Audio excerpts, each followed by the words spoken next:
Частка другая. Всё ў тым жа самым школьным будынку збіралася некалькі чалавек. Алесь на ячэйку пазваў Тамаша і настаўніка. Тамаш запазніўся. Настаўнік, васпаваты, вастраносы чалавек, худы і высокі, нервова паварушваў праваю палавінай твару і, цярэбячы на галаве вожык, гаварыў Алесю: «У горад хачу паехаць на які тыдзень. Праветрыцца трэба, ды не прыбяруся ніяк. Гаспадарка заядае, ой, заядае. Гарбузы палажыў на страху, кожны дзень знімаць іх на ноч часу няма ахвоты. Ой, больш тае работы будзе, як тых гарбузоў. А так падпільноўваць трэба, а то пазвалакаюць уночы са страхі, і прапала ўся моя, так сказаць, гарбузовая палітыка. Палітыка? Палітыка. Я мяркую выспеліць гэтыя гарбузы раз. Пры слове «раз» настаўнік пальцам правай рукі прыгнуў самы меншы палец на левай руцэ. Пасля гарбузоў мяне другое. Пудоў 6 загароду аўса будзе. Гэта 2. З 2 яблынь будзе трохі яблык. Гэта 3. З гэтага месяца пачынаю адкладаць па 4 рублі з пенсіі. Гэта 4-я доходная стацця. Цяпер, каб як вынайсці 5-ю якую, так сказаць, доходную стаццю, каб як хоць на рублёў 12 адшукаць, дык да новага года льга было б паліто справіць. 4-й год збіраюсь. Дык трэба гарбузы спяліць. Жонка паехала да радні, а гарбузы, не падпільнаваўшы, прападуць. З агароду яшчэ пробавалі іх цягаць дзеці на гарбузікі. От як! Ну, то, можа, пачнём? А то яшчэ, я думаю, да вечара капусту ў агародзе пазрэзваць. Павінен прыйсці Тамаш зараз. Вы бачылі сёння яго? Сягоння. Дома ў яго былі? Можа, паслаць каго? Дома. Прыходзіў, а ён сядзіць на парозе і ногі чухае. Моцны стары, здаровы. Здаровы? Ён не здаровы, зусім не. Это, так сказаць, здаецца толькі.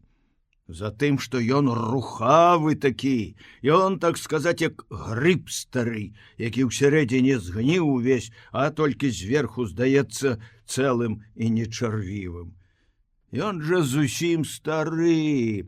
Я год 10 як сюды пераехаў, дык, ой, як і запамятаю, ён усё такі рухавы і сіваваты. Всё сваім вішнёвым папяроснікам, і ўсё босы, з падвязанымі калошамі. Ходзіць і глядзіць на ўсё, як бы да чаго, ну, як бы чаго дзе забыўшыся. Я яго адразу заўважыў тут. Знакаметны нейкі чалавек. Твар у яго такі. Мы то можам і не чакаць, Тамаша, пагаворым з вамі, мо давайце цяпер. Я слухаю. Гэта яна ў нас па гэтых справах. Алесь паглядзеў на вастраносую дзяўчыну, дзяўчына падышла да іх. Я слухаю, зноў сказаў настаўнік. Мы думаем вас карыстаць для адной справы. Для якое? Каб вы загадвалі рэпертуарам, каб п'ес добрых маглі адшукаць. А то ўсё ў нас выпорваюць застарэлыя з порахам, з вінтоўкамі. Трэба якую-небудзь новую п'есу, каб з людзьмі. Настаўнік раптам ажывіўся. Ага, з людзьмі? Ха-ха, вітаю, гэта, так сказаць, пачынанне. Патрэбны жывыя людзі, а не порах. Порахам чалавека не падменіш. Порахам, так сказаць, чалавека можна знішчыць. А каб паказаць яго жывога, дык гэта куды цяжэй. Тут патрэбна культура. Культура патрэбна. І гэта самае важнае, што мы ўжо загаварылі пра гэта. Самае важнае, таварышы, у нас, так сказаць, гэтай культуры не было. Калі можна так выказацца, мы адмаўлялі культуру. І нарэшце мы зразумелі. У нас заўсёды так. Мы можам зразумець толькі нарэшце. Ой, добра хоць гэтак, нарэшце. Што значыць гэтае нарэшце? Ага. Это значыць, пасля таго, як мы ўбачылі, што нічога не выходзіць, што трэба ўзяцца за культурнае выхаванне. Вастраносая перабіла яго. Раней нам трэба было замацаваць пазіцыі. Не спрачаюся. Трэба было, але занадта пораху ў нас там, дзе яго зусім не трэба. Порахам чалавека не выхаваеш. Это павінна быць ясна, як 2 ды 2, так сказаць, 4. Вы мне выбачайце, я праз хвілін 15 вярнуся. Залажу, пайду разгародку ў плоце, баюся, каб гусік капусты не папсавалі. Ён некалькі разоў засаб варухнуў палавінаю твару і выйшаў. Вастраносая дзяўчына адышлася ад акна. Алесь пайшоў за ёю. Пусты агарод, за ім іржышча былі перад акном. Вуліца рабілася палявою дарогаю і ішла пад гору. За агародам сірацела капліца, неба было чыстым і высокім, дзяўчына глядзела на сінія істужкі далёкіх лясоў. Чого ты сумуеш, Волька? І Алесь стаяў поплеч з ёю, успёршыся локцямі на адчыненае акно. Чаго ж мне сумаваць? А хто цябе ведае? Ты нейкая невясёлая ці, як сказаць, так сказаць, як гаворыць настаўнік Цімашук, пажартавала яна, сумна усміхнуўшыся. Не, ты скажы, чаго ты сумуеш? Я сама не ведаю, ці гэта я сумую, ці гэта так я, нешта ўсё, ай, ліха яго ведае. Сама не ведаю. А хто ведае? Можа, і ніхто не ведае. Скажы, дык от я ведаць буду. На што табе ведаць? Ты што, закахалася ў каго, ці як? Не то, што закахалася. Ну, а як жа? Так, неяк. А на што ты дапытваешся? Ну, то я не буду. Некалькі хвілін маўчалі, Волька задумёна вадзіла пальцам па аконнай шалёўцы. Пасля сказала, не гледзячы на Алеся: а як у цябе справы з Барановічаваю Ганнаю? Ты ж яшчэ вясною гаварыў, што будзеш жаніцца. Я і сам не ведаю, якія ў мяне цяпер з ёю справы. Коханне прапала? Не, яшчэ больш. Вось жа і бяда ўся ў гэтым. Яна кахаць пакінула? Нічого не ведаю. Не магу разабраць, што з ёю робіцца. Са мною, здаецца, такая самая, як і была, толькі часам, як калі. Я чула трохі, гаворкі ходзяць.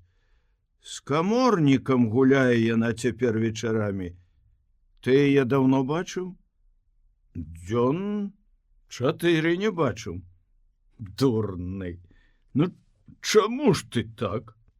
З дзяўчынаю не можна ніколі так. Каб каморнік хутчэй выехаў, тады б усё і скончылася.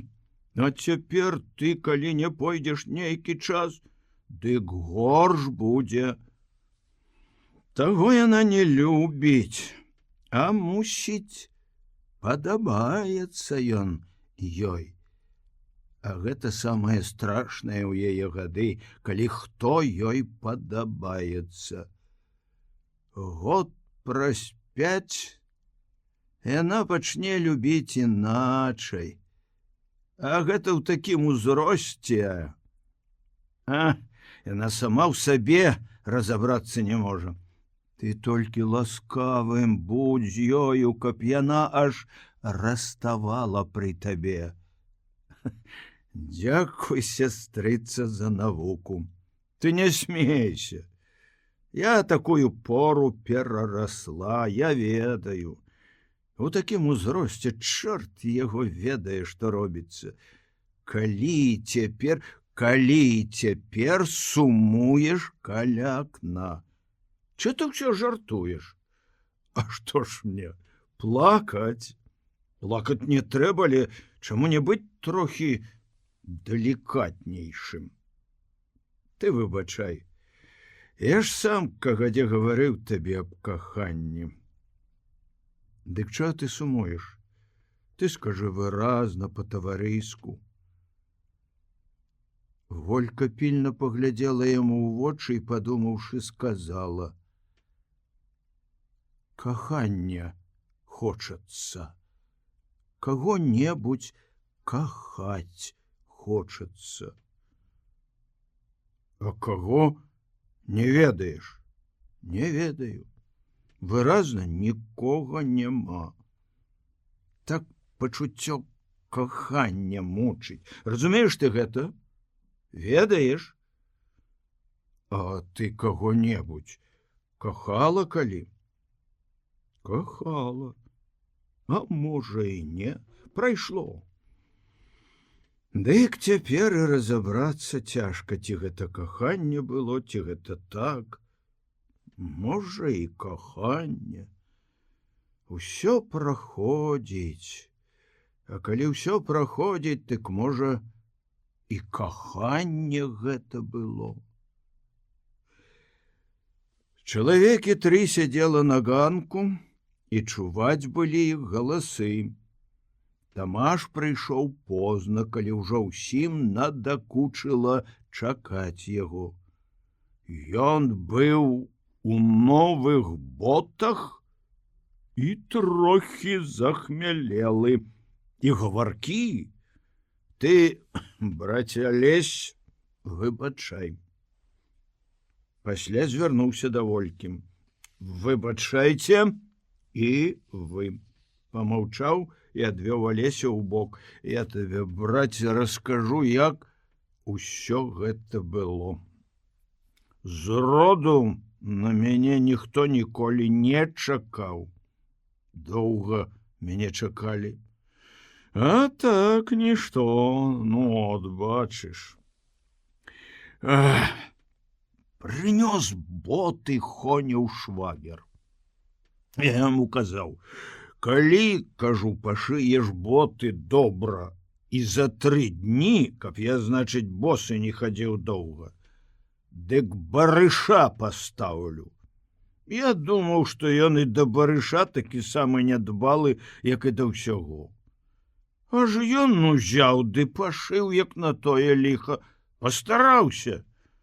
Дык ён шые боты тыдняў 2.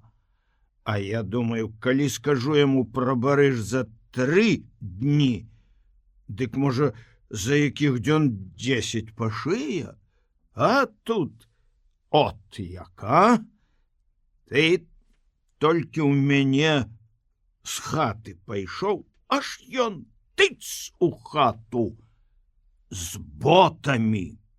Ха-ха-ха, і добрыя боты пашыў. Ну, дык я і паставіў барыша, а пасля сон мяне змарыў, я лёг і заспаў, прызнацца. Прачнуўся, бачу, вечарам пахне. Бач, якія галоўкі прышыў, а? Ха-ха, добры тавар. На точкі падаваў. А халявы стары, але моцныя, будуць насіцца, чорт іх не возьме. І пашыў зграбна, бачыш? Астаткі хмелю у яго шпарка прападалі. На сходзе было 7 чалавек. Настаўнік і тут не мог ніяк згуляць, ён стаяў каля адчыненай шафы і парадкаваў кніжкі. Пасля сходу Тамаш чуў сабе нездавальненне нейкае. Ужо разышліся ўсе, толькі Алесь ды Волька засталіся, як ён сказаў Алесю: «Стары, браце, я зусім. Бачу, што не малады. Дык я да таго гэта гавару, што цяжка мне жыць на свеце цяпер. Як быў я малодшым, дык недастачы якія, гэта для мяне 0, можна сказаць. Еў я ці не еў, але вясёлы, моцны. А гэта сёння ад 3 чарак гарэлкі з ног зваліўся, а? Можа б мне ў гэты камітэт не ўлазіць? Усім не ўнаровіш, на старасці год ворагаў сабе нажываю. Наравіць усім і не трэба, нажываю сабе ворагаў. Каля царквы, як Мацвеюху хавалі, дык мяне ж лаяць пачыналі. Няўжо ты, дзядзька Тамаш, здрейфіў?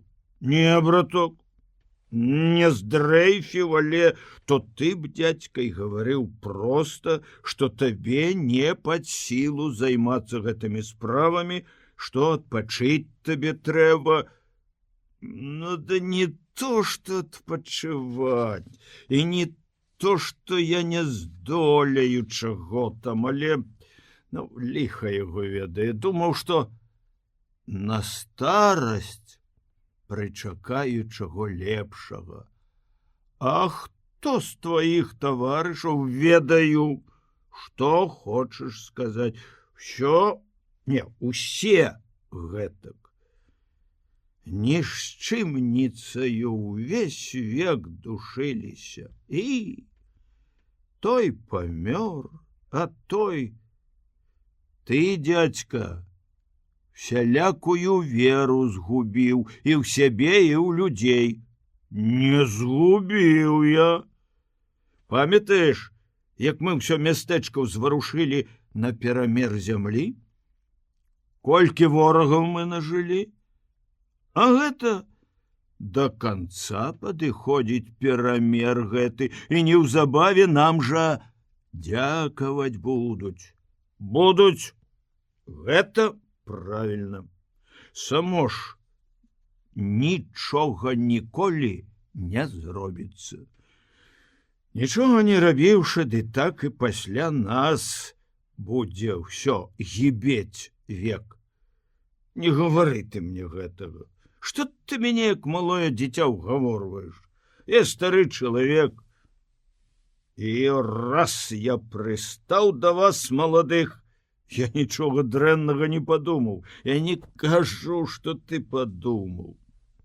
Я казаў, каля царквы, як Мацвеюху хавалі, казаў усім, што мы не дажывом, можа, А Мацвеяў хлопец некалі ў добрых ботах хадзіць будзе. Добра будзе жыць некалі. Я згубіў веру? Што я, не працую? Табе, дзядзька, адпачыць трэба, гэта відаць. Магу і не адпачываць. У труне неўзабаве адпачну. Што цябе, дзядзька, за думкі сёння апанавалі? Крыўда ў мяне сямейная. Калі я сёння паставіў барыша Хоневаму гэтаму швагру, дык і дачка і сын, як выходзіў з хаты сюды ісці, аблаялі мяне за гэта, збэсцілі. Вот што.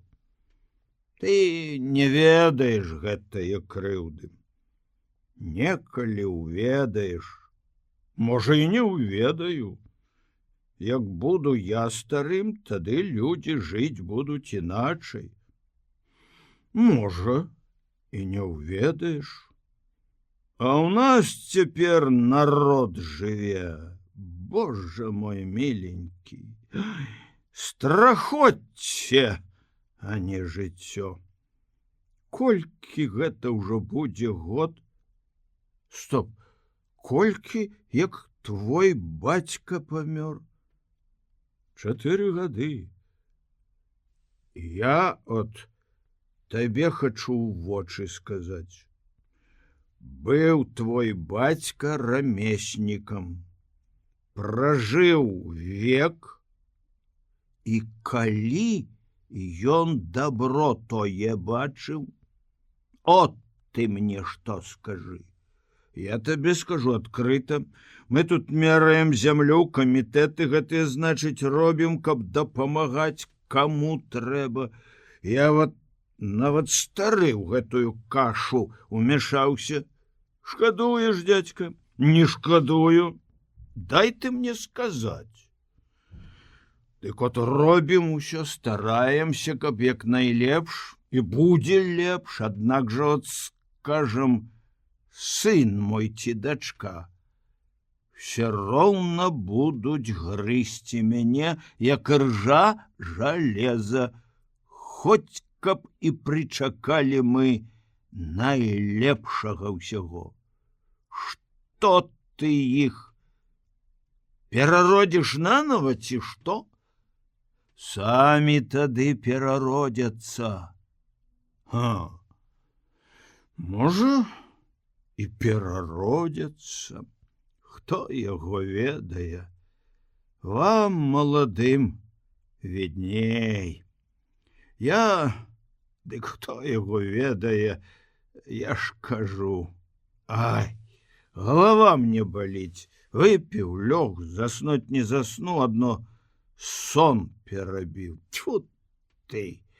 Няхай яно, дасць Бог, праваліцца скрозь зямлю. Што? Ды от усё.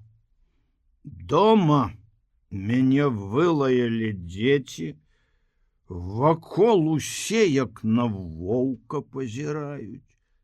Страшно. Да не то, что страшно. Ну дык што? Ай, не страшно. Не. Весело. Як мы гэта орудуем, а? Зямлю всю пермерлі. Увесь, можно сказать, народ узварушили. Толькі што от старыя, эх, браток же ты мой. Каб я быў малодшы, каб мне хоть год 10 назад вернуть, ай-яй-яй, родненький мой, а то ты думаешь, а? Я доўга поживу на свете. Невядома, что ты мяне як малога цешыш, а? На цябе сёння, дядька Тамаш, Найшло нешта. Нічога на мяне не найшло. Так гэта ўсё. Бывае гэта ў чалавека. У думкі лезе ўсё. Чакай. Жаніцца ты збіраешся? Не ведаю і сам. Можа, не хочаш ты пры вольцы гаварыць? Я і ёй загадзя гэтае самае казаў. Дурыш ты, хлопча. Я табе казаў і кажу, не траць сілы дарэмна, бяры хутчэй дзяўчыну якую сабе. Бяры ды жыві здароў. Дзівок ты, чого ты чакаеш, а? Я табе яшчэ раз кажу. Упусціш ты з рук Ганну, а тады за хвост не зловіш. З дзяўчынаю не можна так кошкацца. З дзяўчынаю не спі ў шапку. Жаніся, ды от пакуль яшчэ я жыў. Ой, дык мы з табою справаў наварочаем. Я вот усё пра алейню думаю. Слухай, няўжо мы яе не скляпаем, а? Не, ты жаніся ды дзяцей гадуй. Раптам Тамаш помаўчаў з хвіліну і заклопаціўся. От разышліся ўсе. Забыўся я сказаць перад усімі. Што? Чаму гэта ніхто гэтыя плоймы не ўніме? Якое плоймы? Урвіцеляў гэтых камсамольцаў. Не, яны, праўда, не ўсе такія, але ёсць што... каб на іх паморак, каб на іх... Унь гэты Валька. Пярвейшы басяк, фулігант, а ўсім запраўляе. Я яго так бы заправіў, што ён назад не выбраўся б ніколі. Ён гэта з табою, здаецца, Волька, цягаўся пазаўчора вечарам па прысадах. Нашла, з кім валачыцца сталая дзяўчына. Не, ты, канешне, на мяне можаш і злавацца, але, Волечка, ты моя родненькая. Ці табе з ім хадзіць? Ён помаўчаў. Алейню, даль Бог зрабіць трэба. Трэба. Ты вот адно ў гаворцы трэба ды трэба, а ніколі нідзе слова пра гэта не закінуў. Раней з зямлёю скончым. Скончылі ўжо, колькі там засталося.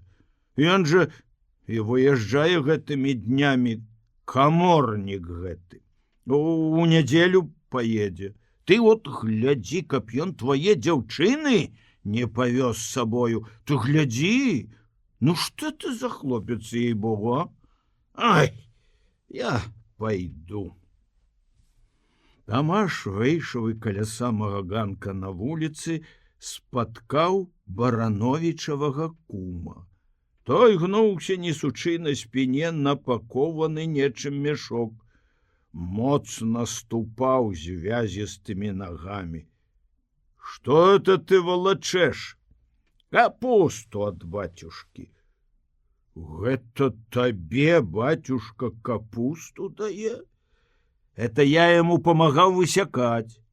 О, это ты яму памагаў высякаць, значыць. Але памагаў, а ты што тут рабіў у школе?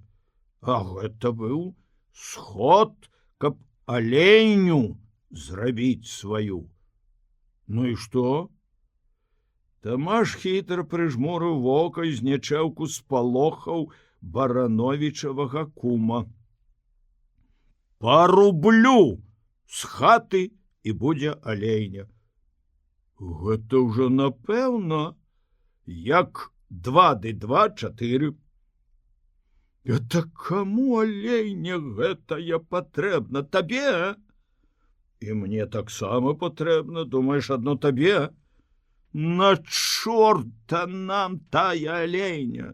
Калі ў каго які згарнец, канапель ці семя ёсць, дык ён выцісне якую бутэльку алею і ў тадулічах. Завязей выцісне, колькі нашаму народу таго алею патрэбна. Нічога, будзем пабольш алею гнаць. Як ты ўжо ліха табе алею захацеў? Мала табе, не наеўся, яшчэ па рублю з хаты. Дакуль ты будзеш круціць светам? Ай, чалавек, пражыў ты век, ну нашто табе на старасць тая алейня? Колькі табе таго алею трэба? Пасля, як Тамаш мінуў яго, ён паставіў мяшок на зямлю, падапёр яго каленам, высмаркаў нос і казаў: «Каб цябе чэрві Бог даў, елі гэтакага чалавека, як ты гэтага алею не наеўся за ўвесь свой век. Па рублю з хаты, а? Жартачкі!» І, увайшоўшы ў свой двор, яшчэ паглядзеў, як Тамаш далёка ўжо ішоў вуліцаю у такт крокам, варушачы шырокімі плячыма сваімі. Пачынаўся вечар. Тамаш пайшоў пры грэбку і да цямна успеў яшчэ павысыпаць з мяшком у пограб бульбу. Змрокам ужо выйшаў ён за гумно на агароды пазабіраць калкі з разгароджанага плота. Ледзьве прыкметная плынь паветра з паплавоў абвеяла яго лёгкім холадам. Ён скінуў шапку, правёў пальцамі ў густых валасах сваіх, моцна харкаючы і адплёўваючыся, пайшоў назад. Галава пакінула балець, сплываў цяжкі настрой, што быў днём. Балелі ногі. Трохі муляўся ў пальцы левы бот, але ўсё адчувалася лёгкім і ўжо не думалася аб старасці. «Дзе гэта калкі з-за гумна падзяваліся?» — запытаў сына, уваходзячы ў адчыненыя сенцы. «Я ў прыгрэбку пазносіў», — адказаў той, і падцягнуў угару высокія халявы ботаў, стараючыся, каб яны былі вышэй кален. Халявы зараз жа зноў аб'ехалі ўніз. «Куды б тут пайсці? Хіба да Алеся», — сказаў Тамаш, калі павячэраў. «Найшоў таварыша», — адказала нявестка, — «да Алеся ён пойдзе». «Патрэбен ты Алесю. Той да дзяўчат, пэўна, недзе пайшоў. Будзе цяпер Алесь дома сядзець. Да Алеся ён пойдзе». «Ты мне не ўкажаш, куды ісці», — абазваўся Тамаш, выйшаў на вуліцу і не сцярпеў. «Каб на яе немачна гэтую кабеціну! От заўсёды ліха ёй душу сапсуе».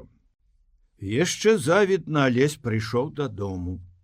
Маці сядзела каля акна і латала кашулю. На ложку сядзела Барановічыха і расказвала, як Хоняў хлопец быў, ускочыў у цэбар з лугам і не апарыўся толькі за тым, што луг быў халодны.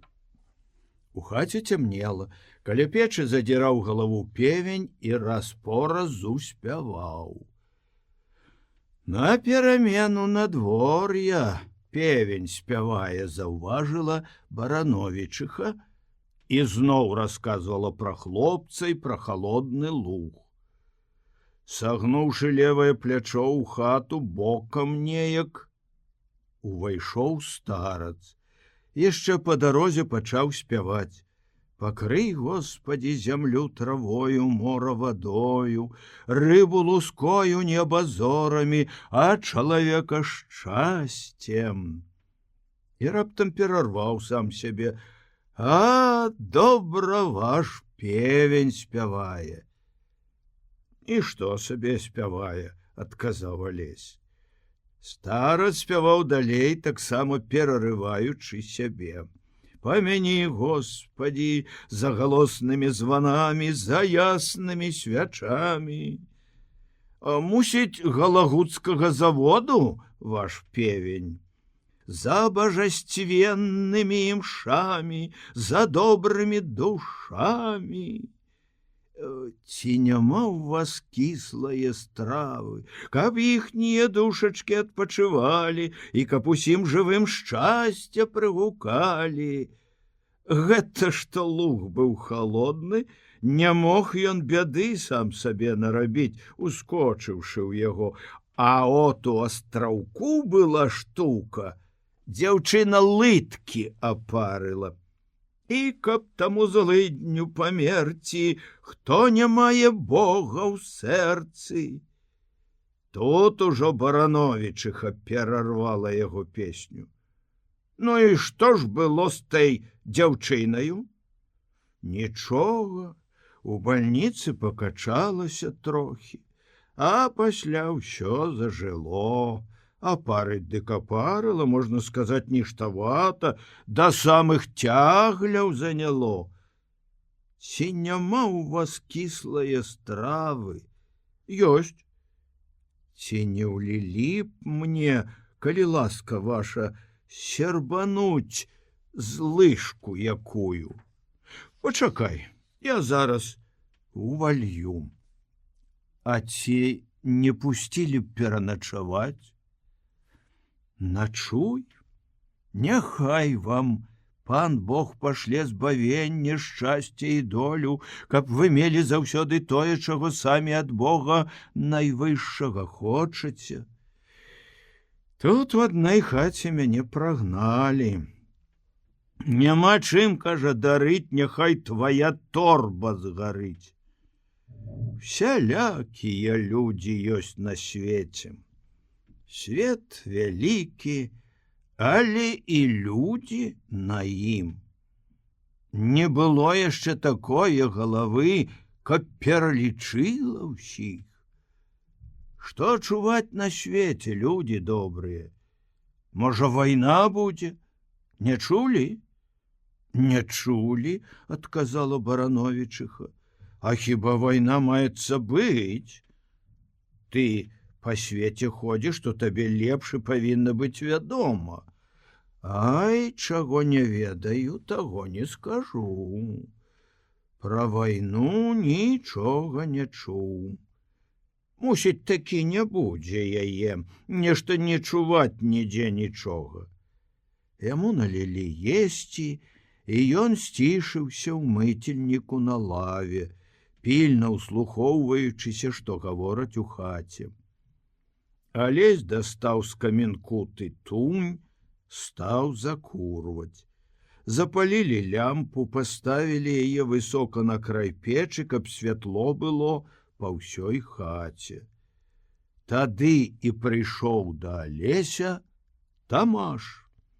Барановічыха пачала расхвальваць кватаранта свайго. Гэты наш каморнік, ой, дык гэта залаты чалавек, спакойны, добры, далікатны. От ён жыве ў нас ужо каторую пору, а каб калі ён нам надакучыў чым, всё роўна як свой родны. А прывыклі ж мы як да яго. Проста шкада, што ад'язджаць яму трэба. Ён жа па нядзелі паедзе ўжо, ведаеце? Чулі?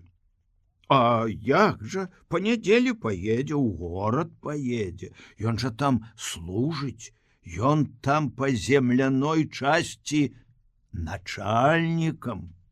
Ведама, каморнік. Барановічыха паглядзела на Алесеву мацеру, апроч таго, што каморнік, дык ён яшчэ і так. Гэта яму цяпер новую пасаду далі. Ён жа толькі ў гэтым годзе вучыцца скончыў. Яшчэ нават казаў нашай Ганне, дзюплёму нейкую будзе здаваць гэтаю зімою. А ўжо і начальніка яму далі. Залаты чалавек. Барановічыха ўсё паглядала на Алеся. Тамаш заўважыў гэта, дзьмухнуў папяроснік і сказаў: «Хто яго ведае, ці ён залаты ці не залаты гэты каморнік. Але што ён панаваты, то гэта відаць. А раз панаваты, то і свінаваты».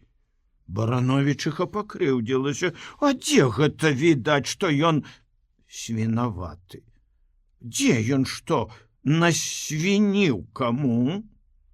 Ён панаваты, а панаватыя заўсёды свінаватыя бываюць. Ну, можа, ён і не такі. Я не ўручаю, можа, і не. Такога чалавека пашукаць. Ён жа з простых людзей. А да чаго? Сам дайшоў, на каморніка выбіўся». Відаць, што Барановічыха раззлавалася на Тамаша, паглядзела на Алеся і сказала: «Дабранач». «Хадзіце здаровы», — адказаў Тамаш, зацягваючыся алесевым тытунём. Старац пазіраў на ўсіх і моўчкі даядаў з міскі. Тамаш глядзеў на свае ногі і гаварыў: «За зяцця, мусі быць, прагне ўзяць яго. От, абы толькі пападуць каго, дык адразу і старыя, і малыя ліпнуць, як мухі, шануючы вас на гэтае самае...» Развяла гаворку баба. «А залаты, а спрытны, ух, як ужо там спрытнасцю яго, дык аж зайздрасць бярэ. Залаты чалавек, ой-ой-ой, што там за золата ўжо?» «Вядома, што залаты», — сказала Алесева маці. «Вучоны, грошы бярэ, далікатны, чыста адзеты». «Няхай сабе будзе золата, мне што?» «Добры вечар!» Нечакана з'явіўся ля парога дзяк з басавітаю сваёю гаворкаю. «У самы раз папаў. Гэта ж і вы якраз тут». «Якраз тут», — адказаў Тамаш, працягваючы яму руку. Дзяк патрос усім рукі, сеў на лаву, палажыў на стол жоўты партабак. «Закурвайце! Табак першага сорту. 2 гады ляжаў, усё мацунку набіраўся. Цяпер выйшаў не табак, а адэкалон. Пахне. Табаку дык няма чаго грашыць. Маю. Грот ёсць, сам стараюся, а ўсё іншае, дык праваліцца яно няхай. Жыцця няма. Жыць цяжка. Што ж я сярод духавенства пралетар. Бо і сапраўды, што такое дзяк? Я з вялікаю радасцю кінуў бы ўсю гэтую работу. Даволі. Адмаўляюся ад усяго. Надакучыла быць бяспраўным. Голас хачу мець.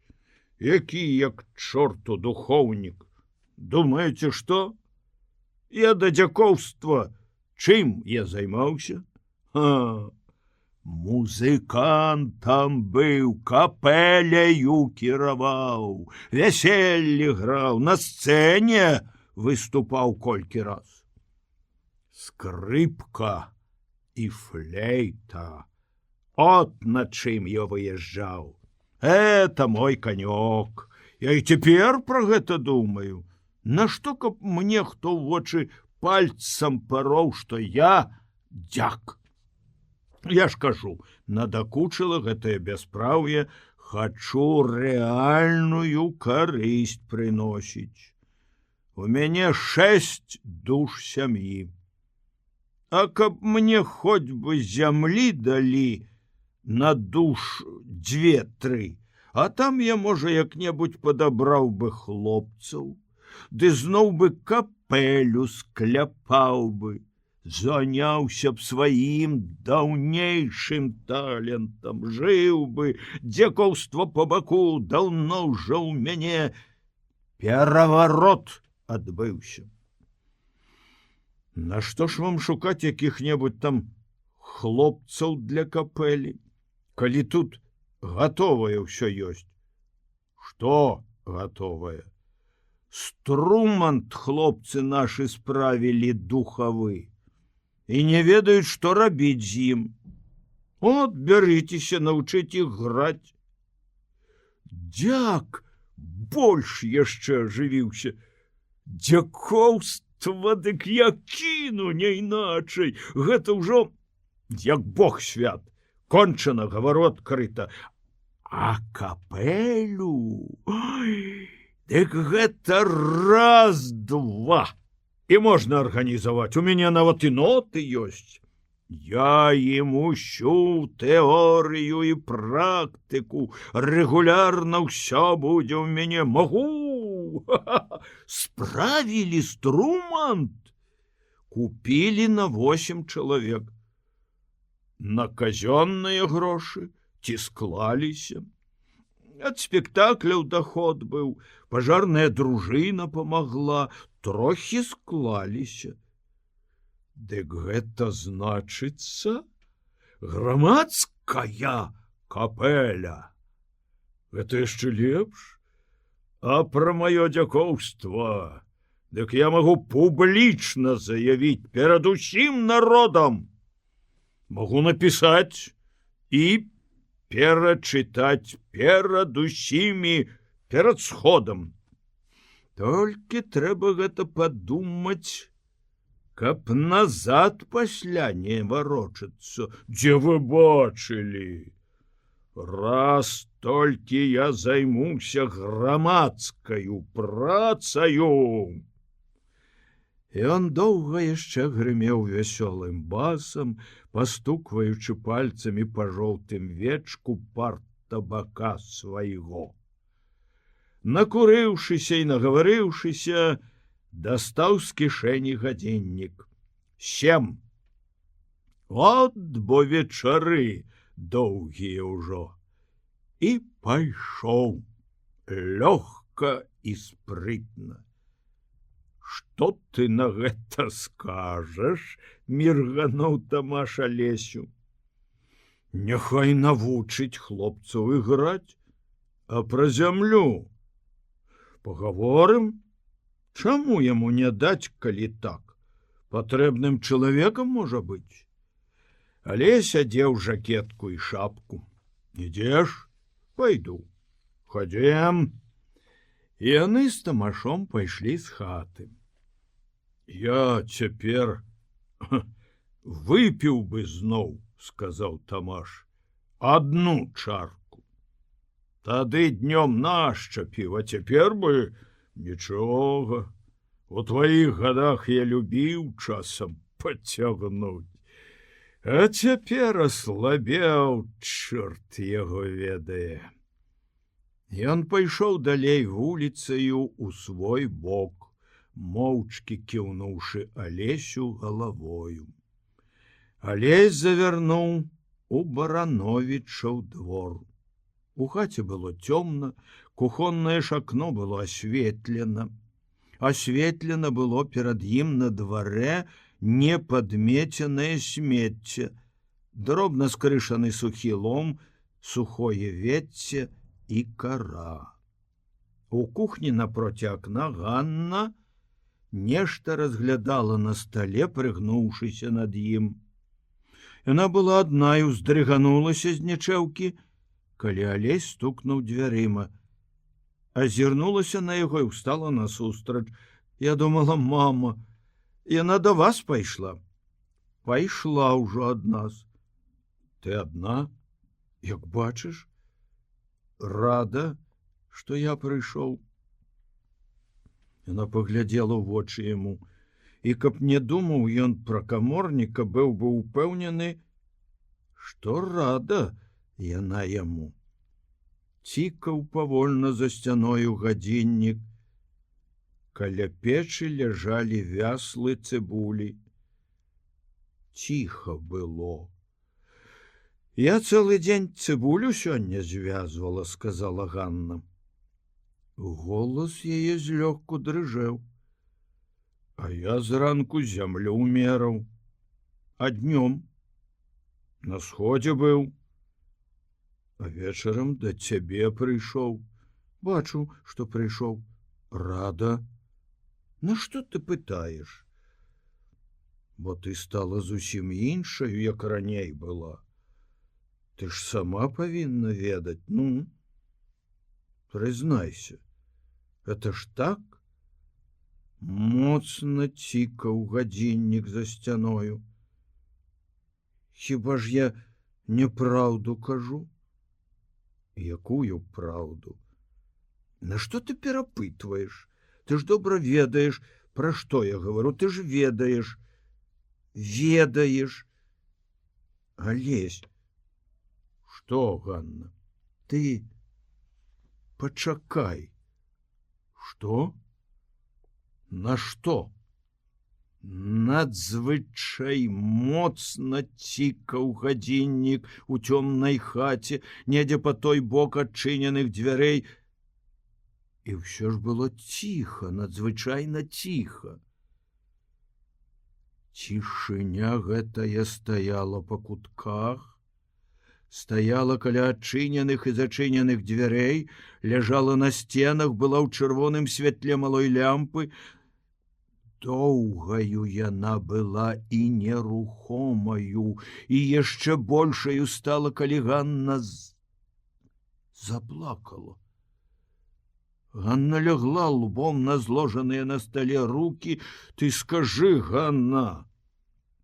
Я пойду, ты скажы, не плач ты, не маўчы, скажы. Гавары. Ганна нічога не сказала. Бялела яе шыя пад адценнямі валасоў. На тым жа знаёмым усё рудым каўнерыкам. Ну, скажы. Ну, я пойду. Иду. Не ідзі. Ён палажыў ёй руку на галаву. Не ідзі. Алесь, Ганна, што з табою робіцца? Чаму ты такою стала, Ганна? Нічога. Яна выцерла рукавом вочы, паправіла лямпу, устала з-за стола. Алесь стаяў блізка каля яе, хмурны, пануры. Это я так заплакала, Алесь. Так не плачуць. Чаго ты раззлаваўся на мяне? І яна маўкліва паглядзела на яго. Родненькая, не трэба так. Годзе ўжо. Яна не дала скончыць, падступіла на крок бліжэй, глянула роспачнымі вачыма ў твар яму, тады ён узяў яе за плечы і прыціснуў яе да сябе, і лбом прытуліўшыся да яе растрапаных валасоў, і чуў, як стукала ў яе сэрца, Яна сама тулілася да яго. Ганна, ты ж такая, як і раней была. Нікога няма больш. Годзе чакаць ужо. Не трэба больш, разам будзем. Ты скажы ты, ну, Ганна. Галава яе зноў затрэслася ад плачу. На дварэ нехта прайшоў цяжкімі крокамі. Аднак назаўтра Алесь быў повен узбуджанасцю трывогі. Як бы недавер'е было да Ганны, ці адчуванне нейкай яе няшчырасці, незалежнай нават ад яе самой. Быў той дзень апошнім днём перамеру зямлі. І, мусіць, адным з апошніх цёплых дзён. Ужо адчуваліся блізкія халады, голыя дрэвы ў садах набывалі колер сухой глыбокай восені. Хоць і быў той дзень цёплым і ясным, дзьмуў вецер. Былі ўмеркованы ўжо все спрэчкі і нездавальненні з зямлёю. З самай цеснай вуліцы некалькі хат згадзіліся выселіцца. Некалькі чалавек чужых узялі зямлю і пляцы, і павінна была некалі на весну вырасці, трохі наводшыбе ад мястэчка, новая вуліца. Блытаная і цяжкая справа падыходзіла да канца. Зранку прыйшоў белагаловы Клемусь, успеў дачуцца ўжо, што дзяк пачне вучыць граць. Сам ён даўно ўжо выбраў для сябе кларнет. Прыйшоўшы, ён адразу пастараўся ўпэўніцца ад Алеся, ці праўду гаварыў учора некаму вечарам дзяк. Ён распытваў нават пра ўсялякія дробязі ў гаворцы з дзякам, курыў звыклыя камсамольскія пушкі і цыкаў слінаю праз зубы качэргі. Старац моўчкі заплятаў навітымі змочанага лыка вяровачкамі пратаптаную дзірку ў лапці. Клемусь быў рад, не мог захаваць свайго захаплення. Маці паліла ў печы. «Давай, Алесь, вып'ем», — сказаў Клемусь. У Алеся і самога да гэтага быў настрой, але ён сказаў: «Вы, сукіны сыны, п'яце і падрываеце аўтарытэт». Клемусь трохі засмуціўся, нават пачырванеў і адказаў: «Хто табе сказаў? Это не важно, хто сказаў. Не, ты скажы, хто, а табе не ўсё роўна, хто сказаў. Брахня. Гэта мала, калі бывае. Вы п'яце, і чорт вас ведае, што робіце п'яныя. Хуліганамі робіцеся, ліха вам. Тамаш гаварыў, калі ты хочаш ведаць. Пляваў, лаяў, на чым свет стаіць. І праўда? Што гэта за работа, хлопцы, а? Ты гавары, што гэта было ў вас у тую нядзелю? У якую нядзелю? Што ты віляеш? А, у тую. Нічога не было. Мы з Петрыкам выпілі, ды з дзяўчатамі дурэлі. А чаго Макаркава дзяўчына ўцякла адтуль з плачам? Та чорт яе ведае. Дык от. Не можна так, браткі, калі выпіў дзе, дык спаць ідзі, каб цябе тады не было ні відаць, ні чуваць. Клемусю надакучыла гэтакая гаворка. Это сёння з зямлёю канчаецца? Сёння.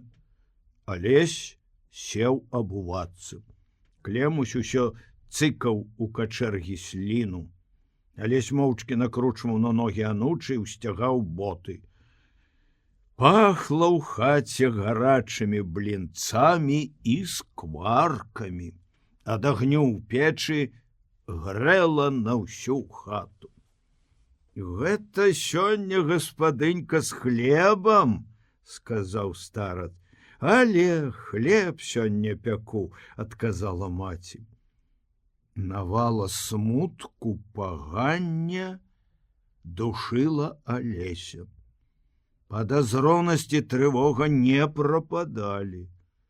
Вечарам думаў ён канчаткова сказаць, каб яна паведаміла бацьку пра вяселле. Алесь, давай вып'ем, зноў падышоў да яго Клемусь. Давай, сказаў Алесь, я прынясу, толькі раз, два, як бачыш. Клемусь выскачыў з хаты, праз хвілін 15 прынёс у кішэні картовых галіфе пляшку. Маці вынесла ў сенцы блінцовы скварак і сама разам з хлопцамі выпіла чарку. Хлопцы выпілі па 2 вялікія чаркі. Неўзабаве з'явіўся з мокрымі вужышчамі пад пахаю Тамаш і таксама выпіў чарку. Люблю скваркі салоныя, сказаў ён, кусаючы блінец. Дзе вы, дядька, вужышчы намачылі, сказаў Клемусь. Забылі ўнесці учора ў гумно. Начавалі на прыгуменні. Дык ці гэта ад расы якое, ці ад туману. Раптам дзяк з'явіўся ў сенцах. Добры дзень, снедаеце? Снедаем, калі ласка, ешце на здароўе, я вас доўга затрымліваць не буду. Я от заяву напісаў публічную. Я попрасіў бы вас на момант у хату. Алесь увайшоў, старац абуваў лапці. От я прачытаю. Дзяк дастаў з кішэні паперку і прачытаў. Служачы 12 год дзякам, я пераканаўся ў тым факце, што Бога няма, а рэлігія з'яўляецца сродкам для атручвання народнай свядомасці. Христос, калі б ён сапраўды быў, сам бы асудзіў дзеянні духавенства, якое, прапаведуючы Бога, зусім аб ім не думае і ў сваім асабістым жыцці з'яўляецца фактычна паслядоўцам атэізму. Не хочучы больш з'яўляцца дапаможнікам атручвання народнай масы, я выракаюся рэлігіі, яшчэ раз пацвярджаючы, што яна з'яўляецца ашуканствам і дурманам для народа. Былы дзяк Якуб Скварчэўскім. Гэта мы выкарыстаем для антырэлігійнай прапаганды, сказаў Алесь. Можна, толькі каб трохі сталей напісаць, як слова атэізм. Можаце перапісаць самі, а я падпішу. Як умеў, так пісаў. Што ж, я класаў не праходзіў. Ідзі, чалавеча, чарку на дарогу выпі і пагрэйся, сказаў Тамаш, усадзіўшы галаву ў хату і зірнуўшы на старца. Старац, як душ, шмаргануў у сенцы. Там яму засталося яшчэ на 2 чаркі. Клемусь увайшоў у хату, Алесь апранаўся ісці на поле. Дзяк развітаўся і пайшоў. От каб была скрыпка, я вам заграў бы, чуўся з сянец голас старца. Клемусь пачуў і выйшаў у сенцы. Я ад Юрася прынесу, сказаў ён. Прынясі, сынку, падаў голас Тамаш. Праз 2 хвіліны Клемус з'явіўся са скрыпкаю. Тамаш сеў на парозе, дастаў з кішэні вішнёвы папяроснік. Старац патрумкаў пальцамі, падкруціў струны, прыпёр скрыпку да жывата і даў на отліў смыка па струнах. Зайграў нешта падобнае да полькі і граў на 2 струнах адразу. Клемус сеў каля яго і пачаў пастукваць у такт нагамі. Утуруючы сабе на 2 струнах, старац заспяваў: «Ды, Боже ж мой вышні, ды ці я ж у цябе чалавек лішні, ды ці я ж калі ў царкве бываю, ды ці я ж калі карчму мінаю». І раптам як бы надакучыла яму гэта, сціх, падумаў і пачаў другое. За гарою камяною расце жыта з лебядою, а пшаніца за сакою. Там дзяўчына жыта жала, правай рукой серп дзяржавала, левай слёзы выцірала. І ўсё ўтураваў сабе на 2 струнах. «Зайграў бы ты што вясёлае», — папрасіў Клемусь. «Вясёлае? Можна і вясёлае. З-пад дубовага карэння ручаінай вада бегла. Ой, хіба ж гэта вясёлае? А якое ж табе весялосці патрэбна? Каб усё ходырам хадзіла». «Ходырам? Ха-ха! На тебе ходырам, заскачу, за старога не хачу. Ха-ха-ха! О, гэта самы раз!» А той усё граў і нават паварушваў такт плячом, а пасля і лапцямі пачаў паварушваць. У сенцы пачалі збірацца суседзі, маці, дастаўшы з печы скавараду, высунула галаву ў сенцы. «Ціха, вар'яты! У будзённы дзень гульню распачалі. Зараз усю вуліцу збераце. Клемусь, то ўсё з цябе свет гарыць. Нічога, цётка, от няхай крыху падвяселіць народ. Нічога яму не зробіцца, няхай грае». І прыбраў са стала пустую бутэльку, кінуўшы яе на гару. У дзвярах чуліся галасы: «От табе і музыка, хоць бярыся ў бокі ды скачы. Дык жа ён, падла, лоўка грае, не так грае, як спявае. А што? Ён, можна сказаць, са спеваў гэтых сваіх, ды з модлаў хлеб есть. Это ён сваю скрыпку носіць? Ці гэта тут дзе дастаў? Даўней дык старцы з лірамі хадзілі, а гэта са скрыпкамі пачалі. Не, гэта Клемусева скрыпка, але граць умее. Старцы да гэтага здатныя. Вот смыкам пілуе». Старац тым часам ледзьве варушыў смыкам.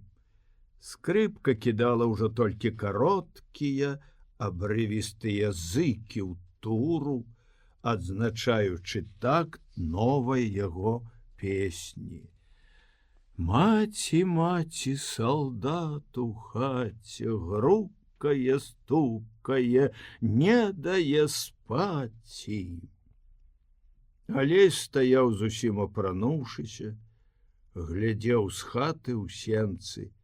Клемусь варушыў такт каленьмі, старац лапцем.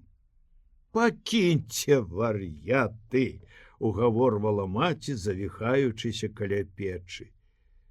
Сапраўды, хлопцы, даволі, сказаў Тамаш. Старац палажыў скрыпку, устаў, паправіў на сабе порткі, нацадзіў з кагадзе прынесенай амаль пустой бутэлькі яшчэ чвэртку чаркі, сказаў вінавата, аглядаючыся на ўсіх: «От яшчэ з вашага дазволу цмакану гэтую рэшту за ваше здароўе, ды пайду сабе. Будьце здаровенькі». На здароўе выпіў, смачна крактануў, абцёр губы і, жуючы на хаду скварку, стаў начэпліваць на сябе накрыж торбы.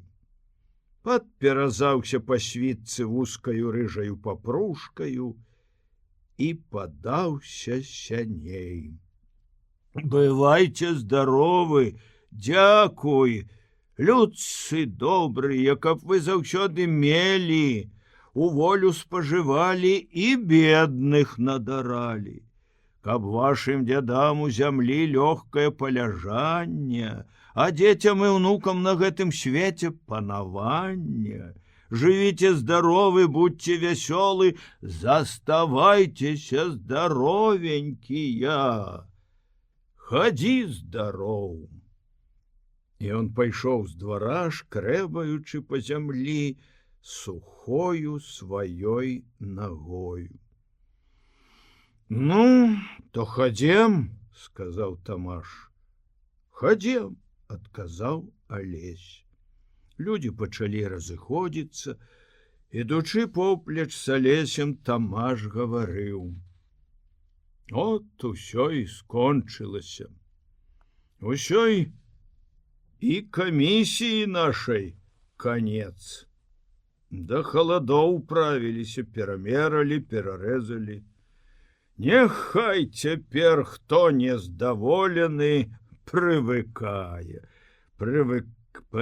прывыкне, палаецца, падзякуе». Страшна было, як браліся за работу. А гэта неўзаметку прайшло. Ворагаў мы шмат з табою нажылі. Каб, скажам, палякі ці што якое іншае, дык хоць і мне, старому, уцякай, са свету жывуць. Барановіч першы ўзяўся б за мяне. Хоць ты яго дачкі не выпускай з рук, я табе апошні раз гавару. Страшна, што мы тут кашу гэткую варым. Ну нічога, добра. Што мне? Я, можна сказаць, і пажыў толькі цяпер. Шкадую толькі аднаго. Маладосці ніяк не вернеш. Немач мяне агортае, гэта я чую. Мацуюся, але і яна не паддаецца. Хто каго? Старасць, браце, нічога не парадзіш. Цяпер дактары абмалоджваюць старых. Чуў я, але дзе там к чорту ён абмалодзіць. Унь, у іншае, які дзедык ззаду парахня сыплецца. Як ён яго абмалодзіць к чортавай матары? Можа, ён што-небудзь такое і зробіць, падлечыць так яго на год ці два, я не кажу. Але каб маладым зрабіць. Маладзеюць і з бабамі справу маюць. Гаворка. Дзьмуў вецер і халадзіў зямлю. Сінь неба была чорнаю і густою. Всё больш узнімаўся вецер, яшчэ трымалася цеплыня над зямлёй, але чуліся блізкія халады. Поле было пустое, абветранае. Под ветрам шумела сухая трава, гойдалася піжма, пробаваў зеляніцца яшчэ цвёрды чабор. Юрка з бацькам стаяў на каляіністай дарозе. Бацька гаварыў: «Здаецца, гэты кавалак нам адзначылі. Гэты, я на першай тычцы ножом знак зрабіў. Некалі вясною авёс пасеем. Авёс. Ва ўсіх ярына будзе. Хадзем. Я застануся. Чаго? Так. Заставайся, калі гэтак хочаш. Юрка пайшоў да кустоў, дзе стаялі і сядзелі на зямлі мужчыны. Чаго ты, малы, трэсся тут, сказаў Тамаш. Змерзнеш? Юрка чмыхнуў носам і адказаў: мне не холодно. Цяпер спраўляй, сынку, добрую снасць. Набывай коня. Ды бачыў свой кавалак? Бачыў. Я нават на тычцы ножом знак зрабіў.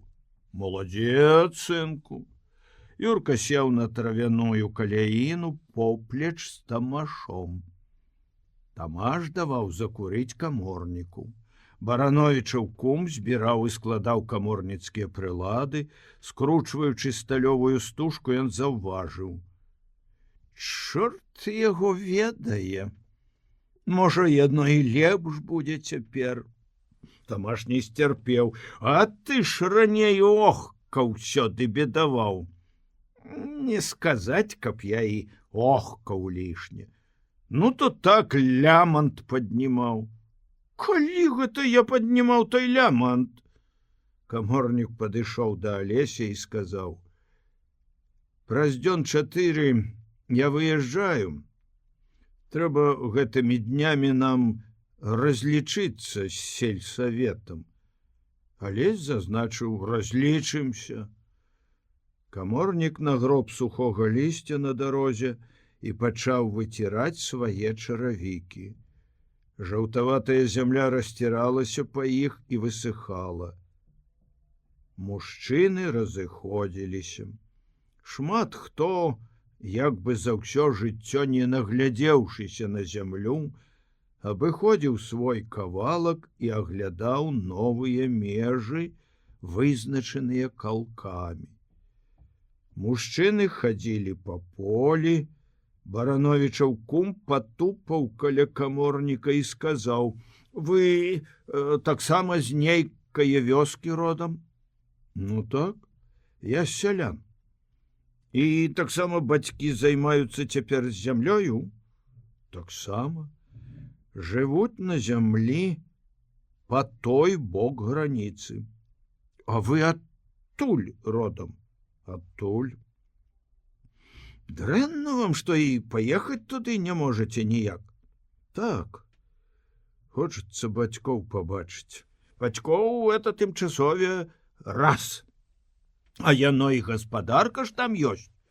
Вы хоць і не маеце патрэбы ў гаспадарцы бацькаўскай, а ўсё ж яно смялей, калі за плячыма ёсць свой, можна сказаць, тымчасове куток, дзе прыперціся ва ўсякую гадзіну льга.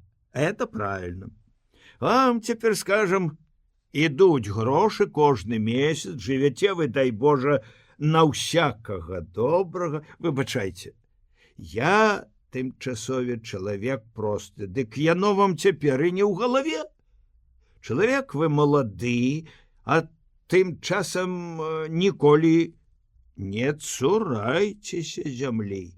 Няхай яна будзе сабе ў вас за плячыма. Часам давядзецца, жывучы па свеце, прыперціся да яе. А яна, ой, заўсёды прыме і не абы-як прыме. Бо, можна сказаць, яна заўсёды гатова для чалавека. Прыйшоў да яе, Не пашкадуй для яе поту рук, і яна табе аддзякуе. Жывучы, чаго не бывае на свеце. Всё здараецца тымчасове з чалавекам. Дык прытулак заўсёды павінен быць дзеля ўсякага здарэння. Каморнік абкручваў папераю свае прылады. У нас жыве тут Мікалай Жыгунец. Можа, бачылі, калі крываносы такі чалавек. Дык ён, можна сказаць, чалавек, як верабей пад страхою. Жыў, па свеце цягаўся, брадзяжыў, яго з бацькаўшчыны вайною выперлі. Рэзалі мы тут от зямлю гэтую. Дык ён тымчасове і слухаць не хоча. На чорта мне тая, кажа, зямля, я і так пражыву. Займацца гаспадаркаю трэба, заводзіць усё, а клопат, а небыт, а так вальней.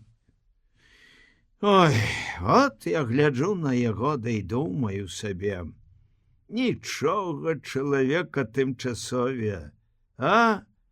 З гэтай гаворкі твае не будзе.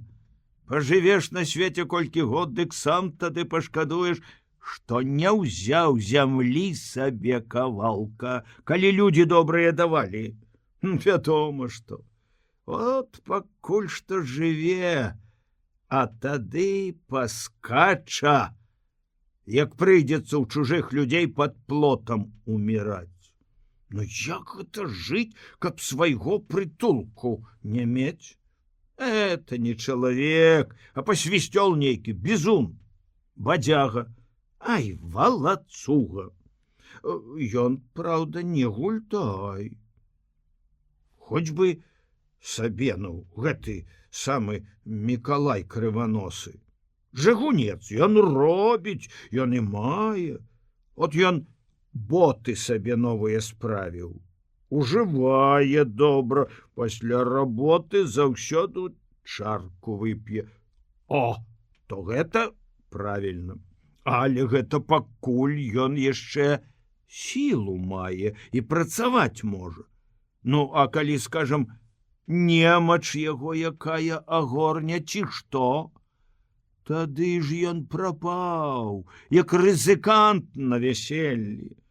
Это не то, што які-небудзь рамеснік, што ён мае да самае магілы свае талент у руках. Шавец, скажам, кравец. Ён сабе заўсёды сядзіць і калупаецца патроху, калупаецца сабе, а ў гэтага сёння работа ёсць, а назаўтра і няма. От што! Я ўсякае здарэнне бачыў на свеце. Думаеце, што? Ай, бачыў я тымчасове усялякіх.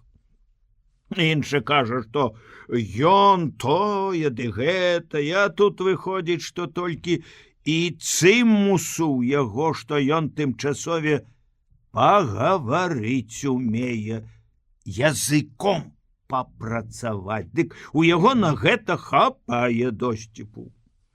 А калі дзе што якое, дык тымчасове клёку з яго жаднага няма і быць не можа. Калі гэта всё нясталыя людзі. За плячыма павінна што-небудзь у чалавека быць, каб заўсёды прыперціся да чаго льга было. Каморнік злажыў прылады і разглядаў свае абветраныя палявым пылам гетры. Я чалавек тымчасове такі. Я, можна сказаць, пабачыў свету, пабачыў людзей. Я вас, таварыш каморнік, паважаю. І нават гонар мне самому, што вы ў кума майго закватаравалі. Не трэба вам цяпер, гаспадарка. Дык на ўсялякае здарэнне дрэнна, што няма як, значыць, трымаць звесткі з домам. Я, здаецца, нічога тут такого не сказаў, а ўсё як найлепей. На весну ярыну будзем сеяць. Памерана, здаецца ж, стараліся. Каму якая крыўда і ёсць, дык патроху забудзецца. Всё на свеце забываецца. От як мой Сымонка. Сынок памёр, пухам яму зямля. Дык думалася, што век нудзець буду. А тым часам усё неяк згладзілася. Душа неяк паспакайнела. І цяпер шкада і горна часам бывае. Але ўсё ж не тое. Я гэта адкрыта гавару, бо всякі ведае, што не вораг жа я свайму роднаму дзіцяці. Усё забываецца, праходзіць, таксама і тут, і ўсюды. Будзем жывы, меркаванне нейкае прыйдзе. Тамаш падаў голас. Это ты сам крыўду збіраешся забываць? Ці за нейкага іншага гаворыш? Я і за сябе, і за ўсіх? Я то не крыўдую ні на кого. Зямля як зямля, я толькі... Это да слова прыйшлося. Ды табе то чаго крыўдаваць? Якраз бы табе попалася такое месца, што няма чаго крыўдзіцца. Яно чаму няма? Самы ўзгорак, а там жа пескавата, ліха яму, каб трохі, дык адзін чвір. Дык значыць, нядобра. Я не кажу, што нядобра. А як жа? Неяк жа будзем жыць і рабіць. Каморнік апратаў свой плашч, Барановічаў кум зноў пачаў гаварыць. Пэўна, што каб вельмі была мне вялікая крыўда, дык я сказаў бы. А калі там, на які грош, як кажуць, маё пярэйдзе, дык так веле бяды. Зноў жа, я не кажу, што мяне пакрыўдзілі. Я на цябе, Тамаш, і на цябе, Алесь, і на таварыша каморніка, ды сказаць і на ўсю камісію не пакрыўдзіўся. Я нічога дрэннага не скажу, мяне нават і ў думках не было. Тамаш плюнуў, цю, каб ты згарэў, гэтакі чалавек. От гаворыць ён, гаворыць, будзе цэлы дзень гаварыць, а нічого не скажа. Што ты мне тут зубы загаварваеш? Ты мне гавары выразна. Каморнік зарагатаў. Ты мне гавары выразна, чым ты нездаволены.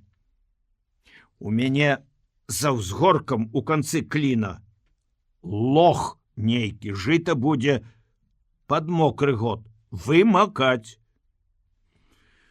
То ты б так адразу гаварыў. Я ж гавару. Як жа табе яшчэ гаварыць?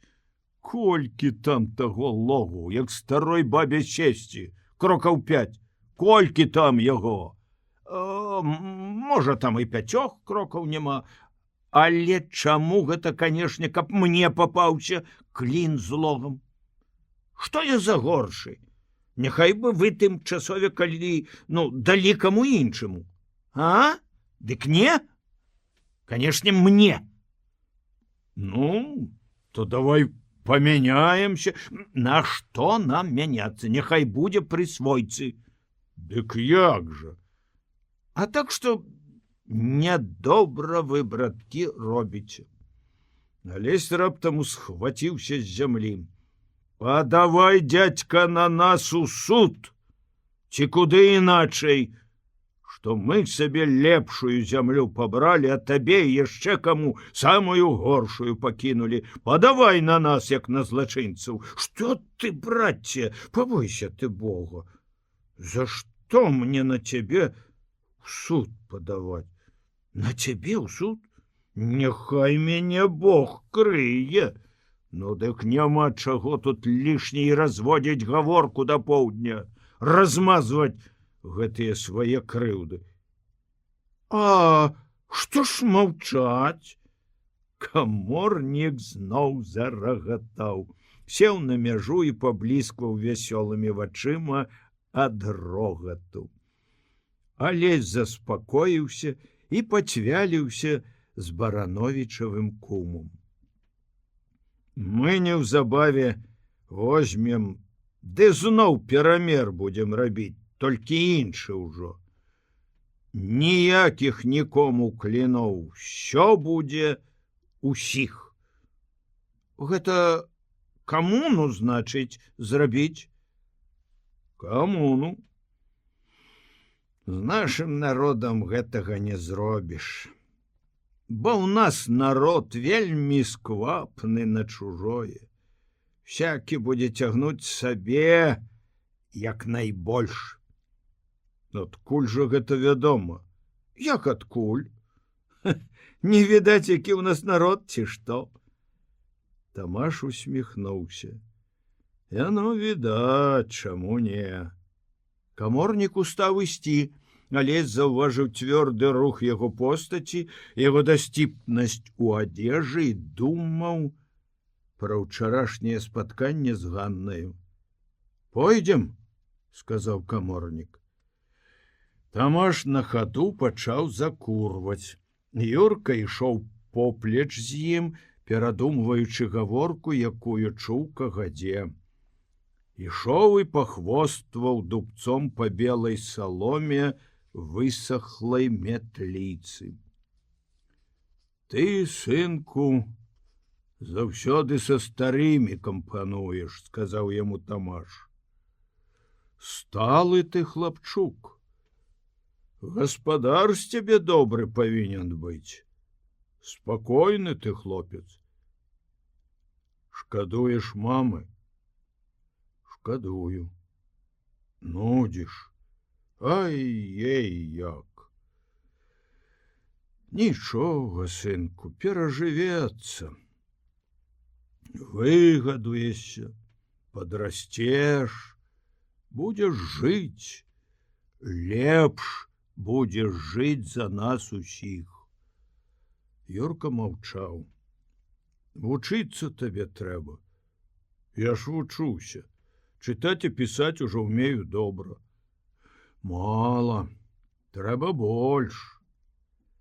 Каморнік і Алесь выперадзілі ўсіх. Ішлі поплеч па рыжых паплавах. Яны адразу адчулі непрыемнасць блізкасці адзін да аднаго. Я спяшаюся чым найхутчэй выехаць, сказаў каморнік. Я вельмі заняты цяпер. Што б там ні было, а ў панядзелак трэба ехаць. Так што ты, таварыш Алесь, націсні там на ўсе застаўкі ў сельсавеце, каб да нядзелі нам разлічыцца. Яно так і па ўмове выходзіць. Алесь сказаў: няўжо ж не разлічымся? Каморнік з непаразуменнем паглядзеў на Алеся і раптам здагадаўся. Ён хацеў як-небудзь застацца пазадзе, каб ісці аднаму. Твар яго стаў такім, як бы ён не збіраўся больш сказаць ніводнага слова. Алесь толькі цяпер пачаў заўважаць яго простую постаць, моцную сухую шыю, вастраваты твар. Ішоў ён спакойна, ступаў цяжка, хоць ногі меў тонкія і зграбныя. Зялёны гарнітур яго, галіфей фрэнч, прызначаны мусіць да працы на полі, у некаторых месцах пачаў выцірацца. Прыгожа вісеў цераз плячо скураны футарал з дробнымі каморніцкімі рэчамі. Яны ішлі поплеч і маўчалі. Мусіць, голіць шыю, падумаў Алесь, гледзячы на стаўбунаватую каморніцкую шыю. Шыя ззаду была чырванаватая ад загару і палявых вятроў. Всю дарогу не сказалі ніводнага слова. Вуліца была пустою і шэраю. І раптам нудна стала ім, і аднаму і другому, як бы зусім не было кожнаму з іх за што рук зацяць, як бы ўсё было пустым і непатрэбным. Я пастараюся як найхутчэй, каб з табою разлічыцца, сказаў Алесь. Вельмі будзе добра, так жа сама адказаў каморнік. І засталіся так стаяць некалькі хвілін напроці Барановічавай хаты. Абодва думалі пра адно. Цёмныя ганнены валасы над вузкім каўнерыкам рудой сукенкі яе на белай шыі былі у вачах кожнага. Яна адчувалася імі абодвума, прывабная, вясёлая, сумная, далёкая і блізкая. Всё было ў ёй, і яна была ва ўсім. Алесь, ён ведаў яе з маленства, пасля ж раз неяк нечакана адрозніў яе ад усіх іншых дзяўчат і тады пачаў гарэць ёю, радавацца і сумаваць. Я вельмі маладая, каб цяпер ісці замуж, сказала яна яму. Можа, яшчэ пачакаем трохі? Пачакаем яшчэ, да канца першай зімы. Ён радасна схваціў яе на рукі і паднёс некалькі крокаў. Было гэта мінулай вясною. Яна ж адчувала ў ім сілу, радасную блізкасць, гарэла яго блізкасцю. Можа, нам не трэба адкладаць на такі доўгі час, сказаў ён. Можа, тады што-небудзь у нас пераменіцца. Можа, і так, адказала яна, можа, і не трэба чакаць канца зімы, можа, і раней трэба, увосень, попрасіў ён. Увосень, сказала яна. І з гэтага часу, калі ўсё ўжо было вырашана, яны пачалі прывыкаць адно да аднаго. Яна прыбегала роснымі агародамі і паплавамі да яго кожны вечар, ён абхватваў яе рукамі, раскідаў тварам яе валасы, песціў, насіў на руках, і яна ўся дрыжэла ад гэтай шалёнай блізкасці мужчынскай сілы.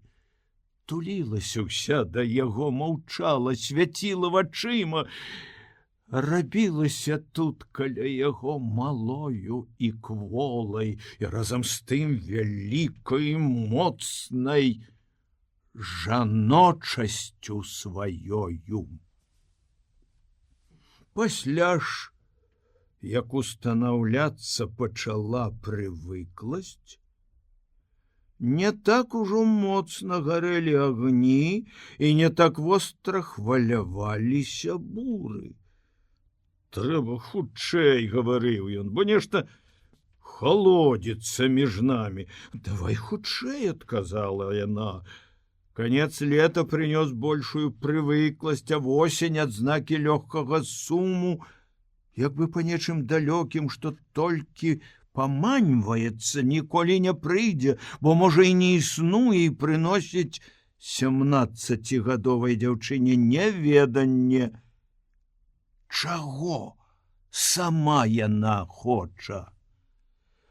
А тут прыйшлі на дапамогу бацькі, пачаўшы нагаворваць ёй супроць Алеся. Што яна будзе гараваць за ім, што цяжка будзе жыць, бо ён толькі што гаспадарку заводзіць, што ён галетнік што нават і пасагу шкада даваць яму. Тады яна моцна пачала сумаваць. Каморнік пазнаў яе днём на вуліцы, жывучы летам у суседняй вёсцы і прыйшоўшы раз у мястэчка. Назаўтра ён зноў наўмысля ўжо прыйшоў, каб пабачыцца з ёю. Мы з вами былі знаёмыя ў горадзе, сказаў ён. Былі трохі, адказала яна. Ён яшчэ некалькі разоў прыходзіў, пасля ж, як пачаў тут мераць зямлю, закватараваў у яе хаце. І сама яна тады не ведала, да каторага з іх цягне яе. Гэты быў заўсёды на вачах. Алесь прыходзіў часта. Яна поўнілася жаданнем кахання, і здавалася было ёй, што кахае яна іх абодвух. Пра гэта ёй хацелася сказаць тады Алесю, калі застаў ён быў яе адну дома, і яна ўвесь час старалася адважыцца на гэта. Пасля таго, як пайшоў ад яе ў той вечар Алесь, яна сумавала адна на цёмным дварэ. З таго часу толькі дзень прайшоў, і вельмі доўга цягнуўся гэты кароткі час. Каморнік увесь час гэты адчуваў, як усё больш і больш вырастала ў ім жаданне непераможна і моцнае быць з ёю. З таго часу, як бачыў ён у горадзе яе і мала заўважаў, яна вырасла, пахарашэла больш.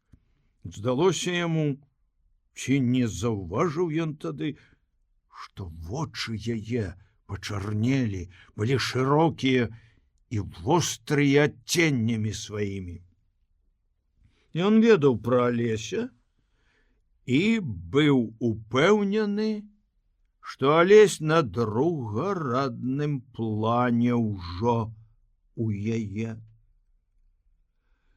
За апошнія дні ён часцей, як калі памагаў ёй цадзіць малако, жартаўліва памагаў ёй мацеры шаткаваць капусту і сваёй дасціпнасцю ўсё больш падабаўся ёй і засланяў сабой Алеся. Яна менш неяк пачала гаварыць цяпер у хаце аб сялякіх хатніх справах. У гэты дзень раніцою маці заўважыла гэта. Што ты ўсё маўчыш? Нейкая ты маўклівая зрабілася. Чаму маўклівая? А што ж гаварыць? Яна адышлася ад стала, на якім перабірала фасолю, і глянула, як бы ненаўмысля ў хату з кухні, спаткалася з яго вачыма, і абое яны непрыкметна усміхнуліся адно аднаму. Нядобра было ім абодвым маўчаць, так і стаяць тут цяпер пасярод вуліцы напроці Барановічавай хаты. Адзін аднаго бачылі і адчувалі на вылет. Каморнік тут на вуліцы ад усяго навакольнага вызначаўся сваім выглядам, і выцерты і запылены гарнітур яго заставаўся ўсё ж зграбным. Дасціпным быў ён сам, стаяў, зрэдку паглядаў на гетры, перацягненыя рамянямі, і не ведаў, што сказаць, каб толькі перарваць гэтую маўчанку. Алесь напроці яго здаваўся нязграбным вялікіх ботах, картовым парыжалым гарнітуры. Твар быў абветраны і загарэлы таксама, але не было на ім слядоў таго догляду, што вызначае твар чалавека, які мае час клапаціцца аб сваёй прыгажосці. І от патроху Алесю пачала падабацца гэтая маўчанка. Ён бачыў, што каморнік не ведае, як бы найхутчэй развітацца з ім і пайсці на сваю кватэру. Як бы гэта адчуў Алесь яго слабейшым за сябе і сказаў: «Пачакаем мужчын. Унь, засталіся ў канцы вуліцы. Няхай падыйдуць. Я пайду з імі разам. Пачакайма?» Каморнік нездаволена заўважыў: «Яны стаяць там. Нічога, пастаяць ды падыйдуць». І яшчэ, паглядзеўшы ў твар каморніку, «Век стаяць не будуць». Каморнік зразумеў і ўскіпеў. Працягнуў Алесю руку і сказаў: «Часу мне няма чакаць іх. Бывай». Алесь паціснуў яму руку і пайшоў назад у канец да мужчын.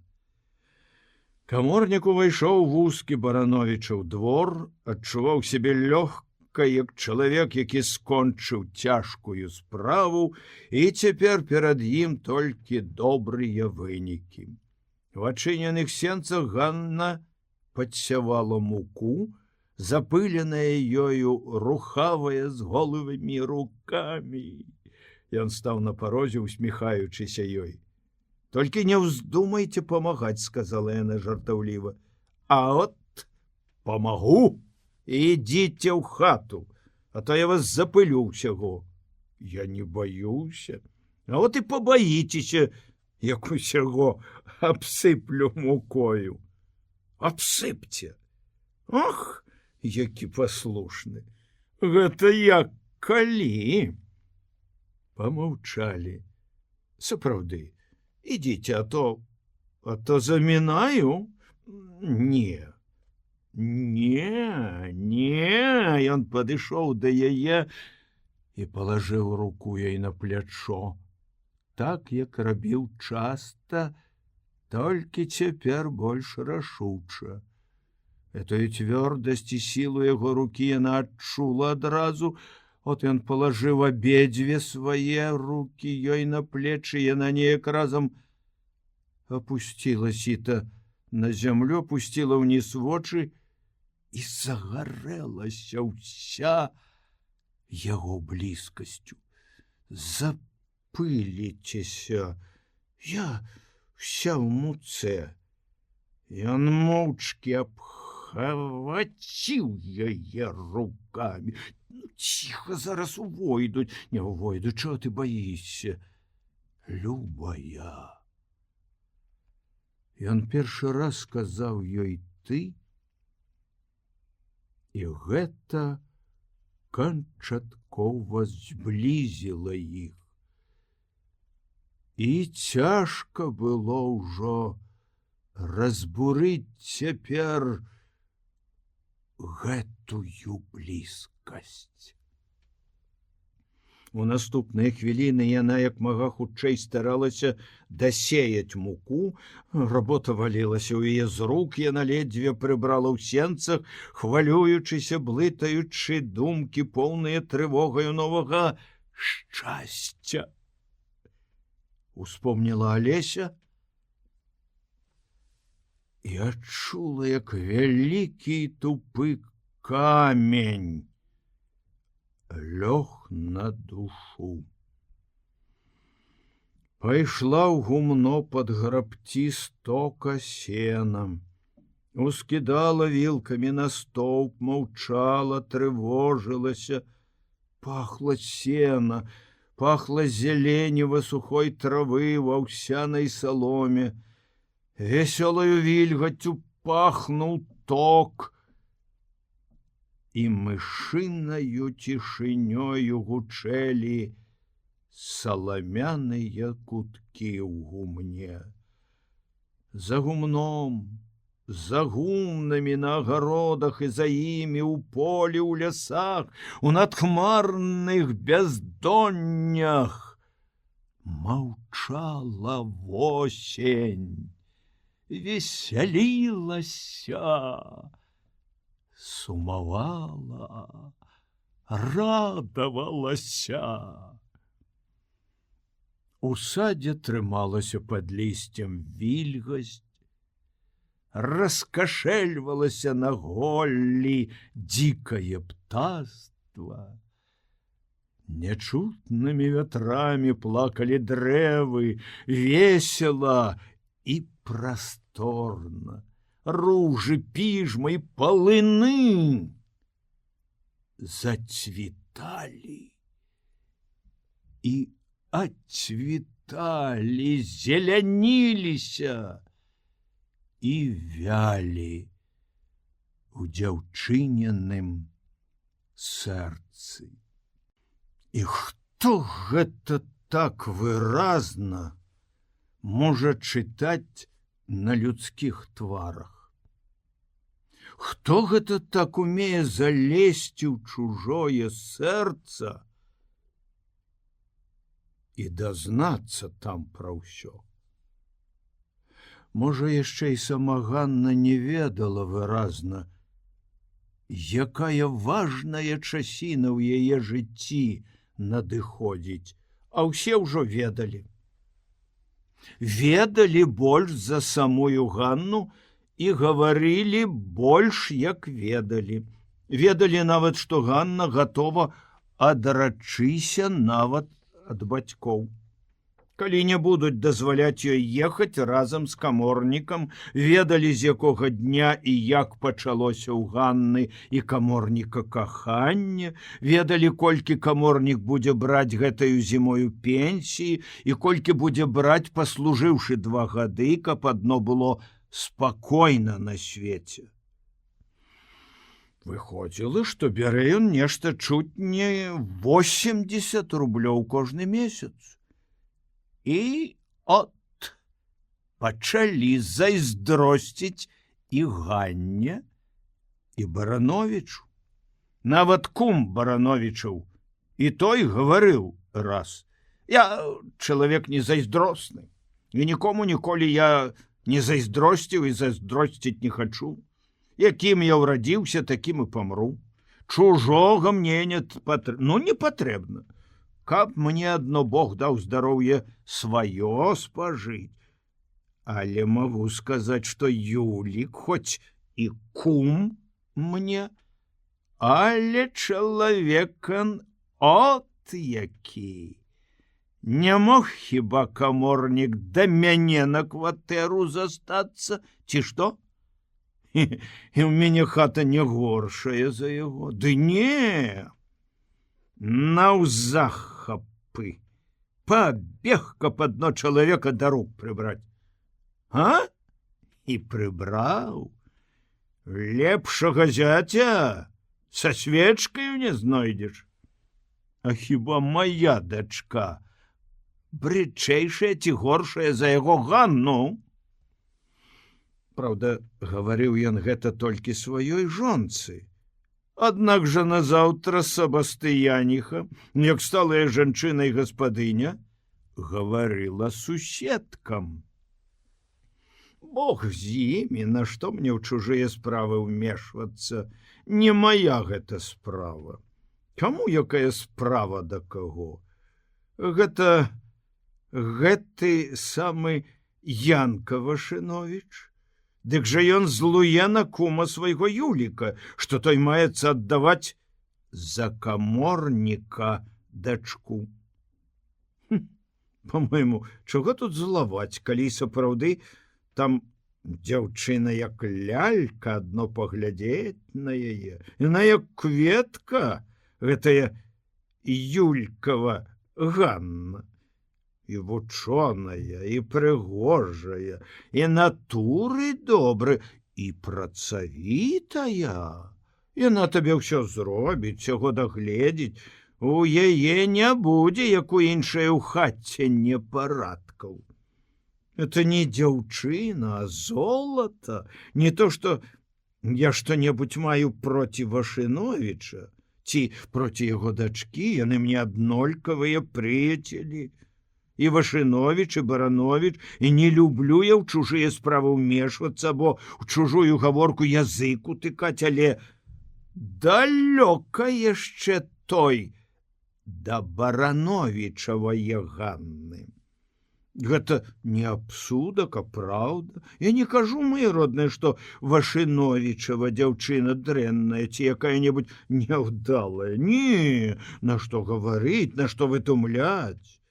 І тая і зробіць усё, і паслушная, і ўмее ўсё, і не брыдкая. Але калі паставіць іх поплеч, дык вядома, што Ганна, ой, няма чаго і раўняць. На гэтым гаворка спынілася, але жонка Барановічавага кума назаўтра прыйшла сварыцца да Сабастыяніхі. Нашто ты гаварыла, што мая дачка нікуды не варта, што яна і няўдалая, і дурная, і нічога рабіць не ўмее, і брыдкая? Калі гэта я гаварыла? Учора? Каму? Людзям? Думаеш, я нічога не ведаю? Бо і не ведаеш? Ведаю. А ты чула, як я гаварыла? Чула? Каб ты гэтак царкоўны звон чула, каб гэтак і чула. Усе людзі чулі, як ты маю дачку бэсціла. Што табе моя дачка зрабіла, што ты яе абгаварваеш, а? Яна табе шкоды якое нарабіла, ці што? Або я табе што прыкрае зрабіла? Чаго ты вяжешся да мяне? Людзі добрыя, апалосквае чужыя косці, ды яшчэ чаго вяжешся? Якое ты ліха табе святая? Я пра тваю дачку нічога кепскага не казала. А што ж, я гэта казала? А можа і ты, чэрці цябе ведаюць, чаго ты прыстала, як смала? Я да цябе не іду паднімаць у цябе ў хаце гвалт. Гадаўка ты, каб ты сваіх унукаў не аглядала. Заткні ляпу. Я цябе не чапаю. Каб цябе сарочка не чапала. От зараз як зачаплю за каўтуны з хаты. За каўтуны? Гэта ж ты, каўтунаватая, брэшаш. У мае радні ніколі каўтуна не было. Это ж пра твайго деда людзі гаварылі, што і памёр з каўтуном, каб твае ўнукі, дай Божа, абкаўтунілі. І Вашыновічыха выйшла з хаты, моцна бразнуўшы клямкаю. Сабастыяніха нейкі час лаяла Вашыновічыху, пакуль даставала з печы хлеб, а пасля пайшла да суседкі скардзіцца. Пра Алеся гаварылі менш. Можа, таму, што Алесь быў мужчына, і апроч таго не заўважаў ніколі ніякіх гаворак і забываўся на іх. Все 6 дзён да ад'езду каморніка гаворкі гэтыя даводзілі Ганну да слёз. І найцяжэйшымі былі тыя хвіліны, калі пасля ўсіх гэтых гаворак прыйшоў Алесь і застаў яе дома. Раней 2 разы ён не мог усё застаць яе. Цяпер яна была на прыгуменні, а ён убачыў яе з агародаў. Убачыўшы яго, яна засмуцілася І вострая трывога яе павялічылася. Ганна, значыцца, ўсё скончана. Ганна маўчала. Канец усяму. Чого ж ты маўчыш? Не папракай мяне так. Нічога не скончана. Чого ты на мяне так глядзіш, Алесь? Ты паслухай. Ну што? Алесь, родненькі, ты паслухай. Ну я слухаю. Слухаю я. Яна раптам затрэслася ад моцнага плачу, прыпёршыся плячом да яблыні. Алесь стаяў, узлёгшы на нізкі плот, і глядзеў на яе. Усяго некалькі хвілін цягнулася гэта. Алесь, ну? Чаго ты такі злосны? Не злосны я. Чужы. А якім жа мне быць яшчэ? Нешта яна як бы хацела зрабіць, ці то сказаць, памкнулася падысці да Алеся. Зняла з заплаканага твару рукі. Алесь маўкліва і жорстка глядзеў на яе. Яна зноў здрыганулася ад плачу і, кінуўшы ўсё, пабегла ў двор.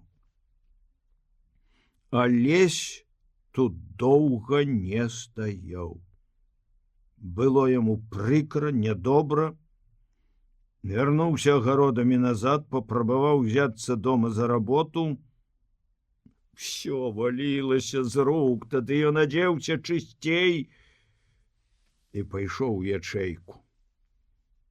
Волька пералічвала старыя нейкія запыленыя паперкі, шывала іх суравымі ніткамі. Нікога няма яшчэ? Рана ж яшчэ.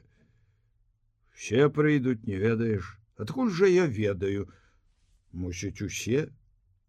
Чого ты такі? Які? Нейкі... Ён сеў насупроці яе, заўважыў. Нос у Волькі кароткі і прыгожы, чуць завостраны на канцы. Вочы маленькія, рыжыя, твар з дробнымі рысамі. Яна смеецца або гаворыць, відаць два рады густых зубоў, і наперадзе ўверсе аднаго зуба няма, цёмная дзірка. Чаму цябе завуць вастраносаю? У цябе не такі ўжо і востры нос. Хто это выдумаў на цябе? Чаму это табе раптам у галаву ўзбрыло? Няхай бы ты сабе зуб уставіла, а то аж прыкра. Светіш чорнаю дзіркаю. Што гэта на цябе найшло сёння? Няхай бы ты чысцей адзявалася, клапацілася трохі больш аб сваім харастве. Ты ж не брыдкая, ты ж нават прыгожая. Каб ты адно адзелася, як мае быць. Напрыклад, рудую сукенку з такім вузенькім паясом. Спрытны гэтакі дасціпны гарнітур з вузенькім камнерыкам ніжэй шыі. Табе вельмі ішло б да тваіх чорных валос і рыжых вачэй. Слухай, Волечка, пашый сабе рудую сукенку. Што ты выдумаў? Ну, куды табе гэтая блузка па-мужчынску пашытая? Аж каўнер карак падпірае. Адзенься ты па-жаночай. А што табе? Мне? Нічога. Дык на што ты гэта клапоцішся? Я так, як сабе хочаш. Дык на што так гаварыць? А ты ўжо так і зацікавілася. От баба, пайшоў ты. Раптам Алесь адышоўся да акна, паглядзеў на дрэнна збіты з ледзьве абгаблёваных дошчак стол і пачаў гаварыць ці то вольцы, ці то сам сабе, глядзеў адно месца паверх стола. Сам Тамаш падаў думку пра алейню. Даручым гэта яму. Няхай падумаем. А я сам возьмуся за сыраварню. Ты разам са мною. Пра малочнае таварыства. Табе сярод баб давядзецца языком папрацаваць. Праз год ці два новы перамер зямлі. Я яшчэ буду доўга жыць на свеце. Нашто новы перамер? Знойдзецца шмат, што ў калектыў пойдуць. Тут табе давядзецца языком працаваць. Тут языком мала што зробіш. Раней зробім, а тады ўжо языком. А што? Бачыў, кум, сонца. А Клемусь няхай каля капэлі свае круціцца. Я яму дзяка прыпаручыў.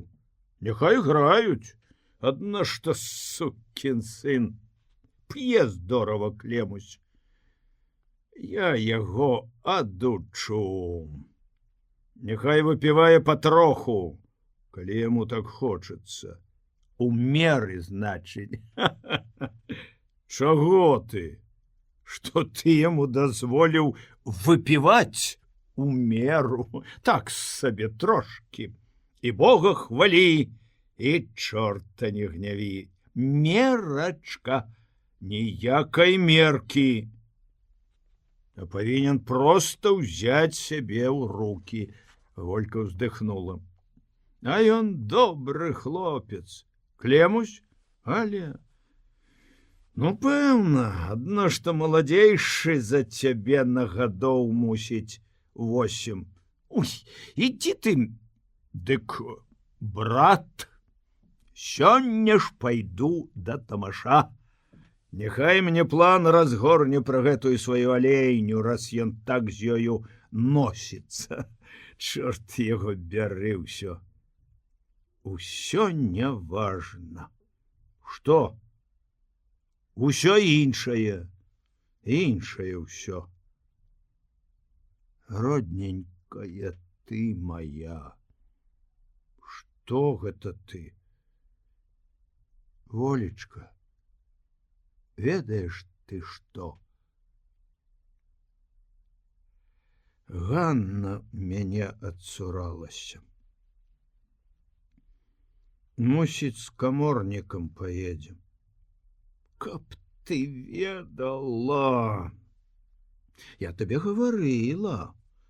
Нічога ты мне не гаварыла, і ніякія гаворкі тут ніколі нічога не зробяць. Я гэта ведаю, сам ведаю, што тут ні гаворкі, ні развага.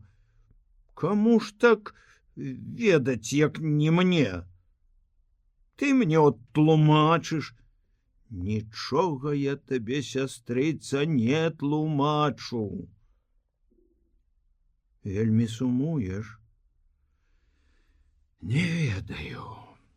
Ці гэта сум, ці гэта толькі прыкрасць такая. Ну, здаецца, ідуць. Заўсёды позняцца, а? А на што табе раней? От хаця пагаварыў са мною. Ну, добра. Пачала збірацца ячэйка. Юлік Барановіч перагортваў падатковыя квіткі і паказаў іх вольцы. Белабароды Павал таксама рабіў на сваіх квітках адзнакі.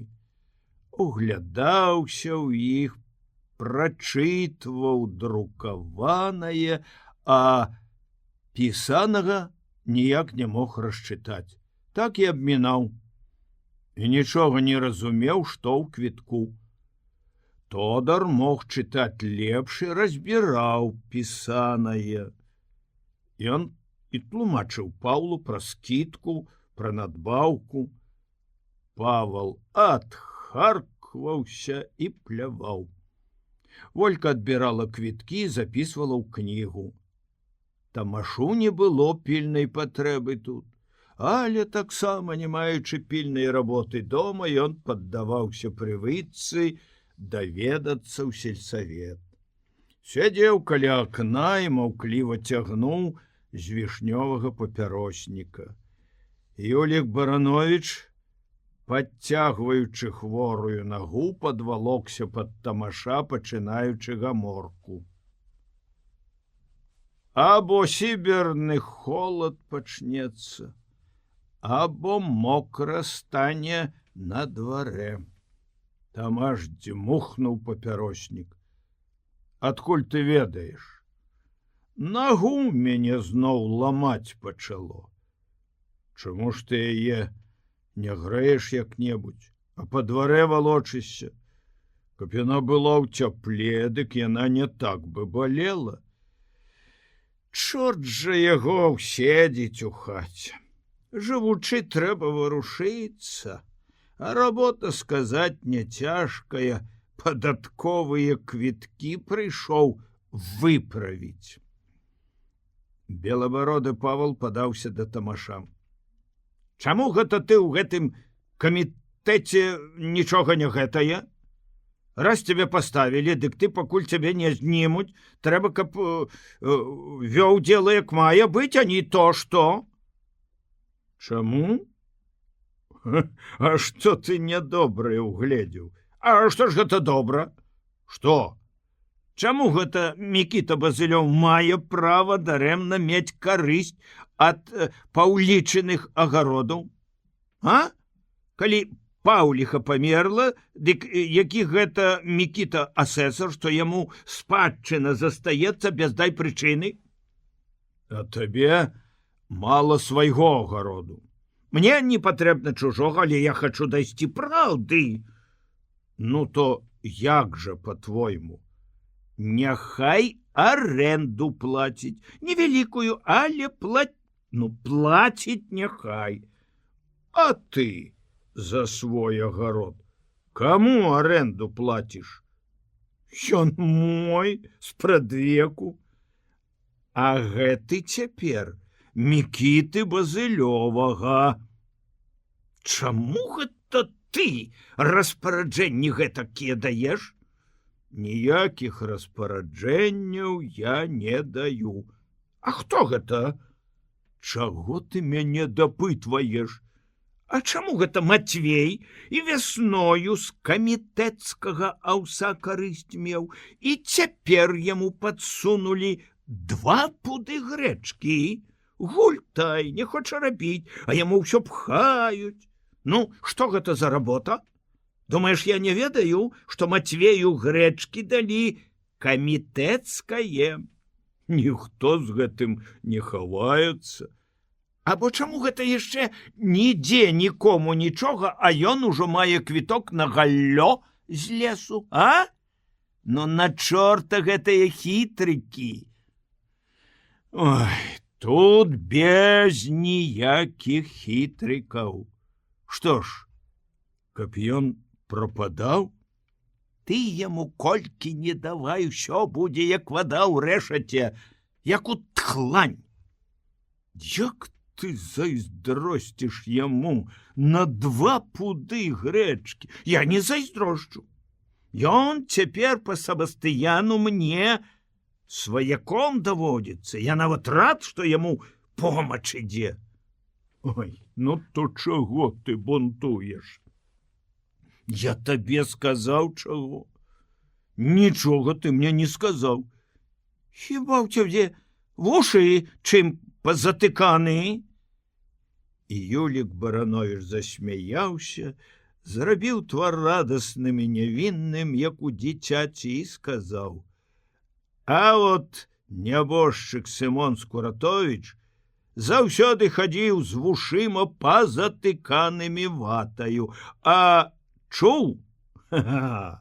Лепш за ўсякага таго, хто з роду вушэй нічым не затыкаў, а? А на што ён ватаю вушы затыкаў? Холера яго ведае, дактары нейкую гэта раду давалі. Гадкі быў чалавек, каб яму калом зямля, нікому ніколі добра не зрабіў. Усё ў сваю кішэню цягнуў. Паскудны чалавек. Ой, хоць пра памёрлага і не можна так гаварыць, але скажу, я добра яго ведаў. Тамаш пусціў з рота дыму, падняў галаву і падзьмухаў у дым. Сказаў: то ты, значыцца, чалавеча, на камітэт крыўдуеш, што базылец пляцам карыстаецца, а Матвей 2 пуды грэчкі ўзяў. Павал адказаў: я не гэтае. Ой, ну ты глянь, якое ж не гэтае. Гавары мне выразна. Я не крыўджуся. Я пры свойцы застаюся. Ніхто нічога ў мяне не забраў. Чаго мне крыўдзіцца? Адно, што ўсё, все людзі гавораць. Тваім людзям, мусіць, лепш было б, каб які-небудзь Базылёў або Матвей у вас пад бокам мучыўся ўвесь век. Ніхто чужое пакуты не хоча. Ну дык чорт жа цябе разбярэ, чаго ты хочаш? Чым табе я не ўнаравіў? Я на цябе жаднае крыўды не маю. Ну дык чаго ты звягаеш, чэрці цябе ведаюць? Ну што гэта за народ халерны? Трэба ж, каб дзела варушылася. Не буду я, будзе хто іншы. А на што табе так много? Ты в сельсавеце, ты ў камітэце гэтым. Будь ласкаў, стань ты. Дык, ой, не аб гэтым ход. А аб чым жа ход? Я ні там, ні тут грошай не бяру. Пачуліся галасы. Што ты, Павал, светом брыдзіш? Што ты за чалавек? Ты выразна скажы, калі крыўду або патрэбу якую маеш, а то якраз як Вашыновіч. Гаворыць, а нічого не скажа. Чаго ты, Павал, галаву дурыш? Няўжо ж, па-твойму, бедняку прападаць трэба? Хітры ты вельмі. Ты ж сам не ведаеш, чаго ты хочаш. Чаму гэта я не ведаю? Ён то ведае, чаго ён хоча. Ну, чаго ж ён хоча? Чаго хоча, чаго хоча? Хоча, каб яго самога выбралі за камітэтчыка. Ён жа быў ужо камітэтчыкам. Калі? А як кагадзе, што слабода прыйшла. Дык гэта не такі камітэт. То быў лясны камітэт, а гэта для дапамогі бедным. Няхай сабе лясны, абы быў. І яшчэ як быў. Каму воз дроў, а сабе дык 2. Яшчэ і цяпер бярозаю ў печы паліць. Бяроза як звон. Каб ты гэтак жыў, ідзі паглядзі, чым я ў печы палю. Чаго это я пайду глядзець? Не, ты прыйдзі паглядзі. А то нічога не ведаеш, а язык так і матляецца за вушамі. Ты возьмі сведкі, прыйдзі паглядзі. Чаго я пайду? Чаго я там не бачыў? Пайдзі да яго, паглядзі, пайдзі, як ён зранку з бабаю перакідаецца. А ты што, за правярайла гэтакі знайшоўся? Прычым тут з бабаю, а? Што ты мяне старога бэсціш, смурод ты? Хто зарагатаў, хто ўнурыўся ў каўнер, падыходзілі ўсё больш людзі. З'явіўся Алесь, Клемусь стаяў, ціснуўшыся бокам між Юлікам Барановічам і белабародым Паўлам, і, як звычайна, варушыў каленьмі. Волька злажыла свае паперы і пайшла, і ўжо дзень пачаў братацца з вечарам.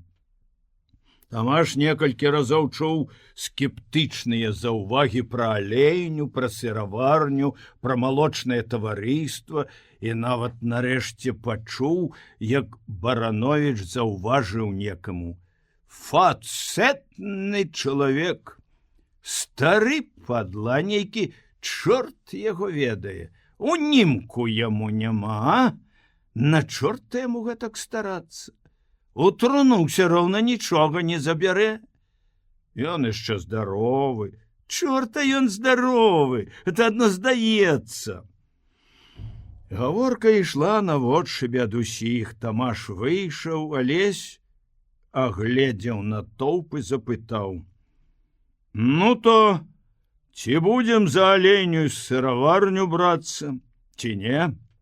Все ж чулі пра гэта, няма тут чаго тлумачыць. На чорта яна. Жылі, добра кажа, і так. Мала што яно добра. Добрага на свеце шмат. Усяго не паробіш. Чаму не паробіш? Захацеўшы, ўсё можна. Можна? А грошы ты маеш? Гэтаксама, як і ты. Няма чаго лішне гаварыць, узяцца? Дык і зробім. Ну, але зробім. Гулу ты асмаленую зробіш. Ім што? Алесь камуніст, яму вядома, ён гаворыць той, ён гэтай, а мы павінны самі вымяркоўваць. Ну то што, калі камуніст? Раз ён камуніст, значыцца, ён на дабро дбае. А што я кажу? Я нічога не кажу. А адкуль грошай взяць? Памеркаваць трэба. Больш мы мяркуем, як робім. А па-твойму, дык найлепш не меркаваць, не рабіць? Чаму гэта не рабіць? Я гэтага не гавару. Хто не робіць, той век прападае. Тут не пра гэтую работу гаворка ідзе. А пра якую ж? Пра якую? Больш усіх крычаў белабароды Павал. Чаму на мяне ніякай увагі? Ніадкуль. Я арыштант. Я за прадналог сядзеў 4 дні, але я за савецкую ўласць. А на мяне ніхто і не гляне. Як жа на цябе глядзець? Мала што я не тады, калі гаварылі, падатак выплаціў. Але я выплаціў. Я гаспадарку сваю вяду лепш за ўсіх. Не хваліся. Я не гультаю, дык я і маю кавалак хлеба і да хлеба. Я не галодны, але я і не магнат, як іншы. Хто гэта? А? На кого это ты показываешь? На что ты спавядаешься? Кто тебя просить? Я не спавядаюся. Але я павінен же, жывучы на свеце, выказаць, што мяне рупіць. Ну, дык выказвай. Я ж выказваю. Ой, нічога ты не выказваеш. Як то нічога? Бо і нічога. Ты от гаворыш, а і сам не ведаеш, што тут ты выказаў, а чаго не выказаў. Павал раптам памякчэў. Няўжо я так няўдала гавару? Хто цябе ведае? Вот я слухаў, а не ведаю, чаго ты хочаш. Крыўда нейкая ў цябе ёсць, а якая ніяк ты выказаць не можаш. Гэта гаварыў Алесь. Павал паглядзеў на яго, паглядзеў на ўсіх, заміргаў вачыма і зноў загаварыў. Крыўда. Дзіва што крыўда. Вы думаеце, што гэта тут тыя 4 дні, якія я адсядзеў за прадналог?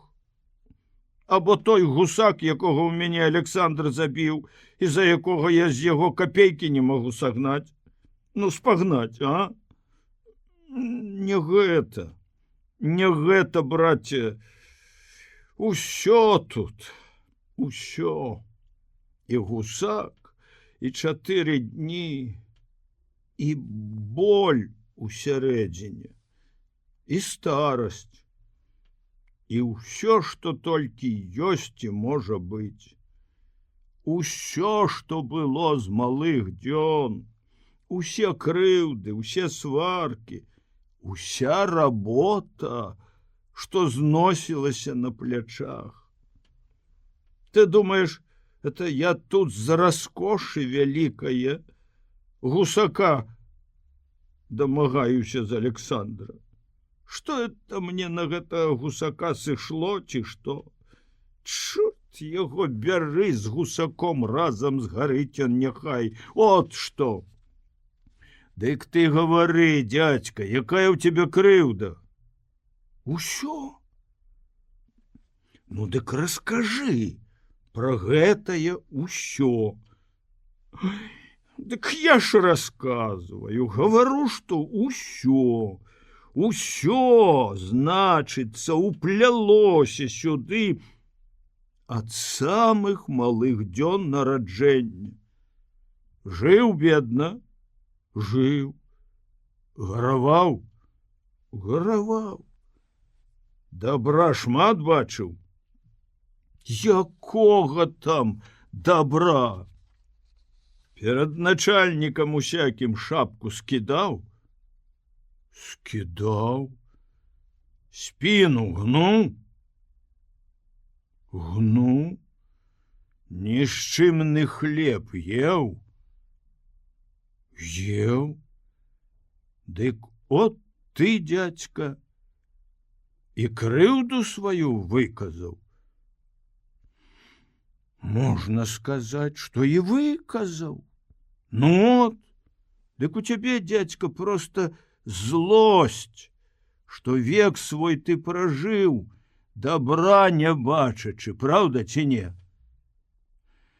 Можа, і праўда. А яшчэ што? От часам у вочы валяюцца. Хто? От не той, то гэты. Чакай, як гэта? Ды от усяк бывае, калі я цяпер узбіўся на добрую, можна сказаць, гаспадарку, дык ужо мяне багатыром лічаць. А тут усяго таго багатства, што круглы год, як той казаў, хлеб маю і які кавалак сала. То што гэта? Я багатыр?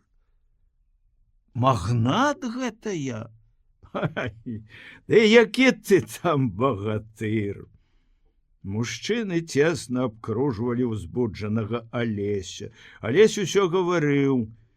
Дык як жа, значыцца, з малых дзён нараджэння крыўда? Аж да злосці чалавека даводзіць. Даводзіць. Значыцца, нядобра? Нядобра. Іначай трэба. Можа, яно і трэба. Пабагацець цяпер трэба. Дык яно і мінецца ўсё гэта патроху. Праўда ці не? Я гэта і без цябе ведаю. Што ты мне гаворыш? Дык чаго ж ты крыўдуеш? А што ж?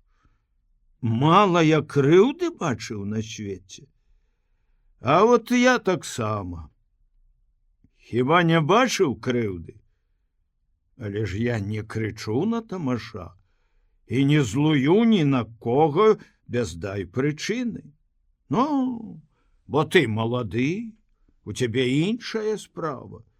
Вунь тамаш стары, а Хаця, каб вы ўсе гэтакія былі. Што ты на старых перавучваеш? Хіба я перавучваю? І не перавучвай. Все роўна нічога не будзе. Якім чалавек нарадзіўся, такім і памрэ. Ну, а сыны твае? Што сыны? Як яны? З табою ж, дзядзька, не ладзяць. Ці гэта яны такімі ўрадзіліся? Ці гэта што іншае? Яны ўрадзіліся такімі, якімі ім трэба было. А што не ладзяць з сабою і са мною, дык з салодкага жыцця сварыцца ні з кім чалавек не будзе, я табе гавару. Значыцца, ўсё нанова трэба. Дык яно ж усё нанова і робіцца. Значыцца, лепш? Ой, не спавядай ты мяне. Я так пытаю, нашто ты з мяне выцягваеш? Ды мне што? Это справа ваша, маладая. А каб ты гэта, дзядзька, абмаладзіўся. Ой, Бог ведае, а яно добра было б. Табе лепш ведаць. Чаму, канешне, мне? Всякі павінен ведаць.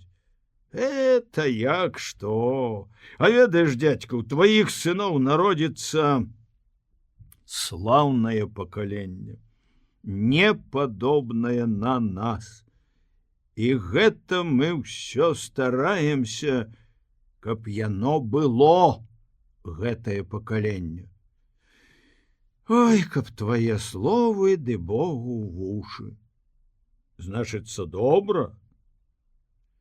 Белабароды Павал зноў паміргаў вачыма. У суботу пад вечар, калі заходзіла халоднае сонца, між Юркам і крываносым Мікалаем Жыгунцом адбылася гаворка. Мікалай дастаў з паліцы сыр, паскроб зверху ножом і пачаў есці. Юрка скроб моркву і храбустаў зубамі. Мікалай сказаў: «Ідзі сыра пакаштуй». Юрка каўтнуў сліну і адмовіўся: «Я не хачу». «Чаму?» «Так сабе». «Ідзі, дурны». Юрка падышоў да стала і смачна пачаў есці.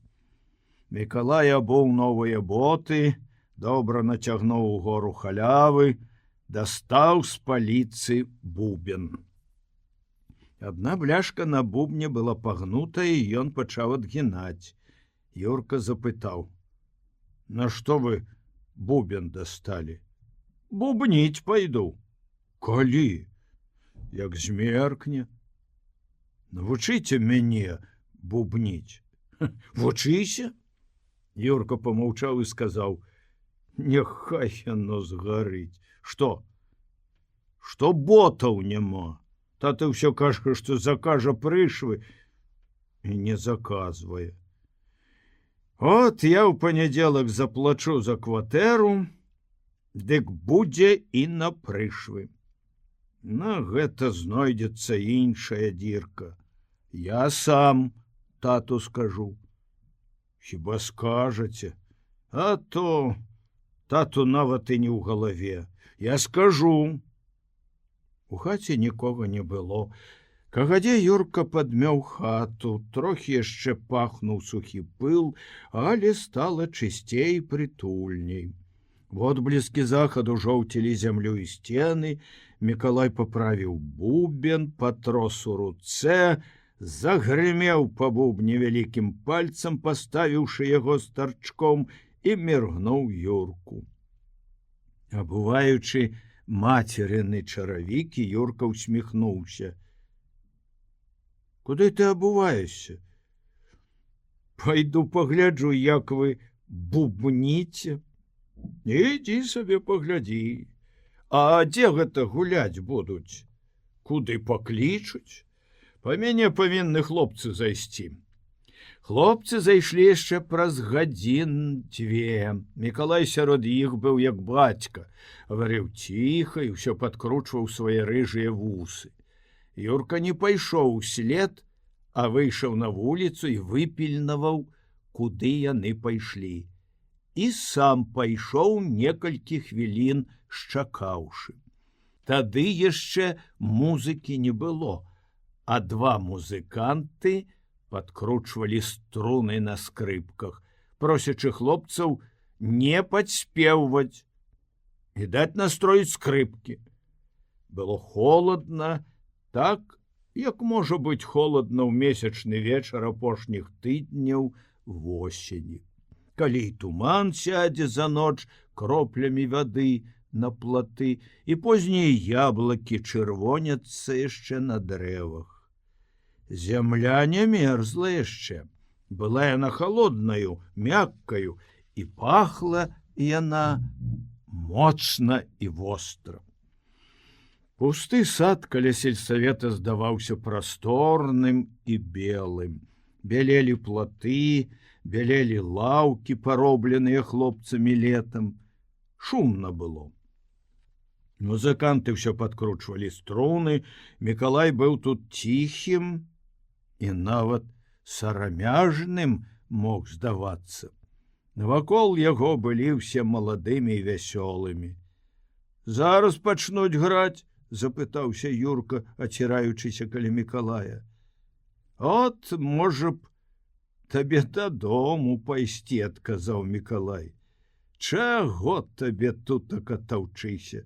Ці гэта твая кампанія? Дома бацька шукаць будзе. Я зараз пайду, адказаў Юрка, і ўшыўся ў кучу хлопцаў і дзяўчат. І нечакана знайшоў там Юзіка. Той пабліскваў вачыма і глядзеў, як Клемусь трымаў за рукі Барановічаву Ганну. Здароў, Юзік, сказаў Юрка. Хацеў падаць руку і не падаў. Здароў, чаго ты прыйшоў? А ты? Так сабе. Я так сабе. І абодва пачалі моўчкі глядзець на Клемуся і Ганну. І саромеліся глядзець адзін на аднаго. От Клемусь узяў Ганну пад руку, і пайшлі яны паволі па белым садзе. Юзік і Юрка разышліся ў розныя бакі. Мікалай пробаваў вялікім пальцам бубен і, патрасаючы яго, слухаў звон шамкоў і бляшак. Так маўчаў і глядзеў на ўсіх. Дзяўчаты хадзілі з хлопцамі, стаялі, сядзелі, хлопцы жартавалі, сваволілі. Музыканты гатовы былі граць, сядзелі з Мікалаем 3 скрыпкі. Мікалай пытаўся. Нешта ж гэтая ваша палкавая музыка не чутна нідзе. Струмант купілі, а нічога нідзе не гэтае. Якая гэта палкавая? Ну, што трубы справілі. А, гэта. Дзяк вучыць граць. Вучыць? Ну і як? Нішто сабе, толькі падла зацягвае трохі работу. Адразу сукін сын па нотах вучыць пачаў. Няхай бы раней без нотаў панавучваў, што самае патрэбнае, ну, вальца, там польку, марш, а тады ўжо можна было б і па нотах вучыцца, а то ўжо другі тыдзень на адных гамах трымае. Цярпення няма, хочацца, каб скарэй. Мало што хочацца. У нас бывала ў палку капельмайстар дык навічкоў па 2 месяцы на гамах трымаў. Але затое музыканты выходзілі, дык проста калі заграюць, дык не еў бы, не спаў бы, а слухаў. Я па маршыраваў пад палкавую музыку. Бывала, калі грануць, або вечарам, калі, як у Могілёве стаялі, выйдуць на пляц за казармы граць.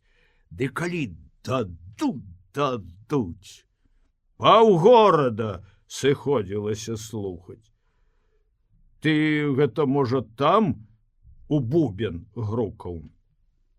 Не, это я сам праз сябе. Давайте польку урэжам.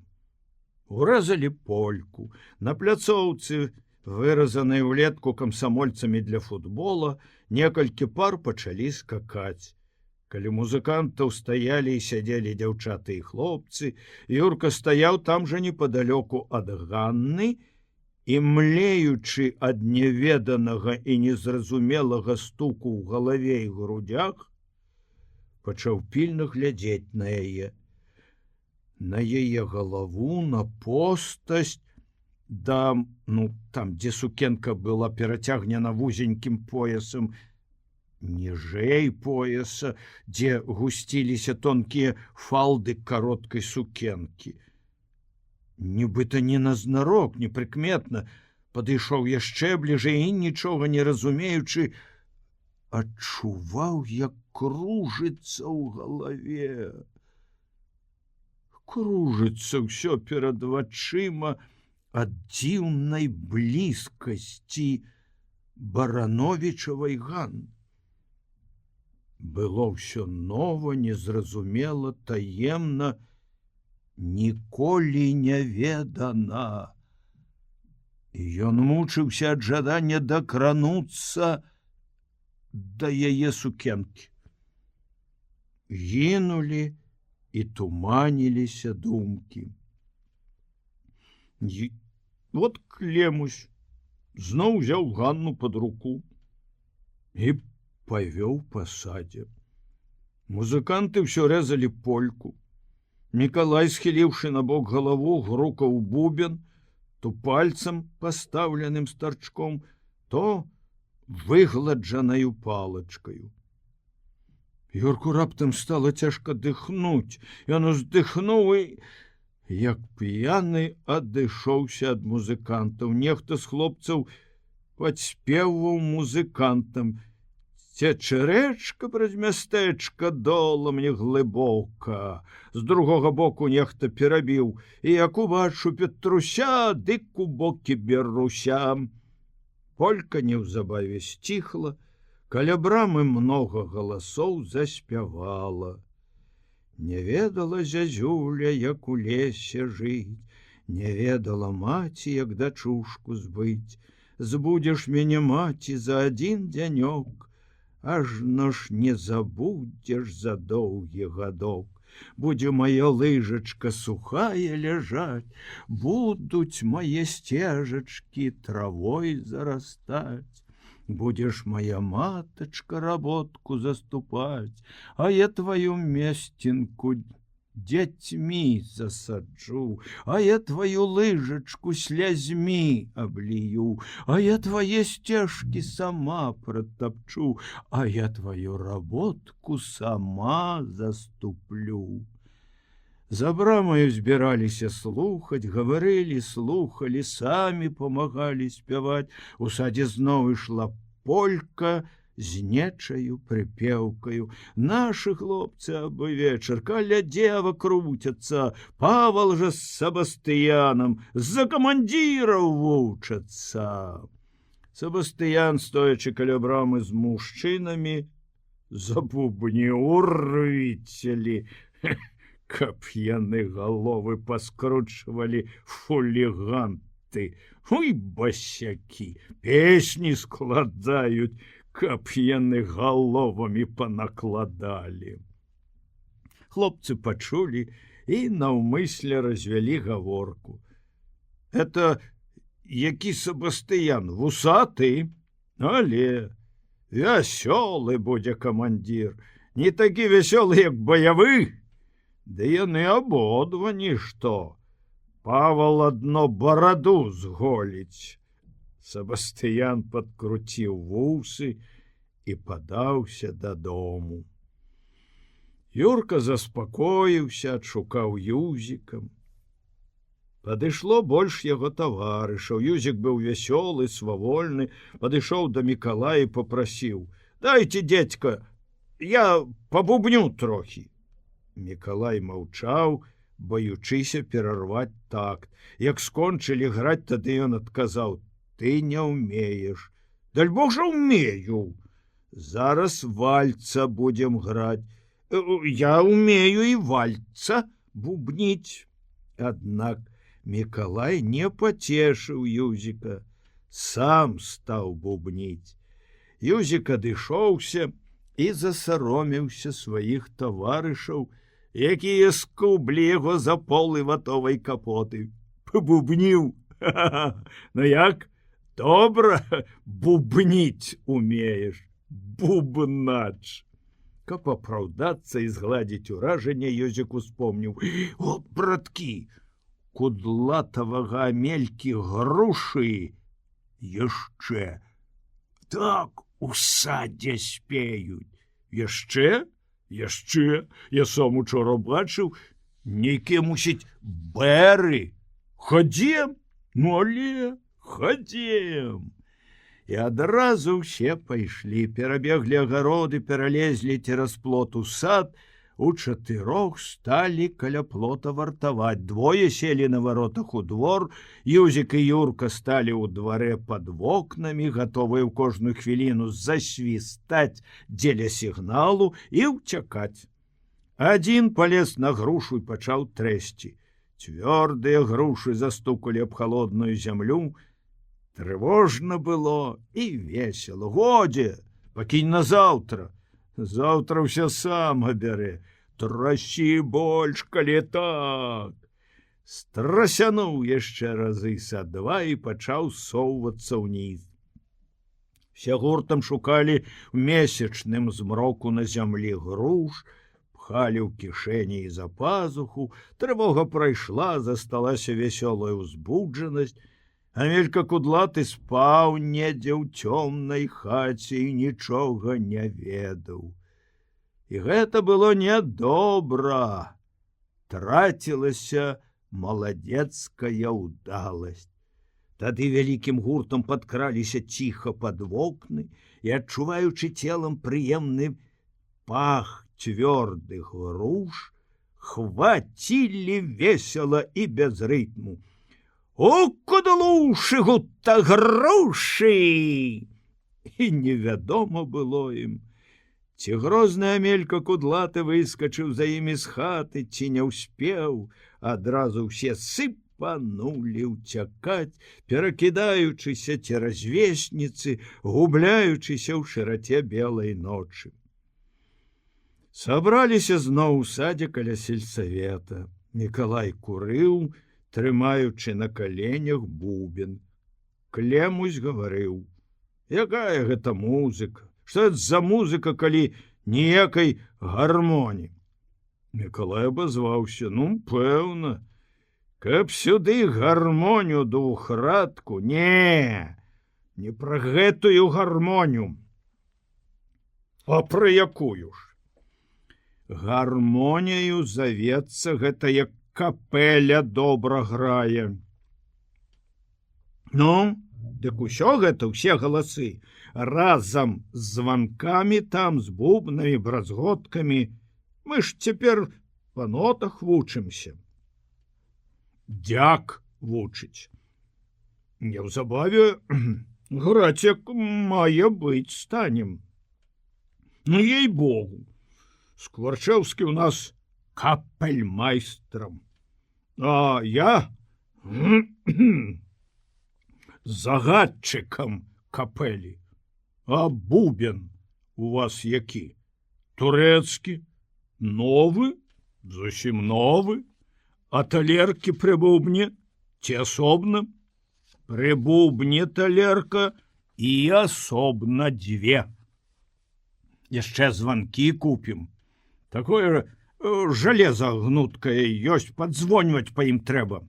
Я ведаю, у нас у полкавой музыцы ўсё это было. Адно што ці здолее Скварчэўскі быць добрым капельмайстрам. Ён спец. Можа быць, ён у салдатах як быў, дык таксама граў. Ну, калі гэтак, дык добра. Клемусь пайшоў да дзяўчат. Юзік сеў побач з Мікалаем, Юрка пайшоў за Клемусем. Зноў убачыў Барановічаву Ганну, зноў стаў да яе блізка. З пакутнаю асалодаю адчуваў, як хвалявала яго гэтая блізкасць. Зноў глядзеў на яе галавою сукенку і яшчэ адчуваў, як рэжа левую нагу разарваны мацерын чаравік. Назаўтра такое ж самае было надвор'е. Яснае, халоднае, пахучае вятрамі і вадою асенніх рэчак.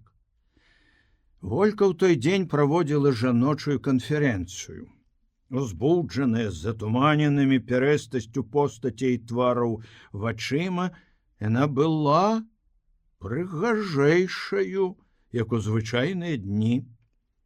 Сход быў невялікі, і было на ім больш мужчын і хлопцаў, чым дзяўчат. Алесь прывёў на сход Макаркаву Вольку. Алесева маці, паглядаючы на Барановічыху, гаварыла: «Вот так, это гаворка адно, што баба, дык яна павінна і вучыцца, і ўсё, а? А от колькі ёсць такіх, дык усяго і пакрасуецца тады, калі за бацькаваю галавою вучыцца. А пасля, калі павучыцца трохі, дык усё роўна за гаршкі бярыся. За каго б яна там замуж не пайшла, хоць сабе за якога і камісара, не то што за каморніка якога-небудзь. Бабская доля, вядома. Адно гаворка, а дзеці як пойдуць. Мужчыну ніякае ліха, што яму? Пачуўся мужчынскі голас. Няўжо ж ты хочаш, каб мужчына табе дзяцей раджаў, або пялёнкі мыў, або ў печы паліў? Волька застукала алоўкам па стале. Ціха, таварышы, хто хоча сказаць, няхай слова возьме. Калі пачнём усе зараз гаварыць, дык аднак гаворкі не сціхалі. Вядома, бабская доля горшая, усіх доля роўная. Калі мужик здароўшы, дык затое ён больш і цяжэй робіць. Няхай баба папрабуе зрабіць мужчынскую работу. Баба больш робіць. Але бяда, што яе работа нязначна так, як мужчынская, бо яна таўчэцца па хаце і каля хаты за ўсякаю драбніцаю, і за мытым, і зашытым. Ай, ўсё ёй патрэбна. Не пра гэта гаварыць трэба. Але на чорта тут гэтыя крыўды выказваць, а? Всё роўна ўсяго не выкажаш, і мала што тут парадзіш. Нічога, а от скажу, всё выкажу. Выказвай, бо і выкажу. Тут гэта, што от гаварылі пра гэтыя калектыўныя кухні? Дык яно, гаворачы, можа і добра, хто яго ведае. Але трэба адно падумаць, як яно будзе выходзіць. Чаму? А таму, што хто будзе бліжэй стаяць да гэтай кухні, заўсёды лепшы кавалак сабе або сваяку дасць. Нагледачы будуць, мусіць. Добры інтэрас. Адзін будзе рабіць, а другі будзе наглядаць. Вельмі лёгкі хлеб мецьме. Не гэтак. А як? А што ж, добра і гэта, што ў кожнай хаце кожную раніцу на чалавек, якіх 5 ці 10 варыцца, а там адзін на сотню. І можа, больш будзе варыць, а рэшта займацца нават гэтым не будуць. Ну, але выдзеляць табе там як галоднаму сабаку. Карысць вялікая, што цяпер табе ніхто не выдзяляе. Не, гэтак не будзе. От выдумляюць, а? Вядома, што лепш будзе. Ніхто нікому падкідаць горшага кавалка не будзе, бо тады гэта як бы адна сям'я будзе. А як жа зрабіць гэта? Як рабіць? На калектыўную гаспадарку перайсці. Узяць от хатам 10, ды злучыць разам в адно ўсю гаспадарку. Адзін будзе рабіць адно, другі другое, і спорна будзе, і плодна, як той казаў. Ага, это значыцца побаку ўсё, што нажывалася за век. Адцурайся ўсяго.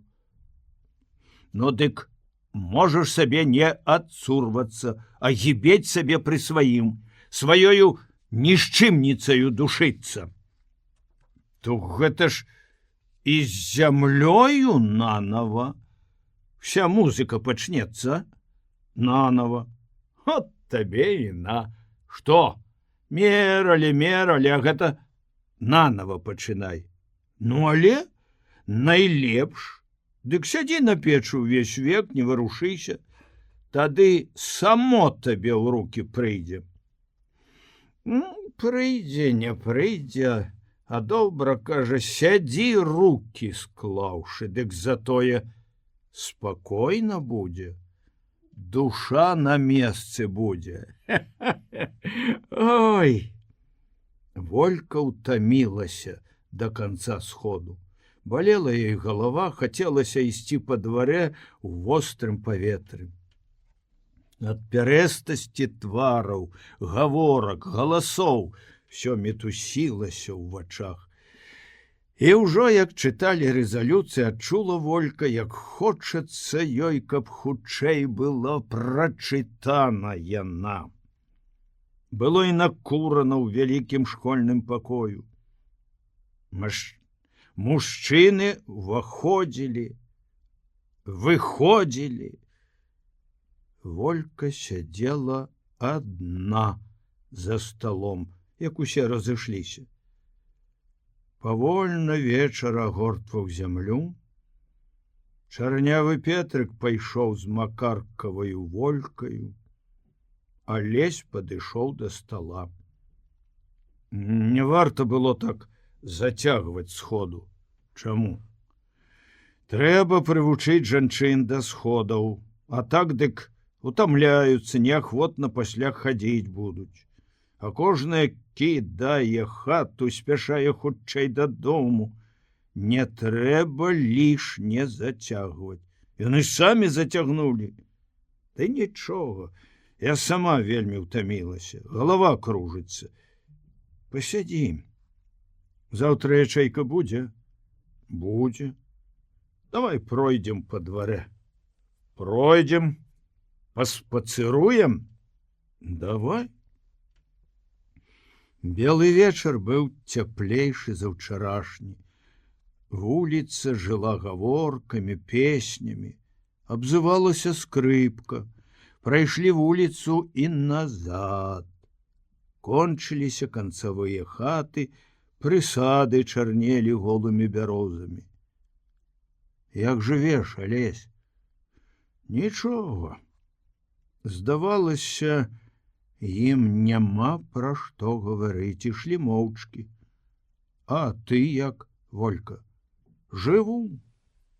І я жыву. Як у тебе з Ганнаю? Ты ж ведаеш. Таксама. Мусіць жа. Каморнік жа паехаў. Ну то што? А яна тут? Дома? Дома. Ну што з гэтага? Ты ўжо забыўся яе? Не забыўся. Ты выбачай, братка, я вельмі рад гаварыць пра гэта з табою. Толькі з табою. Ты, калі нудзіш па ёй, ідзі да яе. Той паехаў, а з дзяўчынай часамі гэта бывае. Часта гэта бывае ў яе гадах. Не, я да яе не пайду. Я не хачу навязвацца ёй. Не навязвайся, а дамагайся. Храбры рыцар, значыцца. Ты не ведаеш дзявочыя душы. Там і ведаць няма чаго. Сілком лезці ёй вочы я не буду. Яна сама, думаеш, да цябе прыйдзе? Я не думаю, што яна прыйдзе, яна таксама мучыцца. Я не падыходзіў блізка да яе, калі апошні раз гаварыў з ёю. Яна папробавала гаварыць са мною і з плачам уцякла ад мяне. З плачам уцякла. Я з тае хвіліны рашыў не ісці больш. Што гэта будзе за жыццё, калі яна будзе жыць са мною, а думаць пра таго? Яна ж яго, можа, і не ведае добра. Можа, як уведае, дык не будзе думаць пра яго. Можа. Далей ішлі моўчкі, маўчала ўсё вакол іх, вярнуліся назад, ішлі галоснаю вячэрняю вуліцаю. Можа, зойдзем да мяне, сказала Волька. Зойдзем. Падняліся на высокі скрыпучы ганак, нячутна адчыніла Волька дзверы, вокны малога пакоя выходзілі на кірмашовы пляц, яна доўга чыркала запалкамі, стоячы перад акном. Дай я запалю. Алесь адчуў у сваіх руках яе халодныя пальцы, што перадавалі яму запалкі. Чорны абрыс яе постаці варушыўся на фоне акна. На, запалі.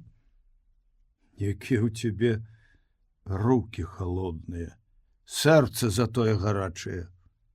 Не відаць нешта. А як жа ты хочаш, каб было відаць? Я, ведаеш, Волька, жаніцца буду. Як ты думаеш? Запаліў. Што ты хацеў сказаць? Не, нічога. Не, што хацеў сказаць? Якое у цябе там сэрца гарачае? А ты не ведаеш?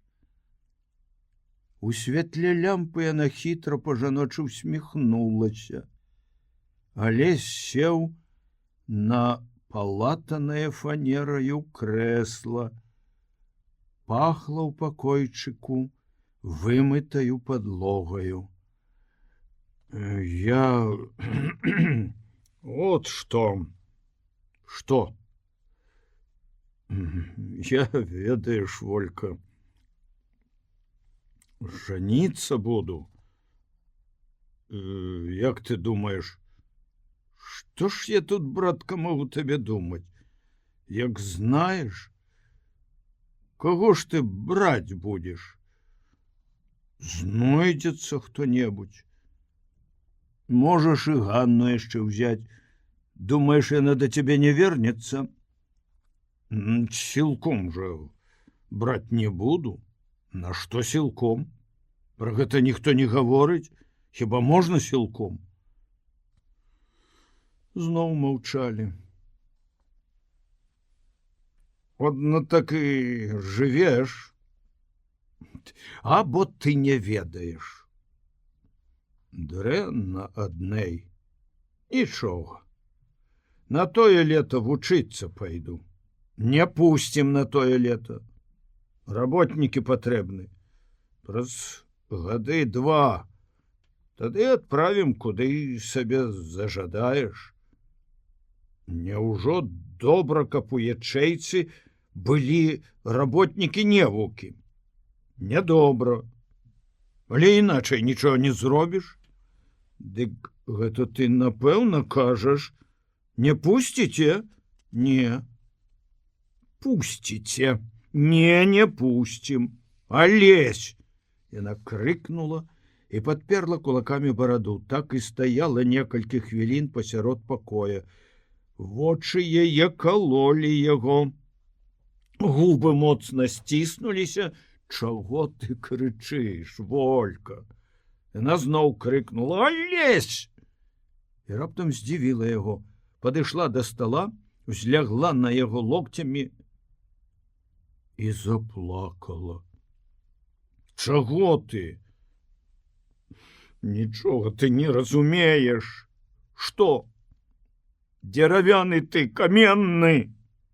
Чаго ты плачаш? Ну, не пусціце вучыцца?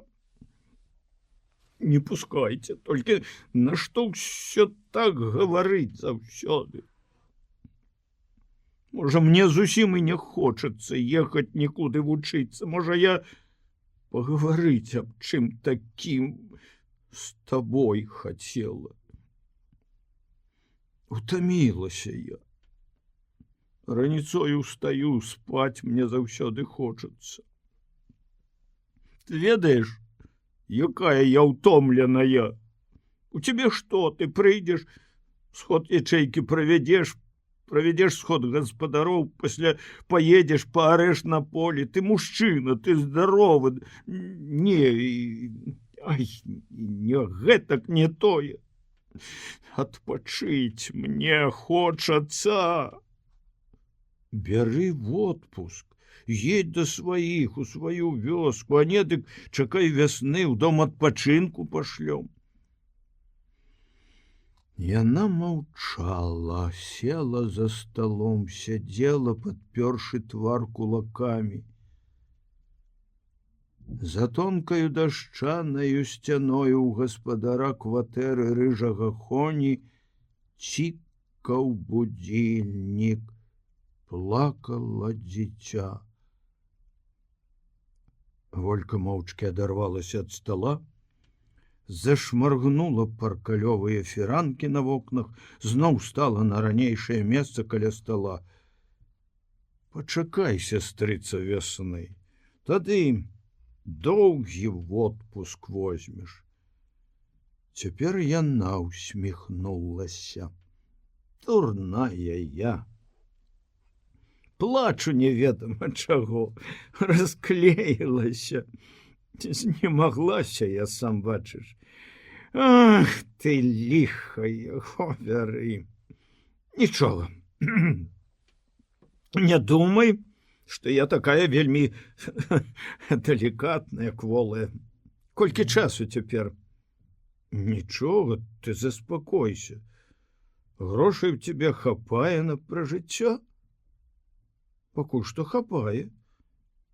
Ведаеш, ты куды пойдзеш ад мяне?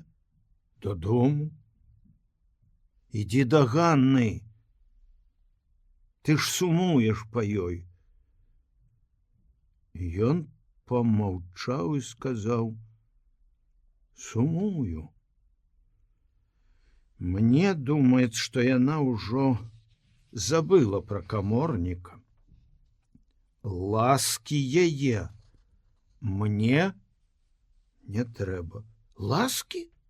Ніколі. Ніколі нічые ласкі не трэба. Але тут хіба ж гэта ласка можа быць? Я сам не ведаю, што ты гаворыш. Калі яна заплакала перада мною, я да яе не пайду.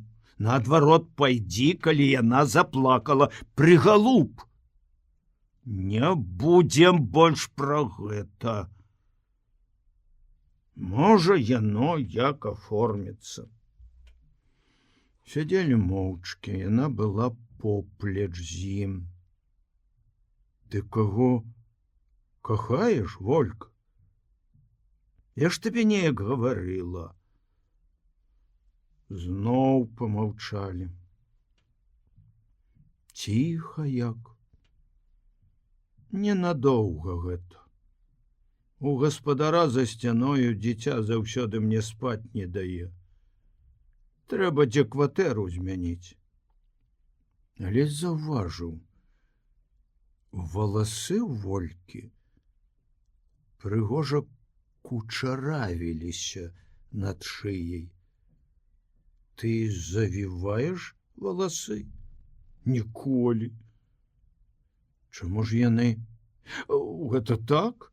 Раскідаліся? Ён узяў яе за руку. Пачакай, я валасы папраўлю. Няхай будуць так. Сціснуў яе руку. Яна адказала яму гэтым жа. Сеў да яе бліжэй, бачыў і адчуваў, як зачырванеўся, загарэўся яе твар.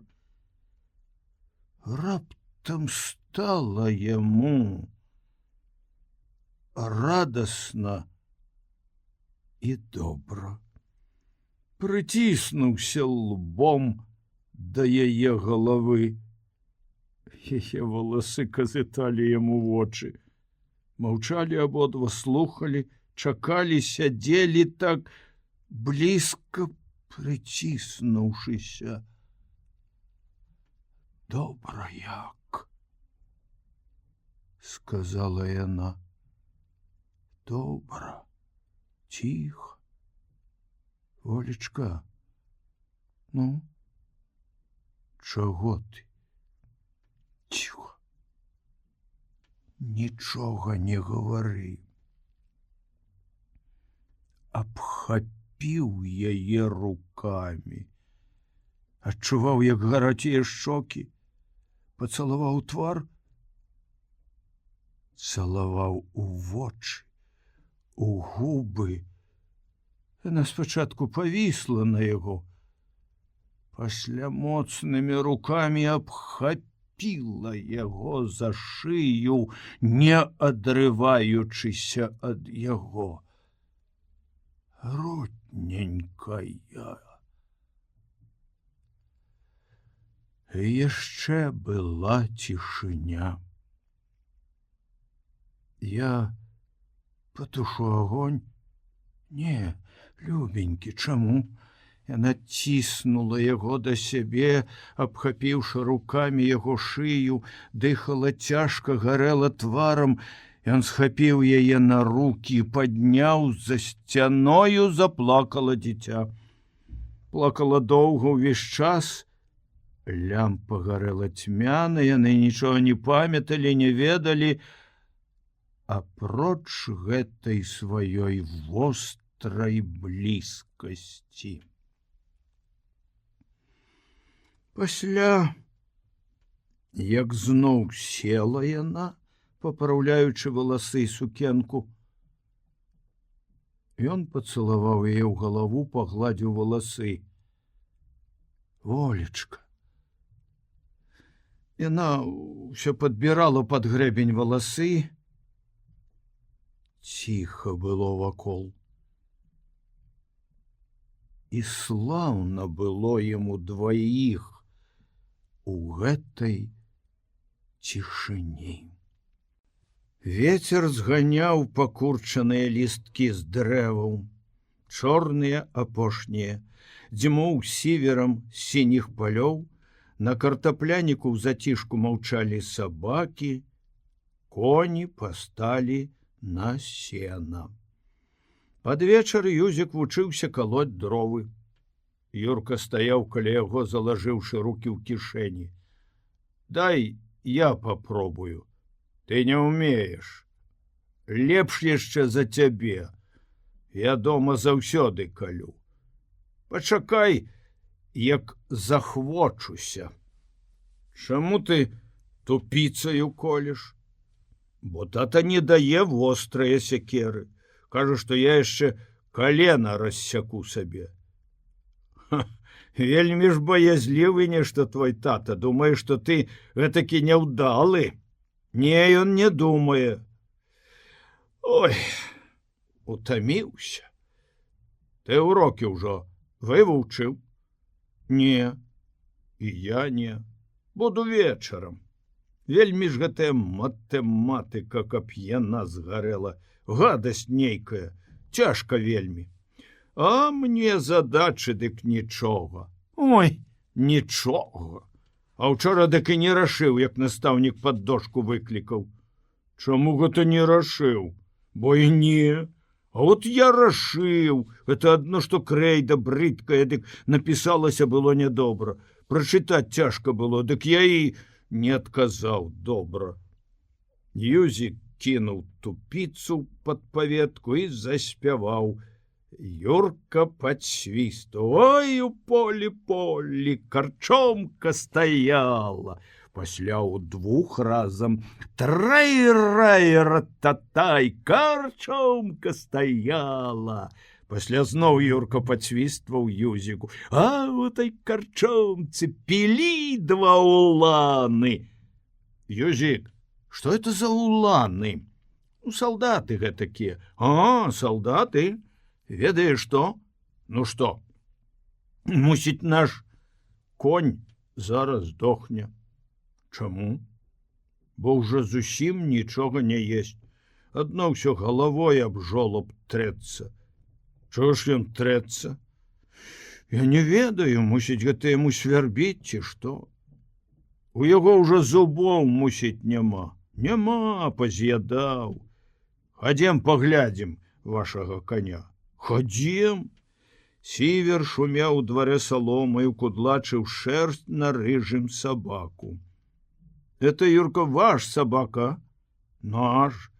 Дзе ж вы дасталі? Гэта я яго з-пад разніцы прывабіў. Тата раней крычаў, а цяпер не. Я яго картопляю падкормліваю трохі, а рэшту ён сам жывіцца. Выдумаў. Дзе ён табе тут вельмі пажывіцца? Чаму не? Сабака заўсёды знойдзе чым пажывіцца. Гэта ж ганчак. Ты паглядзі адно, якія ў яго ногі. Бачыш, які зад у яго? З гладкаю шэрсцю тонкі, бо худы дык і тонкі. От паглядзіш, як я яго адкармлю. У хляве конь глядзеў у жолаб.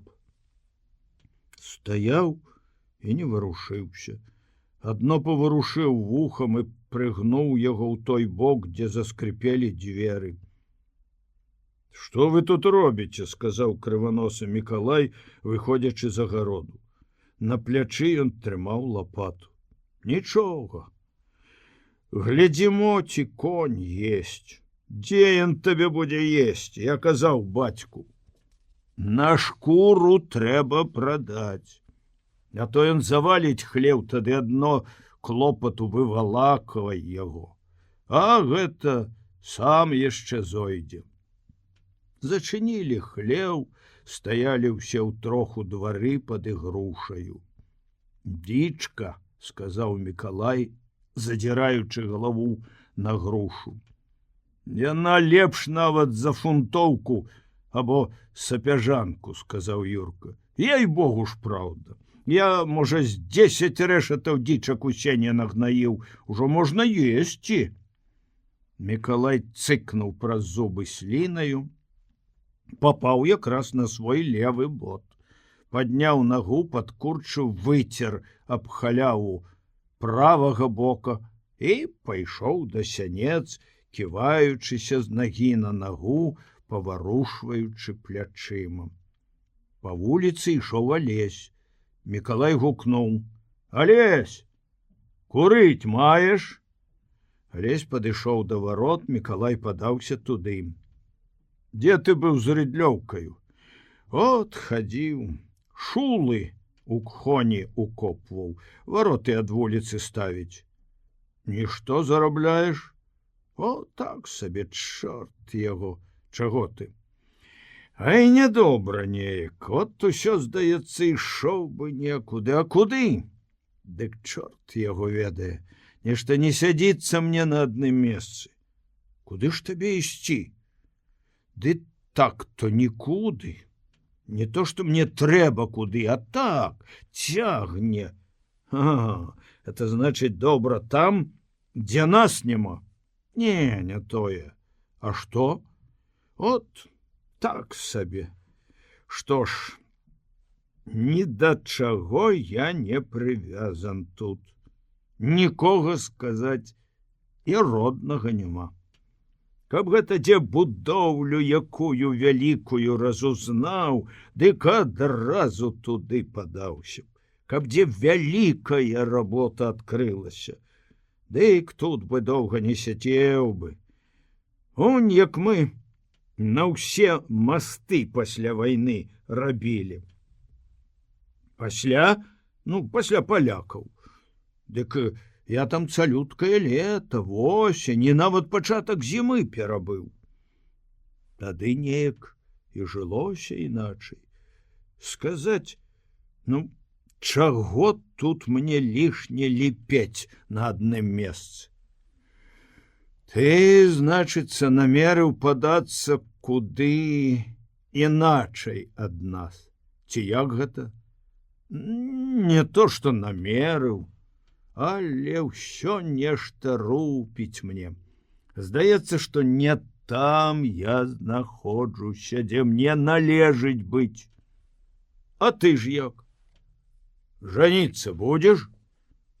Алесь успомніў сваю ранейшую гаворку з ім і сказаў: буду. Скора? Як скора? Пэўна, што не сягоння. Ей-богу, ты, Алесь, не адцёгвай. Я табе тады гаварыў і цяпер скажу, што табе самая пара. Ты ж жывеш, можна сказаць.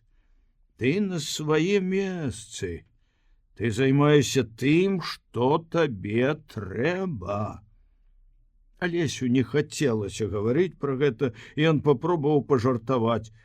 Ну, а ты ж сам? Я? Я брадзяга. Куды там мне? І зямлі ніколі браць не думаеш? А што я з ёю рабіць буду? Наўрад ці я тут прабуду больш як да вясны. Куды-небудзь вялікіх работ шукаць пайду. Будоўлі дзе якое. Ну, а там? Таксама і там. Всё як бы да часу, не да часу, а адна галава не бядна. Чуў прыказку? Ну, а як жа ты так?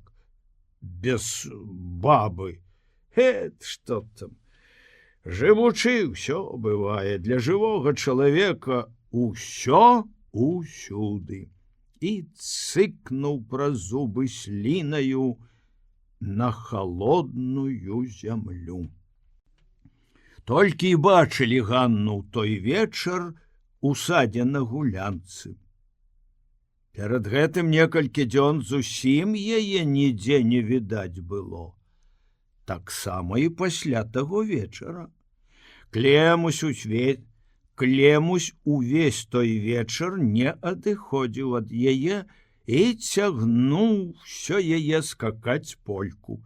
Яна ўсё адмаўлялася, нарэшце не выбыла да канца і сказала Клемусі, што зусім пойдзе дадому. Дык я правяду цябе? Правядзі. Клемусь пад руку павёў яе дадому, пастаяў на змрочнай вуліцы з ёю напроці яе хаты, трымаючы яе за руку вышэй локцем. Я чуў, што ты замуж ідзеш. Ідзі ты, ад каго ты чуў? Гавораць, плешчуць языкамі, мусіць, няма чаго рабіць людзям. Нікаму дзела да каго, хто ідзе замуж, хто не ідзе. Усіх апалошчуць. Дык гэта ж не я выдумаў. Я ж на цябе нічога. Клемусю не хацелася развітвацца з ёю. Давай паходзім па вуліцы. Не, я пойду. Чаму? І яшчэ ж рано, ну, паходзім. Мне трэба ісці. Ён сціснуў яе пальцамі над локцем, пробуючы ісці. Клемуська, пусці. Ну, якая ты упартая. Сам упарты. Ды на каго складае.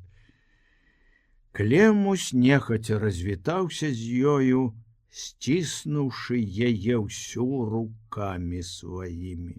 Яна вырвалася ад яго і пабегла ў двор. Клемусь вярнуўся назад у сад. З таго вечара яна зноў нідзе не паказвалася. Днём суседзі бачылі яе, як упраўлялася яна ў дварэ і на прыгуменні, а вечарам сядзела яна дома, і сумная, і поўная трывожнага чакання. Раз вечарам здалося ёй, што пазнае яна ў дварэ крокі і стук алесевых ботаў. Яна ўстрывожылася, не ведаючы, што гаварыць яму, як трымацца перад ім, гатовая моцна заплакаць, і паспакайнела, калі з сянец увайшоў Вашыновіч. Сядзела у цёмнай хаце і слухала, як у кухні бацькаў кум Вашыновіч гаварыў з бацькам. Учора Хоня прыехаў з горада і гаварыў, што бачыў там каморніка. Па вуліцы ішоў, кажа, выфранчаны з жоўтаю палачкаю. Пазнаў, кажа, яго, сам скланіўся і дзень добры даў. Пачуўся голас мацеры. Далікатны чалавек, вучоны, разумны. Бацька запытаў, а чаго гэта Хоня быў у горадзе? Мала чаго, балагол бывае. Вазіў некага ці нешта. Кум, не спяшаючы, закурыў, помаўчаў і хітра запытаў: можа, што пісаў вам? Хто? Каморнік. Не. Можа, Ганне што пісаў? Бацька памкнуўся быў сказаць не, але аб нечым здагадаўся.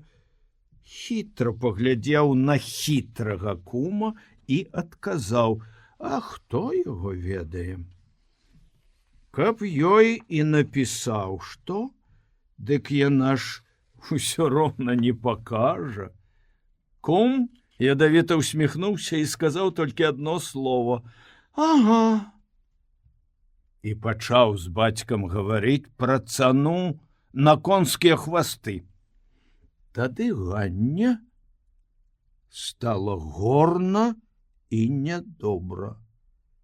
Злосць з'явілася і на бацьку за ўсю яго гэтую палітыку, і на мацеру, і на хітрага дзядзьку бацькавага кума за яго гэтую недобрую гаворку.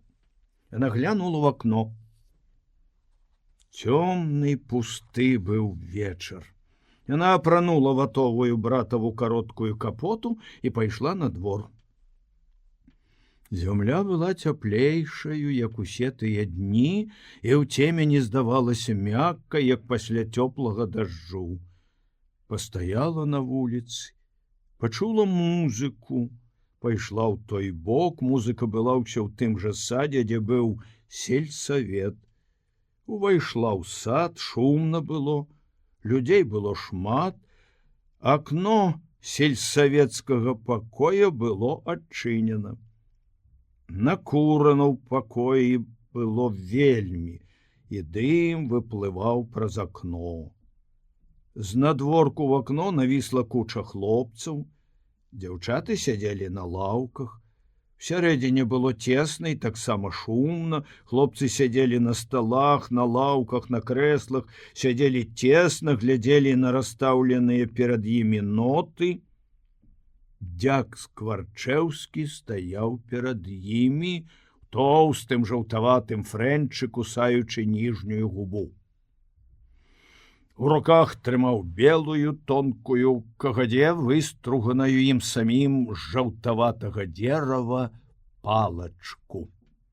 Выгляд у яго быў вясёлы, вочы смяяліся, зубы кусалі ўсё ніжнюю губу. От ён пастукаў аб стол сваёю палачкай, выцягнуў яе перад сабою, раўналежна з ёю выцягнуў і левую руку, узварухнуў леваю рукою, адкінуў бок правую руку з палачкаю і нават паціснуў плячом, скрывіўшы на левы бок увесь твар свой.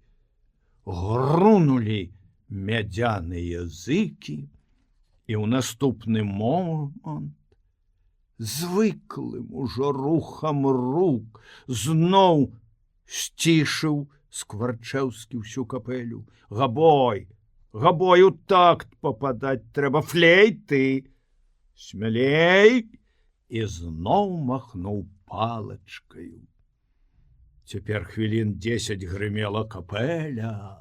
Скварчэўскі, сочачы і вушыма і вачыма за ўсім, толькі ледзьве паварушваў рукамі, крывячы часта твар у бок флейты. Клемусь баязліва глядзеў на яго, палохаючыся кожны раз, калі здаралася дзьмухнуць у трубу не ў такт. Не курыце, грамадзяне, папрасіў Скварчэўскі, скончыўшы. Окно адчынена, выцягне. Хто хоча курыць, можа на двор выйсці. Рыжы Хоня, стоячы каля дзвярэй, пацягнуў з кулака і схаваў у пальцах папяросу. Грамадзянін Хоня Залманович, я прашу не курыць. Не, я ўжо скончыў. Вакол зарагаталі.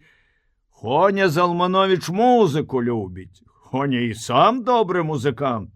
З яго лепшы курэц, як музыкант. Падаўшыся ў дзверы, Хоня моцным шэптам растлумачыў усім, хто стаяў каля яго. Гэта я нёс збанок гуркоў ад сястры з расолам. Іду, чую, граюць. Каму гэта няма ахвоты музыкі паслухаць? Ого! Ён перамяніў у руках з левай рукі ў правую збанок з гуркамі і падаўся на ганак. Скварчэўскі сказаў хлопцам: «Будьце гатовы!» і разлажыў перад імі новыя ноты. От ён зноў пастукаў палачкаю аб стол, от зноў упіліся ў яго вачыма хлопцы, зноў махнуў ён рукою, і кінулася ў свет грымучая весялосць. От бо прыждалі, сказаў Хоня, стоячы на ганку. Дзякуй Богу, прыждалі свае музыкі. Нехта адказаў яму: гэта ў іх апошняя рэпетыцыя. А тады што? А тады, як мае быць, граць будуць. У садзе было шумна, цёмны вечар чула думаў, прыпаўшы да зямлі. Ветру не было, і раставаў лёгкі холад. Ганна стаяла ў садзе адна, ні пад кога не падыходзячы. Каля яе шатнуўся Юрка. Чаго ты, Ганна, стаіш адна? Так сабе. Юрка пабег туды, дзе было цясней і весялей. Ганна адышлася да варот, узлегла на нізкі жардзяны плот, глядзела на пустую вуліцу чорнымі платамі і голымі дрэвамі. Музыка ўсё бегла шырокімі хвалямі ў свет. Магутныя языкі ўскідаліся, беглі в абнімку, рассыпаліся незлічонасцю звонкіх кропель вады, в адзін момант зноў гусціліся у неабдымную хвалю і беглі. І здавалася, што Не сутулаваты гэта Скварчэўскі махае там рукою, і не тыя ж самыя хлопцы твораць там гэтую вялікасць. Сум, журба, захапленне вырасталі ў душы дзяўчыны. Цвілі ружы у дзяўчыніным сэрцы, чарнелі і вялі іх пялёсткі, і зноў змяняліся і ружавелі. Маладосць і каханне поўнілі дзяўчыну, і цяжкасці чалавечых бур паведамлялі ўжо яе аб нязведанай глыбіні свету. У радасцях і пакутах пазнавалася гэта. От я ўжо некалькі дзён клопачуся пра ўсё гэта. Знайшоў ужо кватэру. Весёленькая кватэра, вокнамі на рэчку.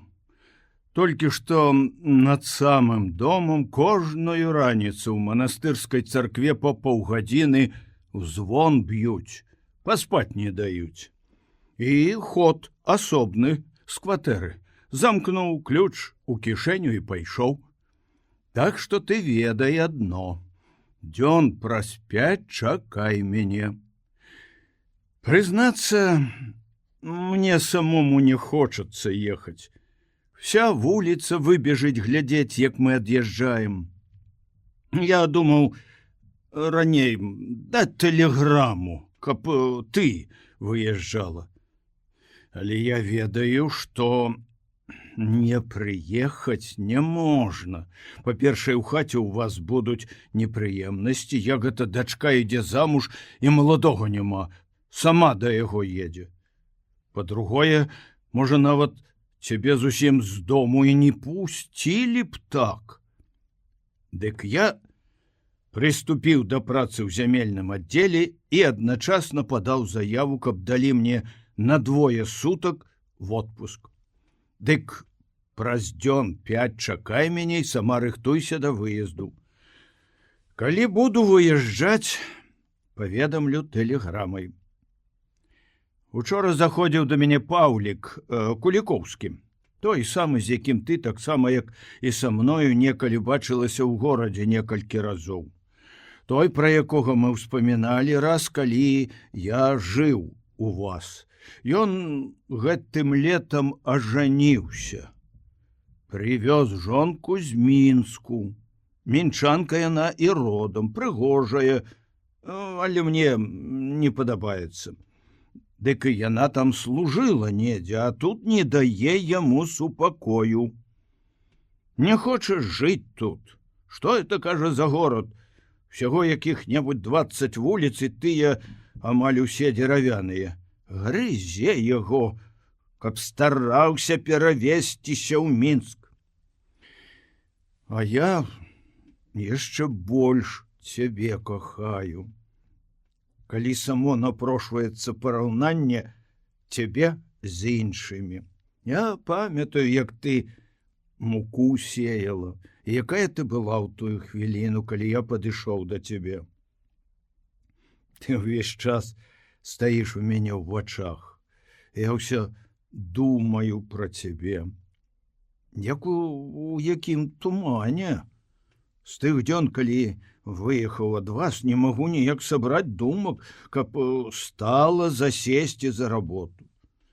Калі ты прыедзеш, тады пачну працаваць над сваёй дыпломкай. Цяпер пасля зямельнага аддзела спацырую каля свае кватэры па беразе рэчкі. На другім беразе стукае і шуміць новая электрастанцыя. Тут жа бераг пусты і вада холодная. Сіняя вода і глыбокая.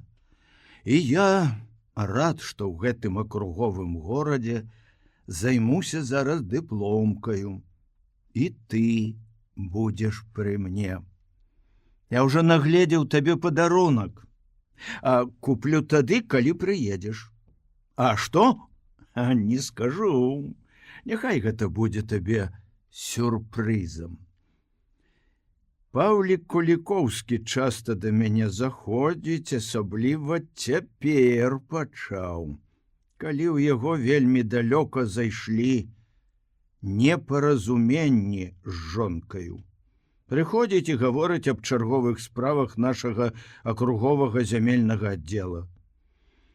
Раней дык ён мог гаварыць аб усім, чытаў шмат, любіў музыку, а гэта высах неяк, і ўсё як бы куды спяшаем.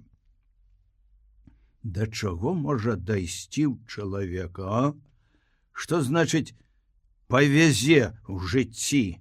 Заўсёды гаворыць ён мне, калі мы пачном аб гэтым гаварыць.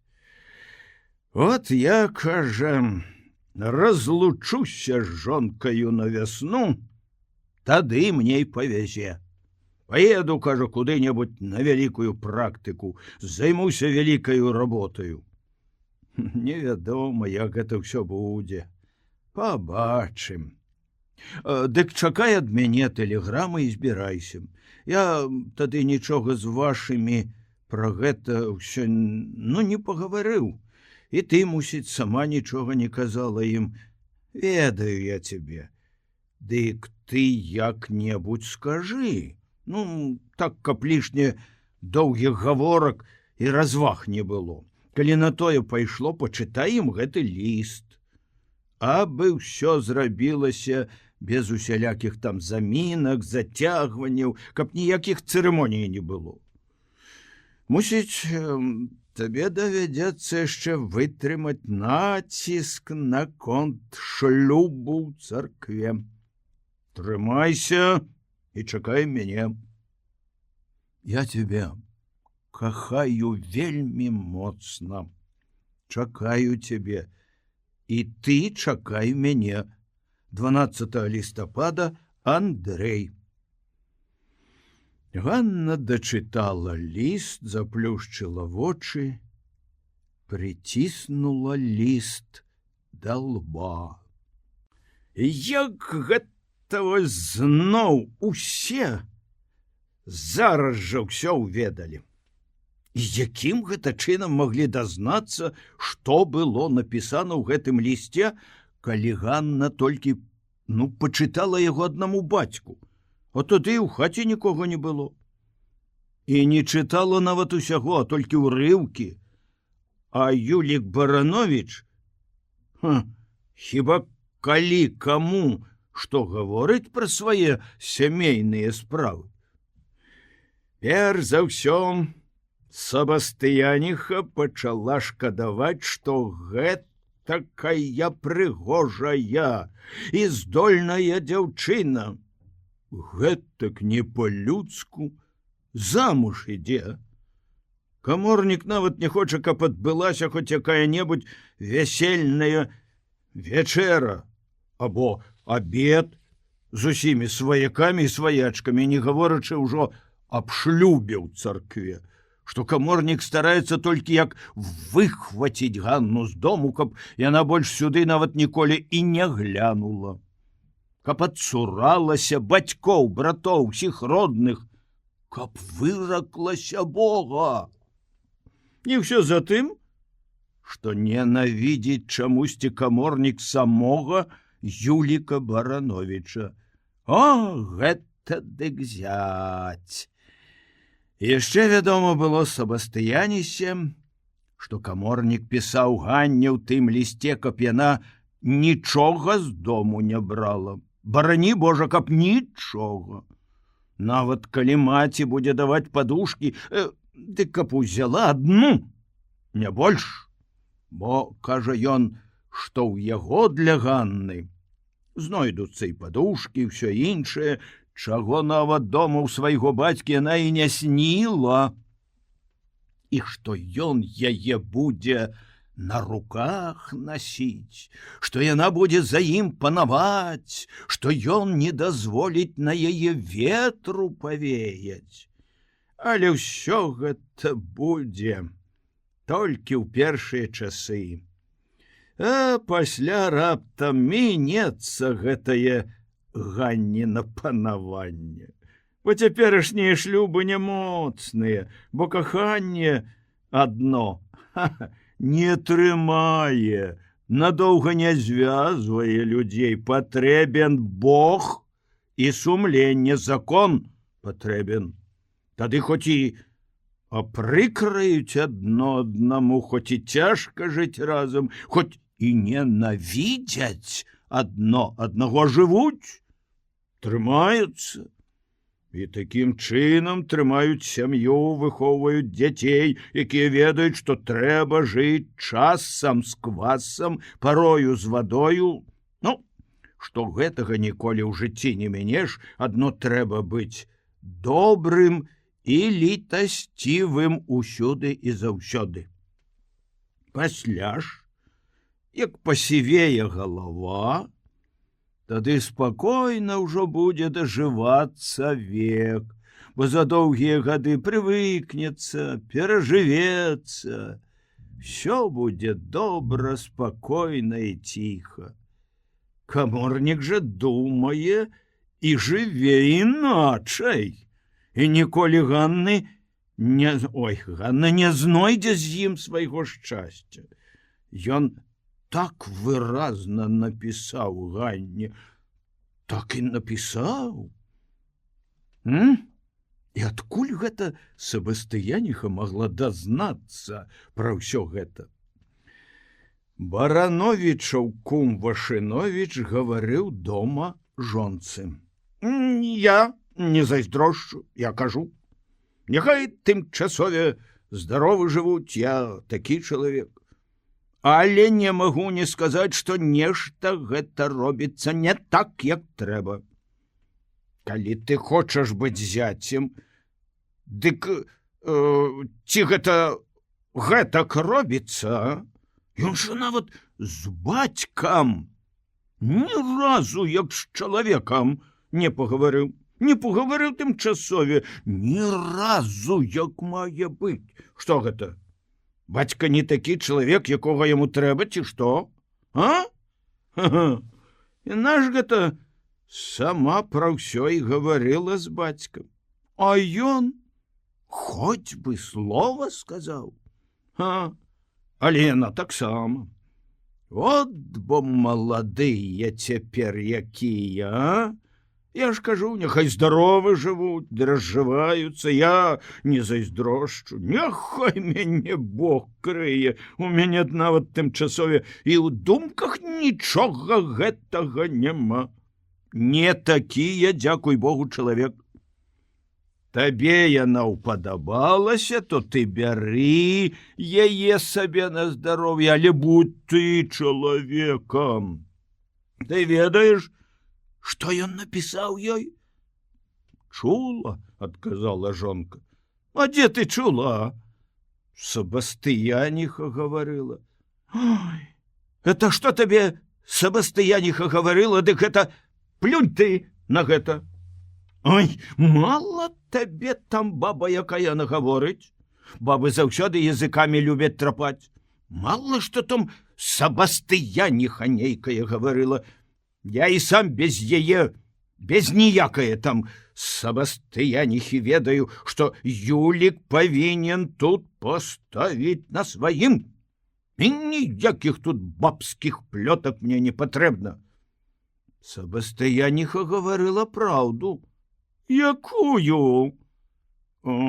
Што так, па-сабачаму, аддаваць дачку замуж нельга, бо ўсё роўна ненадоўга гэтая музыка. А гэта як Бог дасць. Вельмі вы ведаеце, бабы. Тут можа ненадоўга, а можа і якраз надоўга, хто ведае. Тут не ў гэтым уся музыка, а ў тым, што Юлік павінен быць цвярдзейшым і зрабіць усё як мае быць, каб не рабілася ўсё на смех людскі. Мне ніякага дела да гэтага няма. Але калі з гаворкі прыйшлося, дык я скажу гэта самому Юліку в вочы, я яму тымчасове ды не зайздрошчу і нічога дрэннага яму не жадаю. Бог з імі, няхай ім Бог памагае. Мне што, я тымчасове такі чалавек.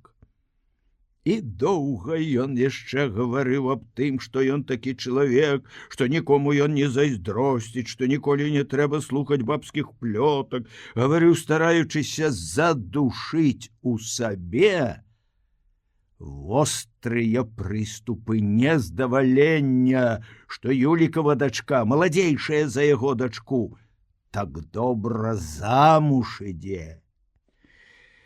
Алеся ваш маці сказала раз, нясмела паглядаючы на Алеся. Это такі праўда, што Барановічава Ганна замуж ідзе за таго самага каморніка. Алесь, стараючыся больш не гаварыць пра гэта, сціснуўшы губы і памаўчаўшы, адказаў: ну няхай ідзе. Каму якое дело? Маці ўздыхнула і сказала: загарадзі ты, сынок, у садзе каля вуліцы тую граду, пакуль зямля не замерзла, а то вясною таксама не прыбярэшся, як і цяпер, і таксама не будзе дзе расады пасеяць. Чаго вы, мама, злуеце? Я не злую. Не, злуеце. Калі бо ты гэтакі гаспадар.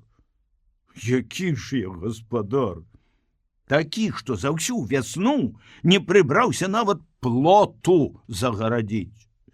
Але ж вы нікога не наймалі плот гэты загараджваць? Не наймала. Але без свае расады была. Я вам достану чужое, але лепшае за гэтую вашу сваю. Табе нічога не трэба. Калі заводзіш гаспадарку, дык не гэтак трэба займацца ёю, трэба пільнавацца яе, а не прападаць вечна на гэтых сваіх ячэйках. Ну чаго вы ад мяне хочаце?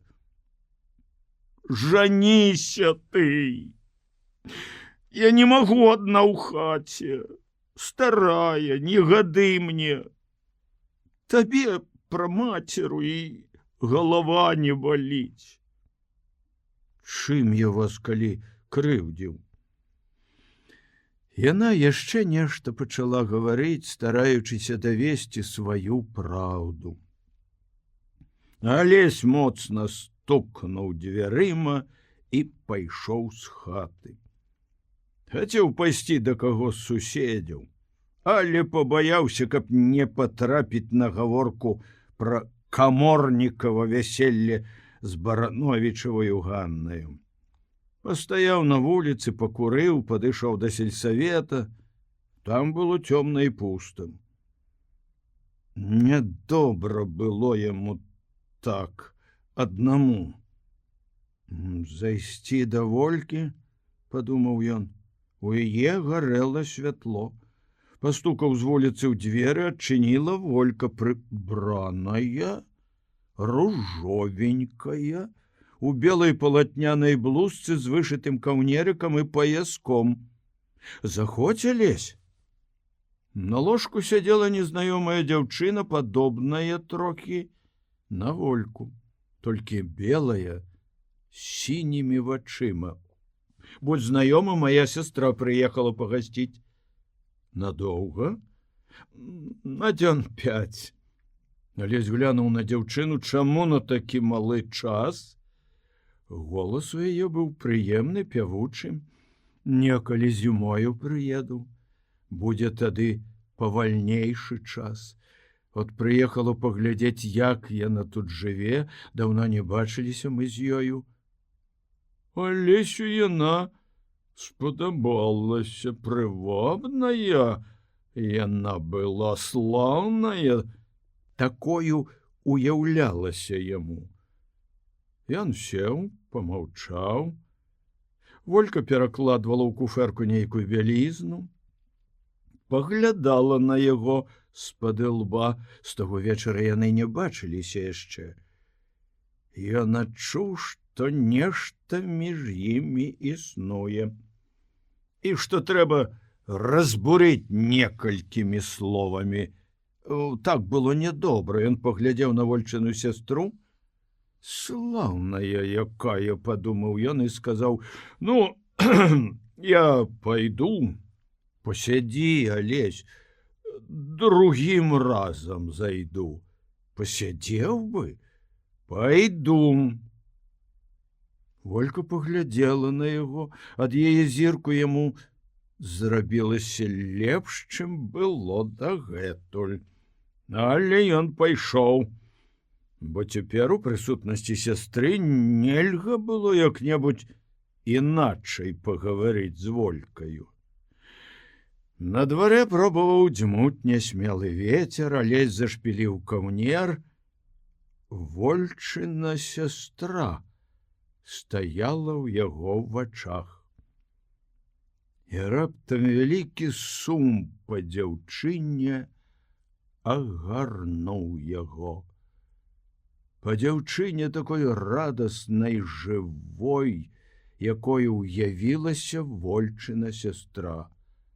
Калі яна паедзе? Завтра зайду, думаў ён. Куды цяпер пайсці? Ішоў цёмнаю вуліцаю, побач з цёмнымі абрысамі царквы ў Скварчэўскага свяціліся вокны. Хіба зайсці, падумаў. Пастаяў, рашыў вайсці. Скварчэўскі сядзеў за сталом, разварочваў запыленыя скруткі нот, сказаў весела, гледзячы на Алеся: «З гары дастаў, усё роўна як на дарозе знайшоў. Ведаеце, што это за п'есы? От вам увертура з оперы «Кармен». Бачыце? Чулі калі? Я сам у палку на флейце граў, а самую оперу у Мінску у тэатры чуў. Я, ведаеце што?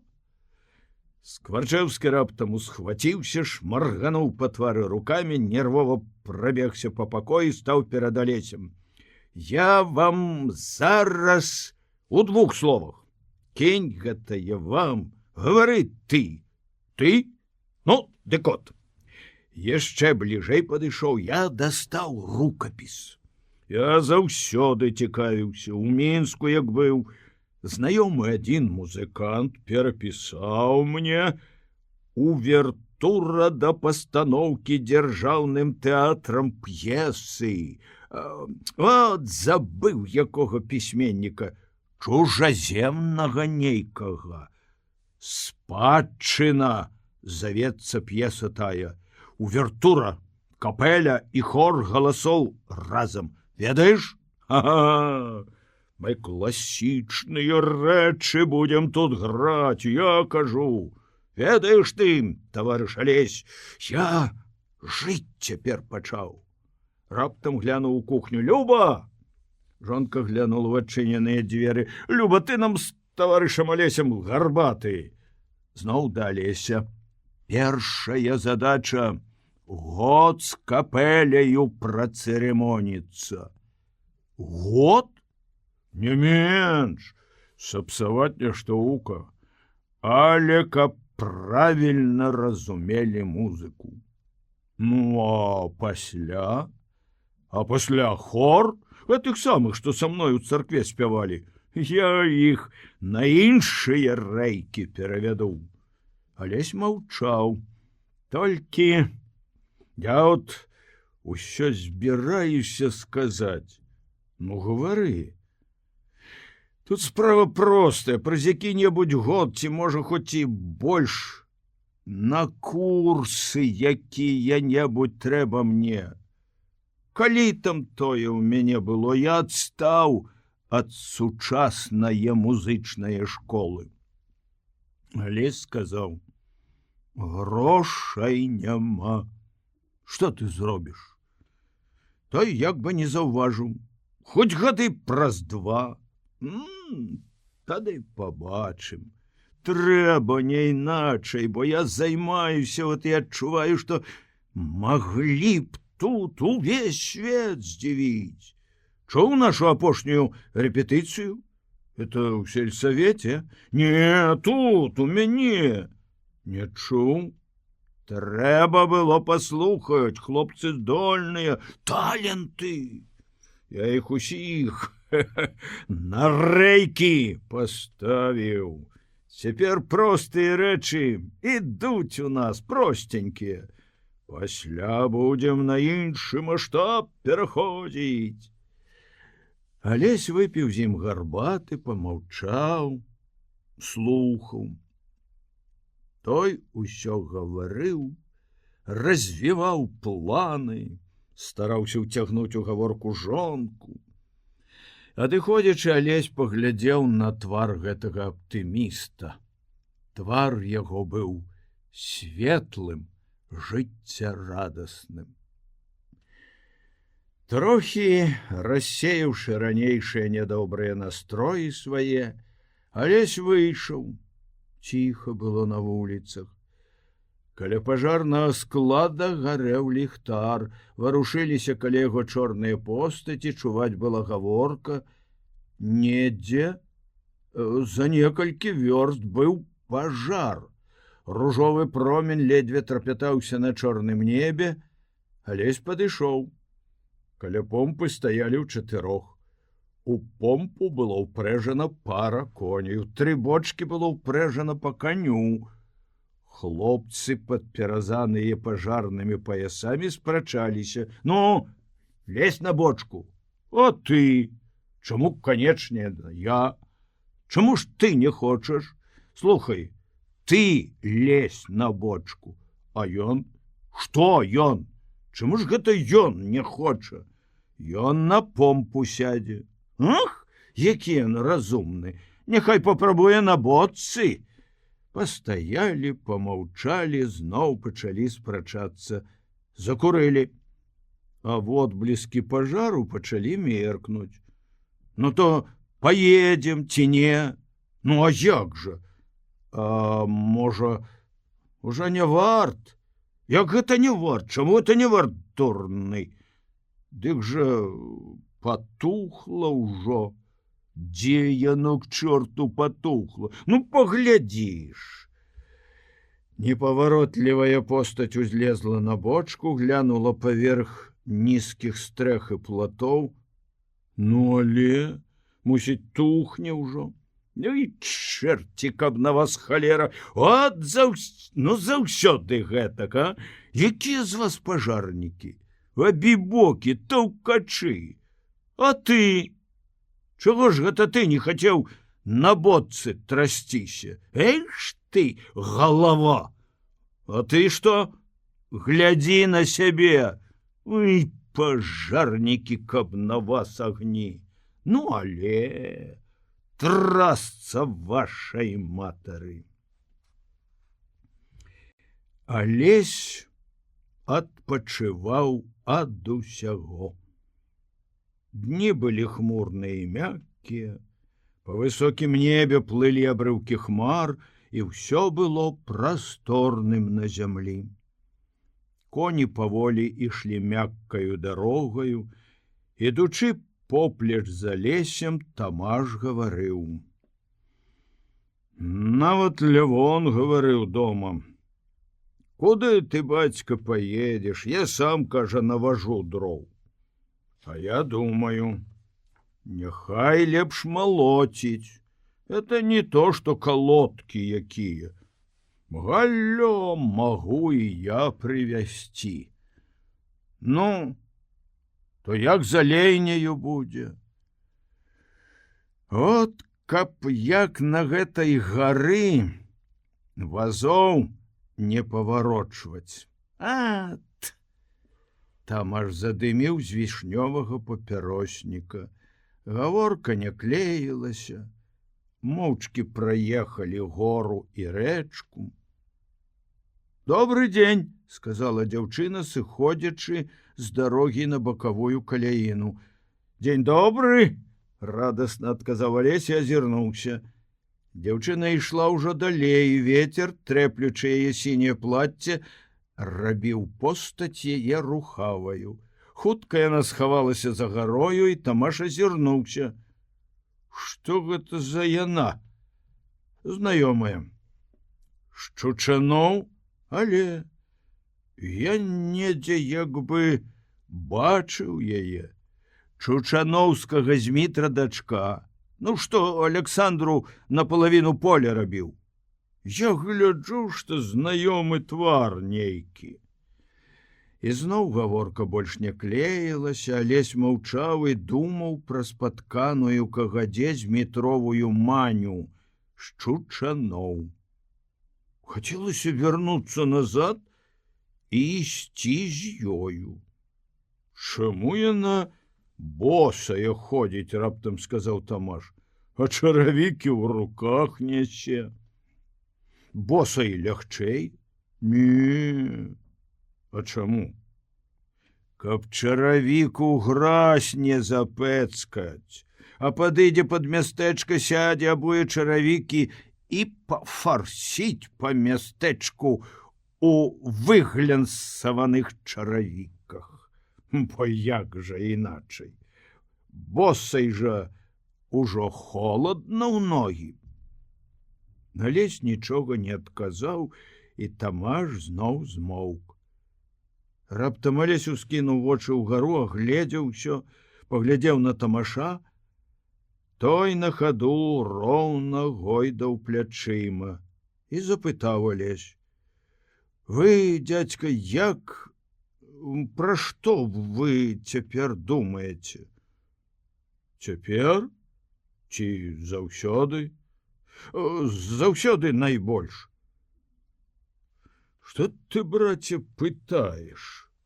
Хто ж яго скажа табе адразу?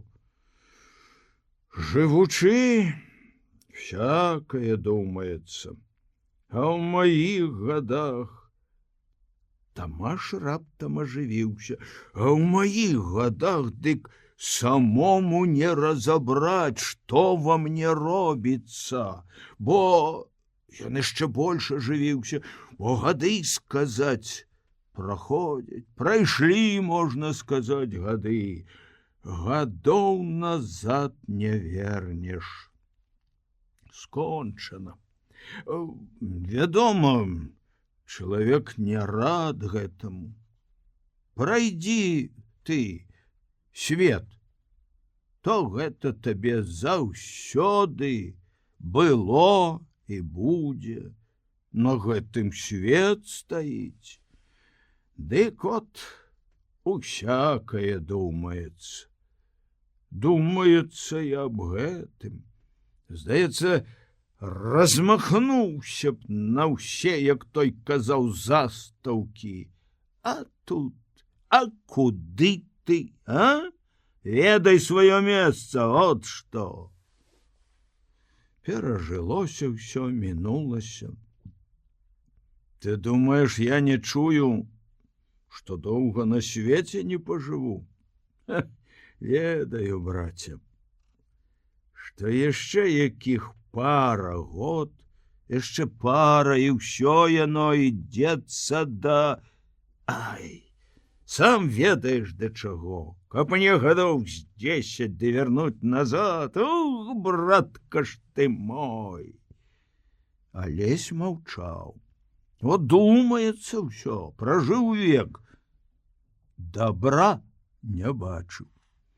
Па смалакурнях, па балотных равах, па панскіх маёнтках усю маладосць перажыў. Не агледзеўся, калі прайшло ўсё. А з жонкаю як жыў? Ты думаеш, добра жыў гэта я? Ай, як я жыў? Ні я ёй не люб, ні яна мне. А чаму? Бо галота страшная, бядота несусветная. Часам і кавалка хлеба ў хаце не было, нічога не было. Душу не было чым пражывіць, а калі і было чым, дык гора якое падкоціцца, што і кавалак той у рот не лезе. кавалка хлеба ў душу не ўбіць. Ты думаеш, што? Ад гэтага ўсё гэта ясна, як Божы дзень, вядома, што. Тут яно што важна? Што чалавек ад чалавека далёка. Ну, што чужым ён робіцца другому. Ну вот, хоць бы і ў мяне. Это пасля ўжо дзяцей пагадаваў, заработкі яны пайшлі былі, дык памацнеў трохі, а то часамі кашулі не было перамяніцца. Ты поверыш? Было тое, што вошы заядалі. Яна бывала наваліцца, што я жыць не ўмею, што я няўдалы. А я? Што ты ёй на гэта скажаш? І чым ты ёй давядзеш? Лаяцца? Пробаваў і гэта. Так яно вот і пражылося. Пасля, я ж кажу, дзеці павырасталі, пайшлі ў людзі. А як яны выросталі? Ці гэта гэтак трэба чалавеку выростаць? Нават і цяпер часам старэйшы возьме ды ўспамяне. Мы, кажа, пры табе ніколі добра не бачылі. Як бы гэта я тут вінаваты ў чым. Малодшы дык усё вучыцца хацеў, намагаўся аж страх. А тым часам, дзе тое ў мяне дастатак для гэтага? Мне яго і шкада было. І тады, і цяпер. Я дык усё адмоўчваўся перад ім. Раз толькі не вытрымаў, сказаў нешта груба, а ён мне ў адказ. Калі, кажа, на гэткае жыццё, дык на чорта ты мяне на свет пусціў. А ты ведаеш, што гэта значыць, калі дзіця папракае бацьку, што ён яго на свет пусціў? Ведаеш ты, што гэта? Дык от, я і дадумаўся. Трэба на свеце, каб было так, што каб дзіця дзякавала бацьку за тое, што з'явілася яно на свет. Гэтак ці не? Ну ты скажы, праўду я кажу? Ну, так яно, от усё. Вядома, што ўсё гэта чалавека вучыць, а сілы ў мяне было. Ой, чорт яго ведае. Я яе всю і вагнаў ва всякія там смалакурні, і куды ты сабе хочаш. І без толку ўсё. Што ж ты скажаш? І шкада ўсяго, самога сябе шкада, як падумаеш. Каб гэта я радзіўся пазней крыху. Што ж, немач мяне цяпер агортае ўжо. Гады, дуб, і той ломіцца, камень, і той крышыцца, а то чалавек дзіва вялікае. А гадоў не вернеш. Усё чалавек можа на свеце, а гадоў не вернеш. І роднага бацьку з маткаю за грошы не купіш. Там аж дыхнула Лесю ў твар дымам з вішнёвага свайго папяросніка, ішоў моўчкі, пахвостваючы на хаду пугаю па сухой метліцы на каляінах раз'езджанай дарогі. Памаўчаўшы зноў: ты, братце, От хочацца сказаць, ды часамі адразу выказаць неяк не магу, от што. Алесь маўчаў. Тамаш папробаваў скрывіць твар нясмелаю нейкай усмешкаю.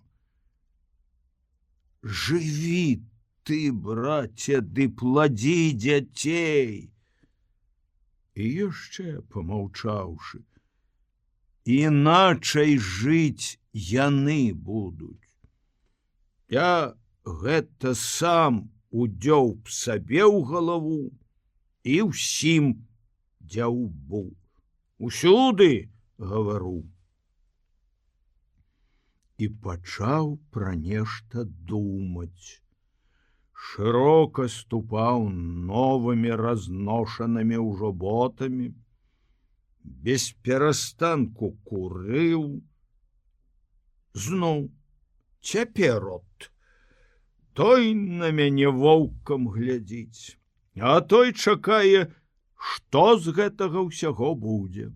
А я моцна і здорава ўздыхну, а я раблю.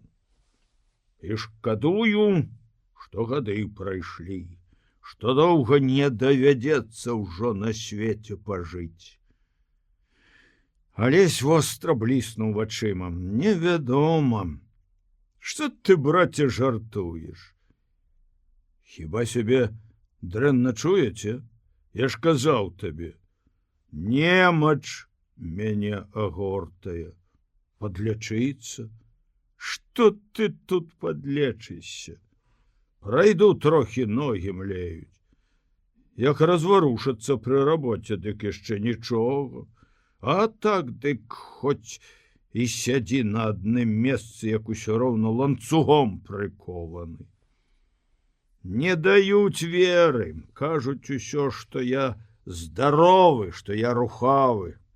А ўсярэдзіне ў мяне здароўя няма. Каму лепш ведаць, як не мне самому? А скажы ты, каму? Менш рабіць трэба. Ай, гэта вядома. Ну, ёсць жа, здаецца, ад каго. Да яно ёсць. Я ж ужо і гаспадар дома, ай, так сабе, прышы, як той казаў, кабыле хвост. Сын. Што? З сынам ладу няма? Не, што ты? Ну, а што? Запраўляй ён усім. Ну, а мне што? Няхай гаспадарыць. Я от памагаю адно, колькі магу. Зноў закурыў і ўсё схвостваў пугаю сухую мятліцу на каляінах. Алесь нічога не гаварыў, стукалі калёсы, трасліся вазы, хмары ўсё плылі па высокім небе. Гусціліся на даляглядах, сінелі і цямнелі над зямлёй. Гойдаліся вятры на дрэвах.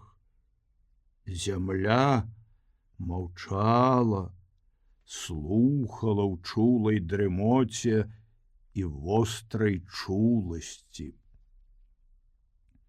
Поле пахло ветром, і шырынёю сваёю жадала сонца. Сінелі лясы ціха і нявінна. Так, як па-дзіцячаму, светяцца конскія вочы на палявых дарогах. Даўно ўжо абветралі дарогі. Пашарэла ралля і добра урунела жыта. Поле сумавала пад густымі вятрамі, пад радасным пахам ядлоўцу. І следу не засталося ад курлыкання жураўлёў, плаўнага руху гусей.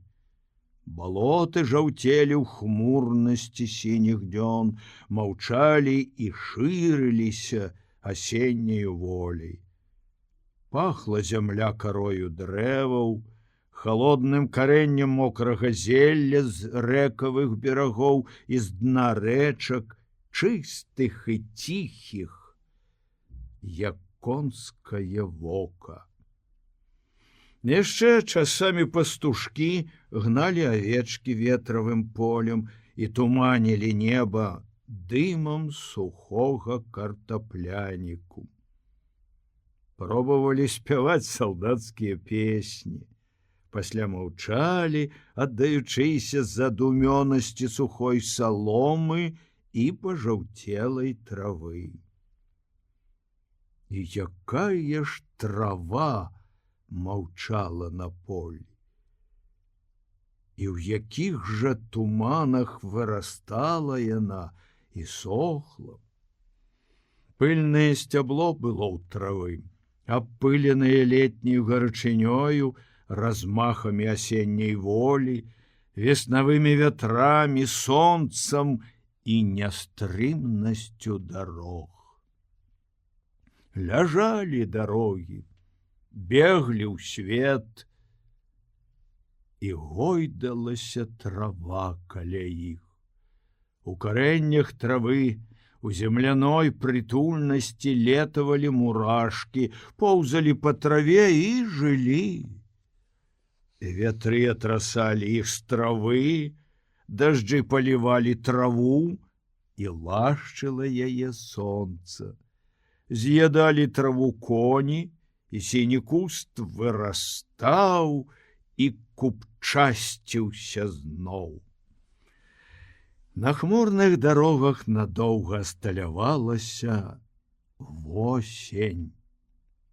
Жыла у неабходнасці свету і цешылася радасцю зямлі. Збіралася ўміраць восень, і ў павольным скананні яе хваляваліся буры, кіпелі імкненні, і ў пажоўклай траве была радасць гэтых і ўсякіх дзён. Жыла і кіпела у пахучай зямлі, ў каменнях, у лісці. Асеннія туманы ўзнімаліся і асядалі. Разыходзіліся яны па зямлі, кроплямі вады сядаючы на дрэвы, на камень. Зыкі доўга гучэлі ў туманах, і ўсё чулае і радаснае, задумёнае і сумнае, жывое трымала ў сабе іх вясёлую сілу. Дні праходзілі, мерклі і нараджаліся. Які туман стаяў на дарозе. Перавесіўшыся на бок, каб не абмуляцца, паволі ехаў сабе конна Юрка. Толькі чуў, як пахне ядловец, і за 5 конскіх крокаў ад сябе нічога больш не бачыў у густых засцілах туману. Падсмокваў губамі на коня, паплёўваў паабапал яго шыі і ўсё пачынаў цягнуць бясконцую, як зямныя дарогі, песню. Эй ты, эй, эй ты, эй. І думаў, колькі гэта будзе ўжо, як мама памерла. Ці месяц, ці 1,5, ці можа і 2. Но пасля пачаў думаць пра коня. Глядзеў, як конь трос шчуплаю грываю, і шкадаваў яго. Пасля пачаў разважаць сам з сабою. Прышлы павінны быць добрымі. І калі па праўдзе гэта шавец праз 3 дні, як казаў кагадзе, пашые, то ў нядзелю можна будзе абуць іх. Толькі няхай уже тады сам тата ідзе па іх, бо на кані зноў ехаць, дык толькі абмуляюся, а на драбінах мусіць такі праўда, што не заедзеш. Хіба пацяплее на дварэ, тады босы пайду. А калі будзе гэтак холадна, дык як жа я зайду ў гэтых маміных чаравіках? адно ногі паабрэзваю. Адно, каб як гэта дастаць, дзе, ну, трохі грошай на ваксу. А? Ну, дык вельмі б добра было, каб паваксаваць боты. Новыя яны і так добра, але як трохі паносяцца. Невядома, колькі гэта капеек вакса каштуе. І зноў засвістаў і заспяваў. Ой, у полі карчомка стаяла. На агародзе спаткаў яго рыжы сабака, ішоў збоку, падбягаў, падскакваў, стараючыся лізнуць яго ў твар. Твару дастаць не мог і аблізваў усё нагу. Пайшоў ты, ды не лежыся, ну пайшоў вон. Сабака на момант адбягаўся, выпярэджваў коня. Фью-фью-фью, Натя-на. Хадзі сюды, куды ты? Фью-фью-фью-фью. Сабака варочаўся і бег насустрач. Каля школы таварышы не далі яму праехаць. Чаму ты сёння вучыцца не прыйшоў? Чаму урокі прапусціў? Дзе ты быў, Юрка? Чаму твой конь такі худы? Куды гэта ты ездзіў? Это твой сабака? І он толькі усміхаўся і ехаў далей. Юзік дагнаў яго і ішоў побліч. Дзе ты быў, Юрка? От Чучанох. Чаго? Ездзіў даведвацца, ці боты гатовы. Чаму ж вы у Чучаны аддавалі шыць? Там танней шыюць. А што, не гатовы? Не яшчэ. А калі будуць гатовы? К нядзелі. Слухай, колькі гэта каштуе вакса? Не ведаю, мусіць 10 копеек. Не, здаецца, 7. А, ну але мусіць 7. А на што табе? От як боты будуць. О, без ваксы нядобра. Ой, дурны ты. Дык ты можаш прасіць у Мікалая. Ён жа кожную нядзелю боты ваксуе. Дык ён дасць раз ці два. А пасля возьме ды не дасць. Найлепш сваю мець. А вы, як перад вялікаднем калолі япрука, дык шчацінне прадавалі ці не? Не, ляжыць у сенцах на бэльцы. Тата, як заколе цяпер зімою другога, дык тады разам прадасць. Дык ты возьмі трохі шчаціння, ды занясі на место прадаць. Вот табе і будзе на ваксу. А як тата огледзецца, ой, вельмі ён пазнае. Дык я так і зраблю хіба. Зрабі. А калі тата запытае, дзе я ўзяў грошай на ваксу, скажы, што знайшоў на месте 10 копеек. Не дасць веры. Дасць. А чаму ты так рана са школы ідзеш? Цяпер матэматыка засталася. Няхай яна згарыць, яна мне страшна. Я дома учора задач не рашыў.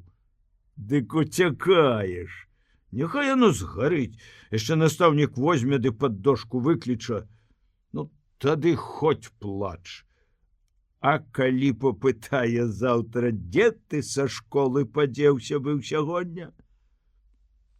Скажу, што голова заболела. А ён возьме ды запытае у цябе сённяшніх задач, а ты тады і паскачаш перад ім. Не попытае. Ну, а калі попытае? Скажу, што вывучыў, але праз дзень забыўся. А калі попытае ў цябе, чаму ты сёння не быў? Скажу, што ботаў не было. А як раней хадзіў? Раней цяплей было. Што ты будзеш цяпер рабіць? Нічога, а ты? І я нічога. Можа, пойдзем куды? Куды? Куды-небудзь? Ну, добра. Пад'ехалі пад хату. Абмуляўся трохі. Гэта і сабака за табою бегаў? Не, спаткаў на дарозе. От паабедаю і зайду па цябе. Добра? Добра. Адно будь дома. Буду. Удвух увялі яны коня ў хлеў, конь адразу пачаў церціся губамі і шыяю, аб жалоб пераступіў з нагі на нагу. Еш! Конь нічога не браў у рот. Ну чаму ты не ясі? Можа, ён піць хоча? Як ехаў, пробаваў паіць у рэчцы. Піў? Не, нават і губ не памачыў. Бачыш, які худы. Нейкі хворы ён. Думаеш, не? І стары? І стары. Дык што будзе? Нічога. Мусіць, здохне скора. Быў той дзень утрапёны нелюдскім. Цягнуўся той дзень доўга. Раней на дварэ падмарожвала, нават зусім было укавала ўсю гразь і ваду. Нават снегам было пацярусіла трохі зверху. А гэта зноў пусціла, зноў цёпла стала, мокра. У садах і агародах зелянілася сцябло пачарнелага на марозе зелля, барвенак на градах і пад дрэвамі ў садах весела распоўзаўся па зямлі. Плакалі стрэхі, моцна пахлі намоклыя непілованыя дровы. У двары ў разгароджаным агародзе пад ігрушаю мокла расцярушаная салома. І нудна было Юрку глядзець на яе. Горка было і крыўдна. Слёзы былі ўсе выплаканы, твар быў ад іх чорны закарэлы з чырванню пад вачыма. Нянавісць да бацькі душыла яго. Бо і гаворка тая з бацькам была ненавіднаю і агіднаю. Гавары, гэта ты ж чацінні корпаўся. Юрка маўчаў. Гавары, на што шчаціння браў? Чуючы такую жорсткасць бацькі, ён сказаў: не, гэта не я. А хто ж гэта тут мог лазіць? Я не ведаю, можа, ніхто. А дзе ж дзелася больш палавіны шчаціння? Не палавіна, а ўсяго трохі. І раптам, адумаўшыся, паправіўся: гэта вам здалося, шчацінне цэлае. Гавары, ей-богу ж не я. Прызнавайся, сукін сын. Бацька паволі ўзяў за вуха і пакруціў. Татачка, гэта не я. Брэшаш ты, каб я так жыў, што не. От я табе зараз пакажу. Тады ты пазнаеш, як красці, а пасля таіцца. Я не таюся, бо я не браў. А вот зараз паглядзімо. Трымаючы яго за вуха, бацька праваю рукою расперазаў падпружку, патрос ёю ў яго перад тварам з крыкам: зараз жа прызнавайся! Татачка, не я гэта. Калі прызнаешся, дык менш буду біць. Не я. Бацька павольна, не спяшаючыся, так, як абівае аб калодку сноп жыта, адвёў руку і свіснуў папругаю па целе. Скрозь палатняныя порткі папруга востра прыстала ніжэй спіны. Ай-яй-яй-яй, татачка! Бацька трымаў за каўнеры, не пакідаў хвастаць, выгінаючыся ва ўсе бакі, каб як вылузацца або ўхіліцца ад рэменя, Юрка енчым: «Татачка, не буду ніколі больш!» Радасным голасам бацька зарог: «Ага!» — прызнаўся сукін сын, як дапякло. «От я ж цябе зараз адвучу, як чапаць тое, што да цябе не належыць. Я цябе навучу, урвіцель паршывы, годзіна!» Юрка калаціўся, дрыжэў, выгінаўся. «Дзе шчэць падзеў?» «Прадаў». «За колькі прадаў?» «За 8 копеек. Гавары праўду, каб я так жыў, што за 8. Дзе грошы? Я сабе ваксы купіў». «Ваксы? Яшчэ ваксы захацеў?» «Няма, каб падзякаваў бацьку за новыя боты, дык яшчэ ваксы? Смурод жа ты паршывы! Татачка, я больш ніколі не буду, колькі буду жыць, ніколі не буду нават і ваксы купляць». «Жартуеш, гад!» Матвеевы вочы гарэлі раптоўнай звярэласцю, яму хацелася больш усё біць. Трымаючы ўсё за каўнер Юрку, ён раптам закрычаў: «Дзе гэта ты порткі падраў? Гавары!» Юрка дрыжаў і галасіў: «Гавары!» Зноў пачаў біць: «Ай-яй-яй, не буду больш, самі парваліся! Ай-яй-яй-яй-яй-яй-яй-яй-яй-яй!» І з немым крыкам рвануўся, стукнуўся галавою бацьку ў жывот, вырваўся і зразу кінуўся ўцякаць у агарод.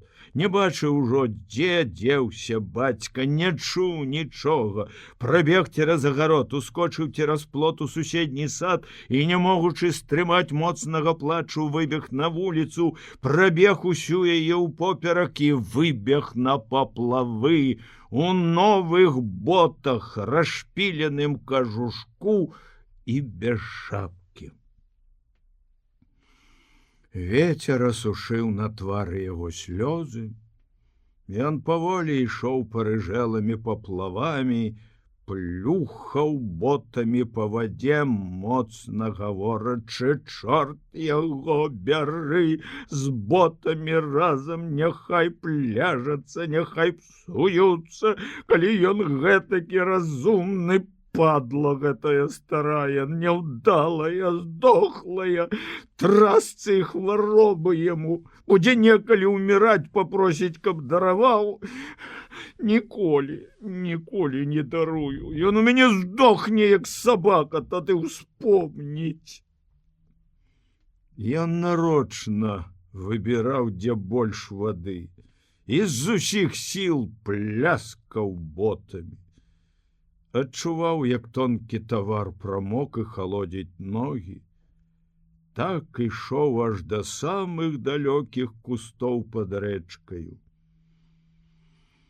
Прыпыніўся на мокрым беразе, прайшоў трохі ўздоўж паўз рэчку.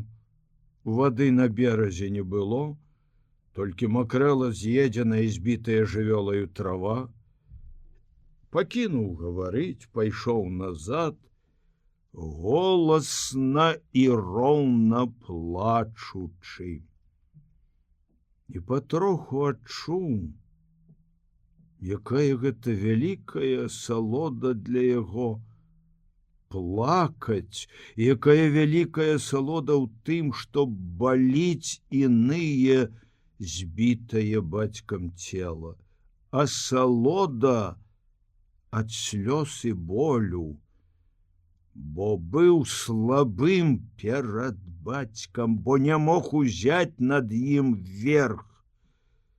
Голасна всё плакаў. Пасля пачало шкада рабіцца новых спляжаных у вадзе ботаў. Падцягнуў вышэй халявы, пайшоў сушэйшым месцам. І ўжо хацелася яму захварэць цяжка, мучыцца лежачы ў пасцелі. І каб гэтая хвароба была якраз ад таго, што бацька біў яго. От он будзе ляжаць хворы, пакутваць, а бацька будзе ведаць, што гэта ад яго збойства. І будзе ўсё старацца як-небудзь загладзіць сваю вінаватасць. Але ён хворы будзе адварочвацца ад яго. Ні аднага слова не скажа яму.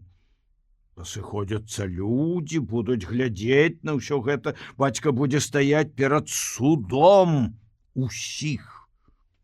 Усе будуць гаварыць пра яго зверскі учынак. Недалёка было да вечара, калі ён з'явіўся каля сваёй хаты. Ціха прайшоў паўз весніцы, глянуў у двор. Пуста было і ціха. Тады ён стаў на прызбу і паглядзеў у акно. 3 сястрычкі яго гулялі ў хаце, качалі па зямлі 2 пераспелыя гарбузы. Большая трымала ў руках міску і нешта ела з яе вялікаю лыжкаю. Бацькі не было відаць. Ён ціха ўвайшоў у двор і пакінуў на ўсялякі выпадак адчыненымі весніцы. Пахла на дварэ карою і мокрым дрэвам.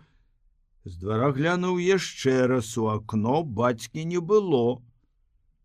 Увайшоў у сенцы і быў насуплены, як вожак, адчыніў дзверы ў хату і запытаў: «Дзе бацька?» Большая сястрычка адказала: «Панёс Шчацінне на место прадаваць». Ага. Выйшаў на двор, сеў на бервяне пад ігрушаю. Слухаў, як крычаць у агародзе вераб'і, як нудзіцца ў суседзяў цяля. Раптам пачуў, нехта застагнаў у хляве і нечым застукаў, тады кінуўся ў хлеў, заскрыпеў дзвярыма і убачыў, конь ляжаў на гнаі, вышчаранымі зубамі грыз ножку ад жолаба, стагнаў і качаўся. Пярэдняя нага была падкурчана, ён палез пад коня, памог яму выпрастаць нагу, аднак конь не ўстаў. Юрка закрычаў: «Конь дохне!» І выскачыў з хлява, угледзеў на вуліцы Юліка Барановича. «Дядзечка, наш конь дохне!» Баранович пайшоў за ім, увайшоў у хлеў, штурхануў каня ў жывот, зайшоў з другога боку, прысеў, упёрся ногою ў сцяну, плячом у коня каля спіны і папяўся. Конь страсянуў галавою і пачаў паднімацца. Паднімаючыся разам з ім, Юлік гукаў яшчэ, яшчэ, разам! І памогшы коню падняцца. Это ён, сынку, закаціўся быў. Калі б у вас тут, гной няроўна неяк, чаму ты гэтыя ямы, затохці ж гноем, а? Взяў бы сахорды, затахціў бы. Вучыся гаспадарыць, сынку. І выйшаў на двор. Заткнуў одну ноздру пальцам, чмыхануў другую і, абцёршы нос, пачаў глядзець на суседнюю страху. Перакрываць трэба, згніла. Перавёў вочы далей па страсе. А тут яшчэ гады 4 будзе трымаць. Бач, як лебяда і мох пачалі расці. Як паўростала. Это будзе трымацца. Юрка падаў голас. Тут улетку нават 3 калівы жыта расло. Баранович не звярнуў увагі на гэтую заўвагу малога. Няўдала плюнуў, абцёр бараду рукавом, падаўся на вуліцу. У варотах заўважыў кучу вераб'ёў, крыклівых, рухавых, прыпыніўся, залажыў пальцы ў рукавы, пачаў глядзець на іх, павольна усміхаючыся. Бач, як жывецца. Недзе падлы схвацілі ў некага з карыта картоплі, дзяў, будзь ліха ім. Хватаюць аж душацца, ой, еш ты. І радасна расплыўся усмешкаю. А тоўсты які, а? Сыты, жыў, каб ты здох, а? Тупнуў хвораю нагою і гукнуў: фурр! Вераб'і раптам прапалі па той бок гумён, несучы на твары павольную усмешку, Барановіч паглыбаў вуліцаю, разважаючы сам з сабою. Каб яно, Бог даў, згарэла было. На зіму без шчыгла застаўся. Спаткаў кума Вашыновіча, кум запытаў: «Што ты гаворыш? Гавару, што не ўдалося нідзе шчыгла злавіць. Няхай бы спяваў, і каноплі ёсць, еў бы ды спяваў. Летась, дык аж 2 шчыглы зімавалі ў мяне. Спявалі ўсю зіму, аж разлягаліся. Бывала, чым-небудзь возьмеш ды пашаметчаш сухім зеллем або торбаю з аўсом. Ці жонка пачне пасцель перасцілаць ды сенніком зашаметчам. Дык яны, калі заціўкаюць, ой, ды калі заспяваюць, дык, здаецца, хата раскідаецца. А гэта неяк не злавіў. А цяпер позна ўжо. Ай, што ж, дзякуй Богу, зіма на носе.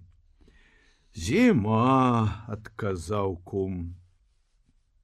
Дзе ты цяпер таго шчыгла зловіш? Чаму? Захацеўшы тымчасове можна. Дзе? У мяне за гумном лопуху, чорт ведае, колькі зазімавала.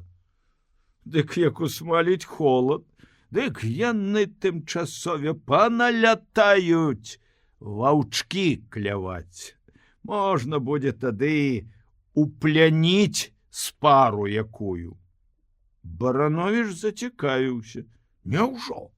Ой, дзівак ты! Так жа і летась гэтае самае было. Хлопцы лавілі. Бачыў ты. Кум змяніў гаворку.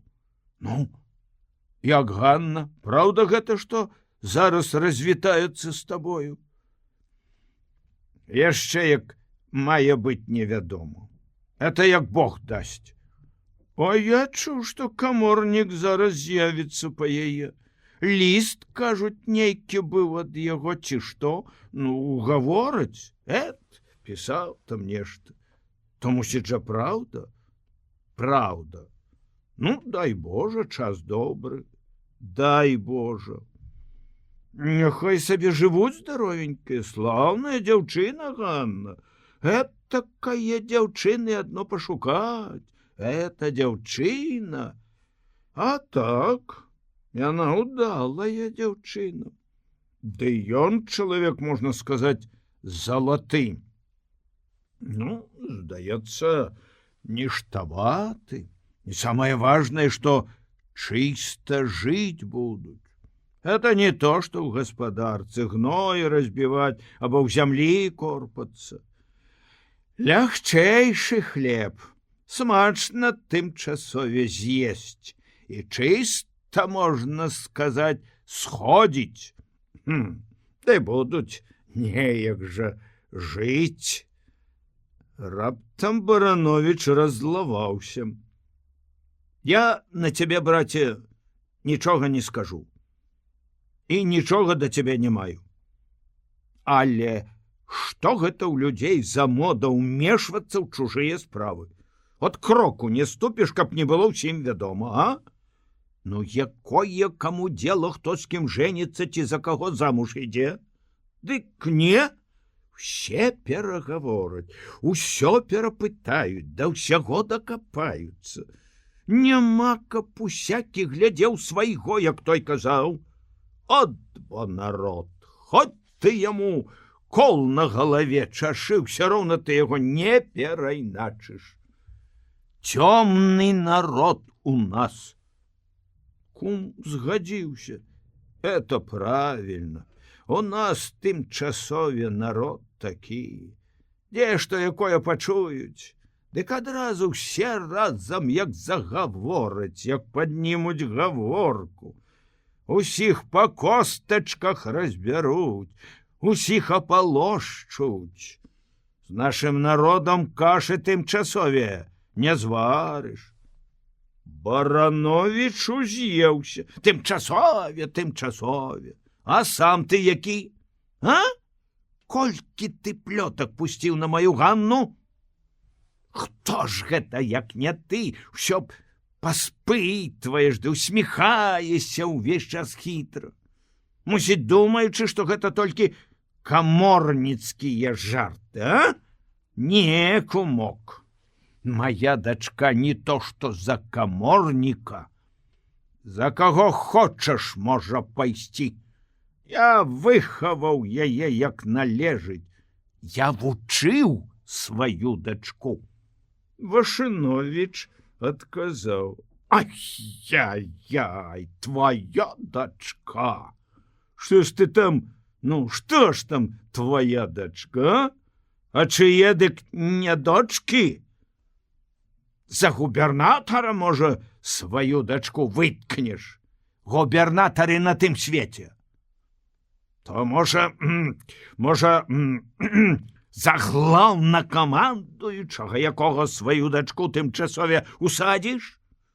Глядзі сябе і сваіх дачок. Я іх гляджу. Што мне тымчасове трэба? Дык чаго ж ты? А ты чаго?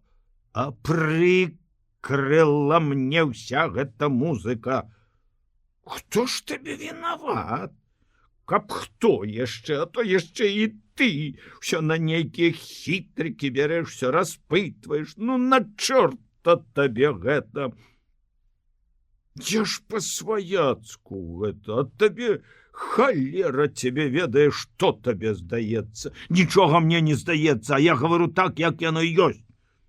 І я гавару так, як яно тымчасове ёсць. Гаворыш ты!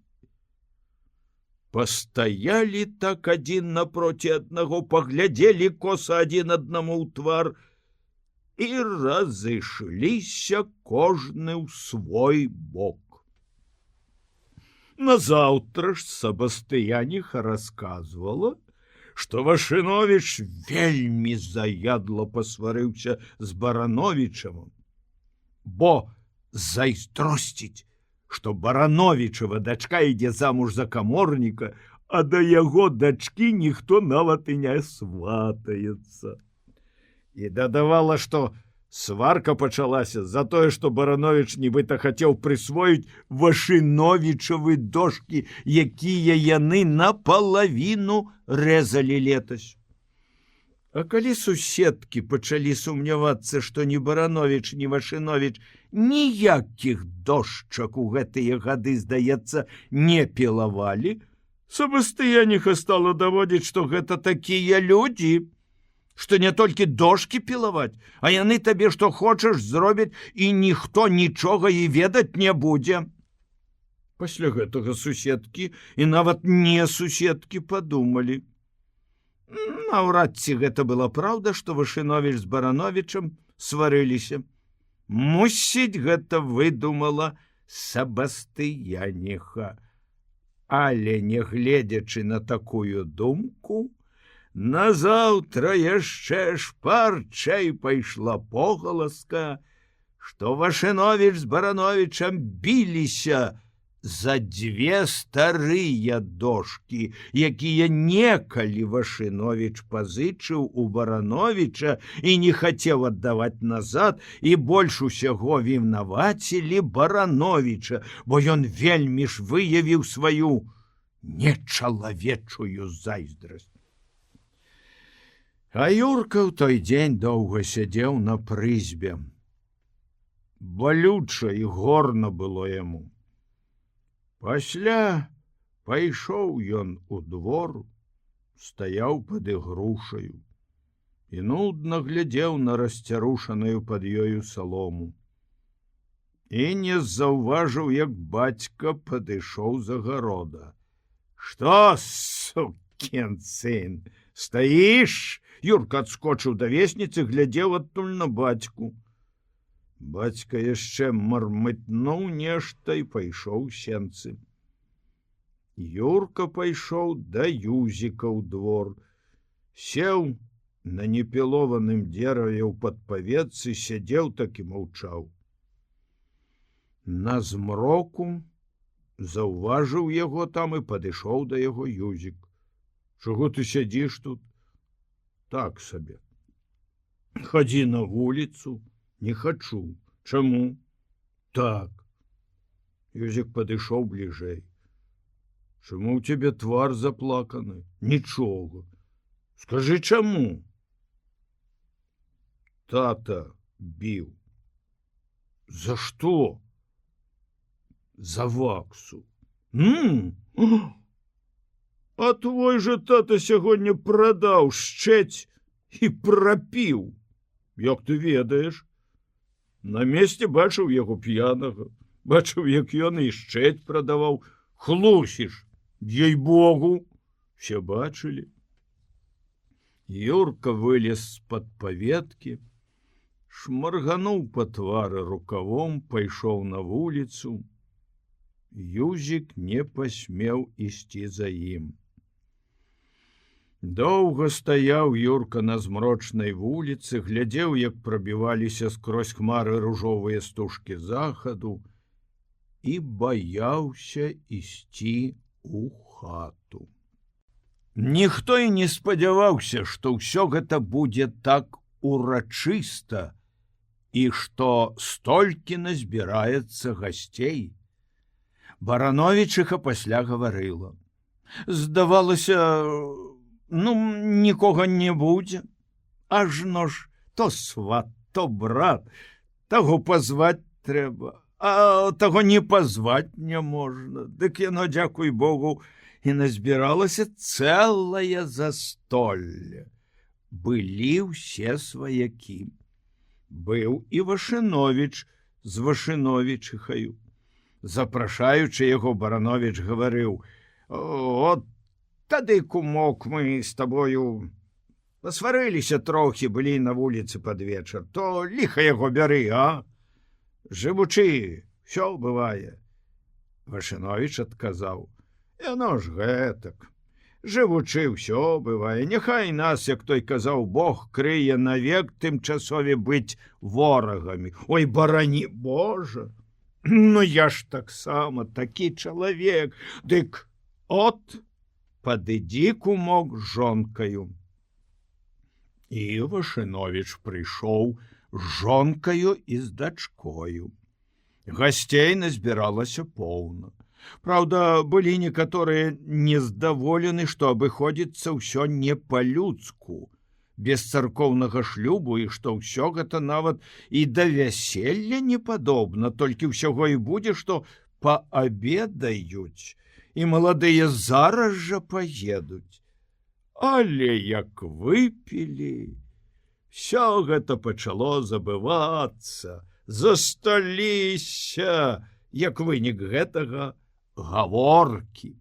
Каб не пакрыўдзіць маладых, Вашыновіч не гаварыў выразна, што хацеў сказаць, а ўсё круціўся з гаворкаю вакол галоўнага.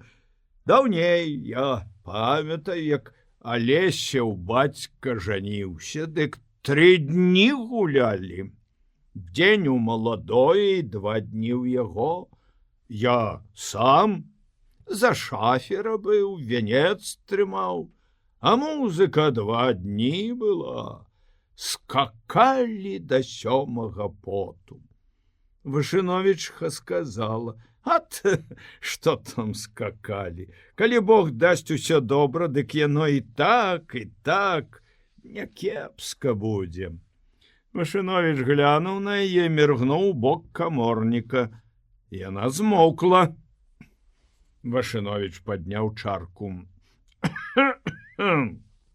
«Ну, то няхай Бог дасць маладым шчасце і долю, каб яны жылі шчаслівыя, у добрым здароўі, унукаў прыждалі». Госці адказалі: «Дай жа Божа». Выпілі. За другою чаркаю Вышыновіч сказаў: «А каб Юлік здароў, праўнукаў прычакаў». Выпілі. Барановічыха заўважыла: «Бог ведае, вельмі ж хваравекаваты ён зрабіўся. Рабіць ніяк не можа, а яшчэ нага гэта яго мучыць». Выпівалі, гаварылі. Маладыя павылазілі з-за стола, каморнік выйшаў у кухню закурыць, курылі ўдвух з Ганніным братам і гаварылі нешта. Ганна цішком гаварыла са сваёю таварышкаю, Вышыновічаваю дзяўчынаю. «Я ўжо хачу, каб хутчэй выехаць. Ты ведаеш, колькі я паплакала ад усялякіх гэтых гаворак, а то і цяпер усе вачыма колюць, глядзяць як на нейкае дзіва, а пасля ж таксама яшчэ пагавораць». Дзяўчына усміхнулася: «А колькі у нас у хаце гаворкі было пра гэта. Ты думаеш, я не ведаю? Прыязджай жа хаця сюды часта». «Буду прыязджаць». Узяліся за рукі, пайшлі спацыраваць па дварэ і па прыгуменні. Сонца хварэла блёклым святлом. Вышыновіч у кухні падышоў да каморніка. «От вы тымчасове зноў у нас». Каморнік усміхнуўся: «Ненадоўга. Я ж ведаю, сягоння паедзеце». «Сягоння? Чаго вы так спяшаецеся? Пабылі б трохі, пагулялі, пагасцілі б у новых сваякоў. Я ж Ганне даводжуся дзядзькам, можна сказаць, на маіх вачах выгадавалася». Каморнік дастаў папіросы, Вышыновіч не сціхаў: «Дзіўна неяк, калі падумаеш». «Што?» «От усё неяк на свеце тымчасове робіцца». Каморнік глядзеў на яго. «От мералі вы ў нас зямлю, прыехалі, Бог вас ведае адкуль, ніхто вас не ведаў, і вы сказаць, тымчасове нікога не ведалі. А гэта ўсе вас уведалі, і вы усіх, а? Нават сваякамі парабіліся. Ганна з маёю дачкою таксама вельмі таварышкавалі заўсёды. Хаця ж прыязджайце ў наш бок часта. Можа, некалі зноў давядзецца мераць тут што. Дык мы ж ужо адразу да вас, як да свайго чалавека, наша дело тымчасове гаспадарскае, наша справа роўная, ціхая, вы тымчасове надоўга асталяваліся ў нашым горадзе. Не ведаю і сам добра. Ды яно, пэўна, служба, а служба не свой брат, хоць і добрая служба, ўсё ж не свой брат, справа казённая. Я сам служыў, сам ведаю. Дзе вы служылі? Служыў дзясяцкім, як у дварэ равы капалі, ды яшчэ і раней у салдатах служыў. Ён яшчэ закурыў і захацеў з каморнікам выпіць. Пайшлі да стола, Вашыновічыха памагала гаспадыні падаваць гасцям гарбату. Ганна ўсё хадзіла з таварышкаю па прыгуменні, па мокрай траве. Была рада, што прыйшла яна. Толькі і была яна адна тут з усіх таварышак. Усё знаёмае было вакол. І дзіўна было ёй, што зараз усё гэта яна пакіне, можа, нават ніколі не ўбачыць, а калі і будзе бачыць, дык рэдка, раз у год ці ў 2 гады. Хвалявалася радасцю чакання нечага невядомага, блізкага, якое шмат дакляравала, вабіла і афарбоўвала ўсё у ружовыя колеры. Разам з тым шкада было нават гэтай саломы, яшчэ учора дрэнна падгрэбенай ёю ж самою каля гумна. Шкада абмоклых дрэваў, гэтых поплавоў і агародаў, пратаптаных сцежак цераз поплавы да рэчкі, пасеянага з братам не вельмі даўно жыта, кульгавага і нездаровага бацькі, клапатлівай мацеры. О, тут яна стаяла тады, калі апошні раз прыходзіў Алесь. Калі яна была заплакала і пабегла ў двор, раптам ёй страшна сумна і нядобра зрабілася. «Чаго ты такая стала?» — запытала таварышка, трымаючы яе за руку.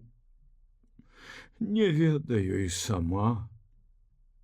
Калі вачэй у цябе чырвона неяк стала». Ганна абняла яе за шыю і заплакала. «Чаго ты?» «Нічога. Вядома, пакідаеш усё». Таварышка пацалавала яе. «Дзякуй, сястрыца», і мацней абняла яе рукамі. «Ты адна блізкая мне з таварышак». Абняўшыся, пахадзілі яны яшчэ, госці пачыналі разыходзіцца. Вашыновіч і Вашыновічыха пайшлі, дзяўчына засталася. Кончыўся дзень. Брат рыхтаваўся ехаць, аглядаў воз, высцілаў саломаю. Як усе пайшлі, у сенцах заплакала маці.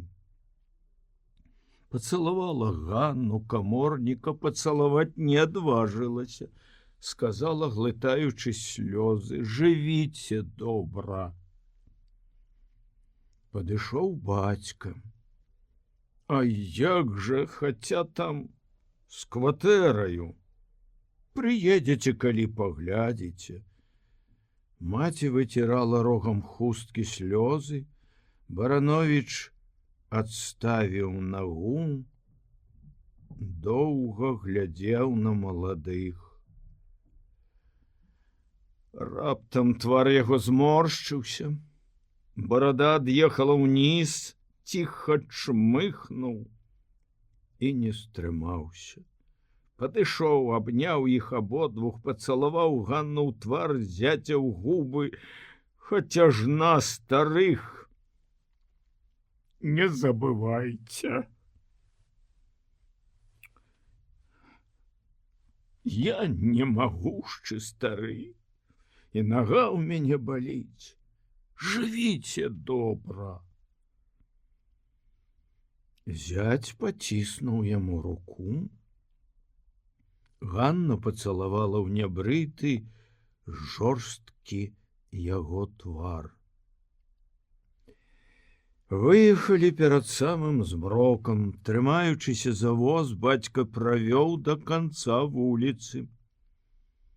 Папробаваў рукою, ці добра прывязаны ззаду ўкручаныя ў дзяругу падушкі, і пайшоў паволі дадому. Ганна ўзяла пад руку Андрэя, прыціснулася да яго. Брат сядзеў перадку, паволі памахваў лейцамі.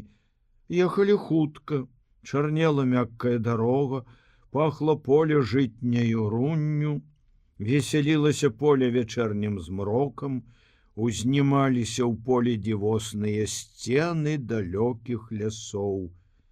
Маўчала каля дарогі сухое зелле. У вільгаці зелянілася трава. Бялела наперадзе жвірыстая дарога. Восень. Восень.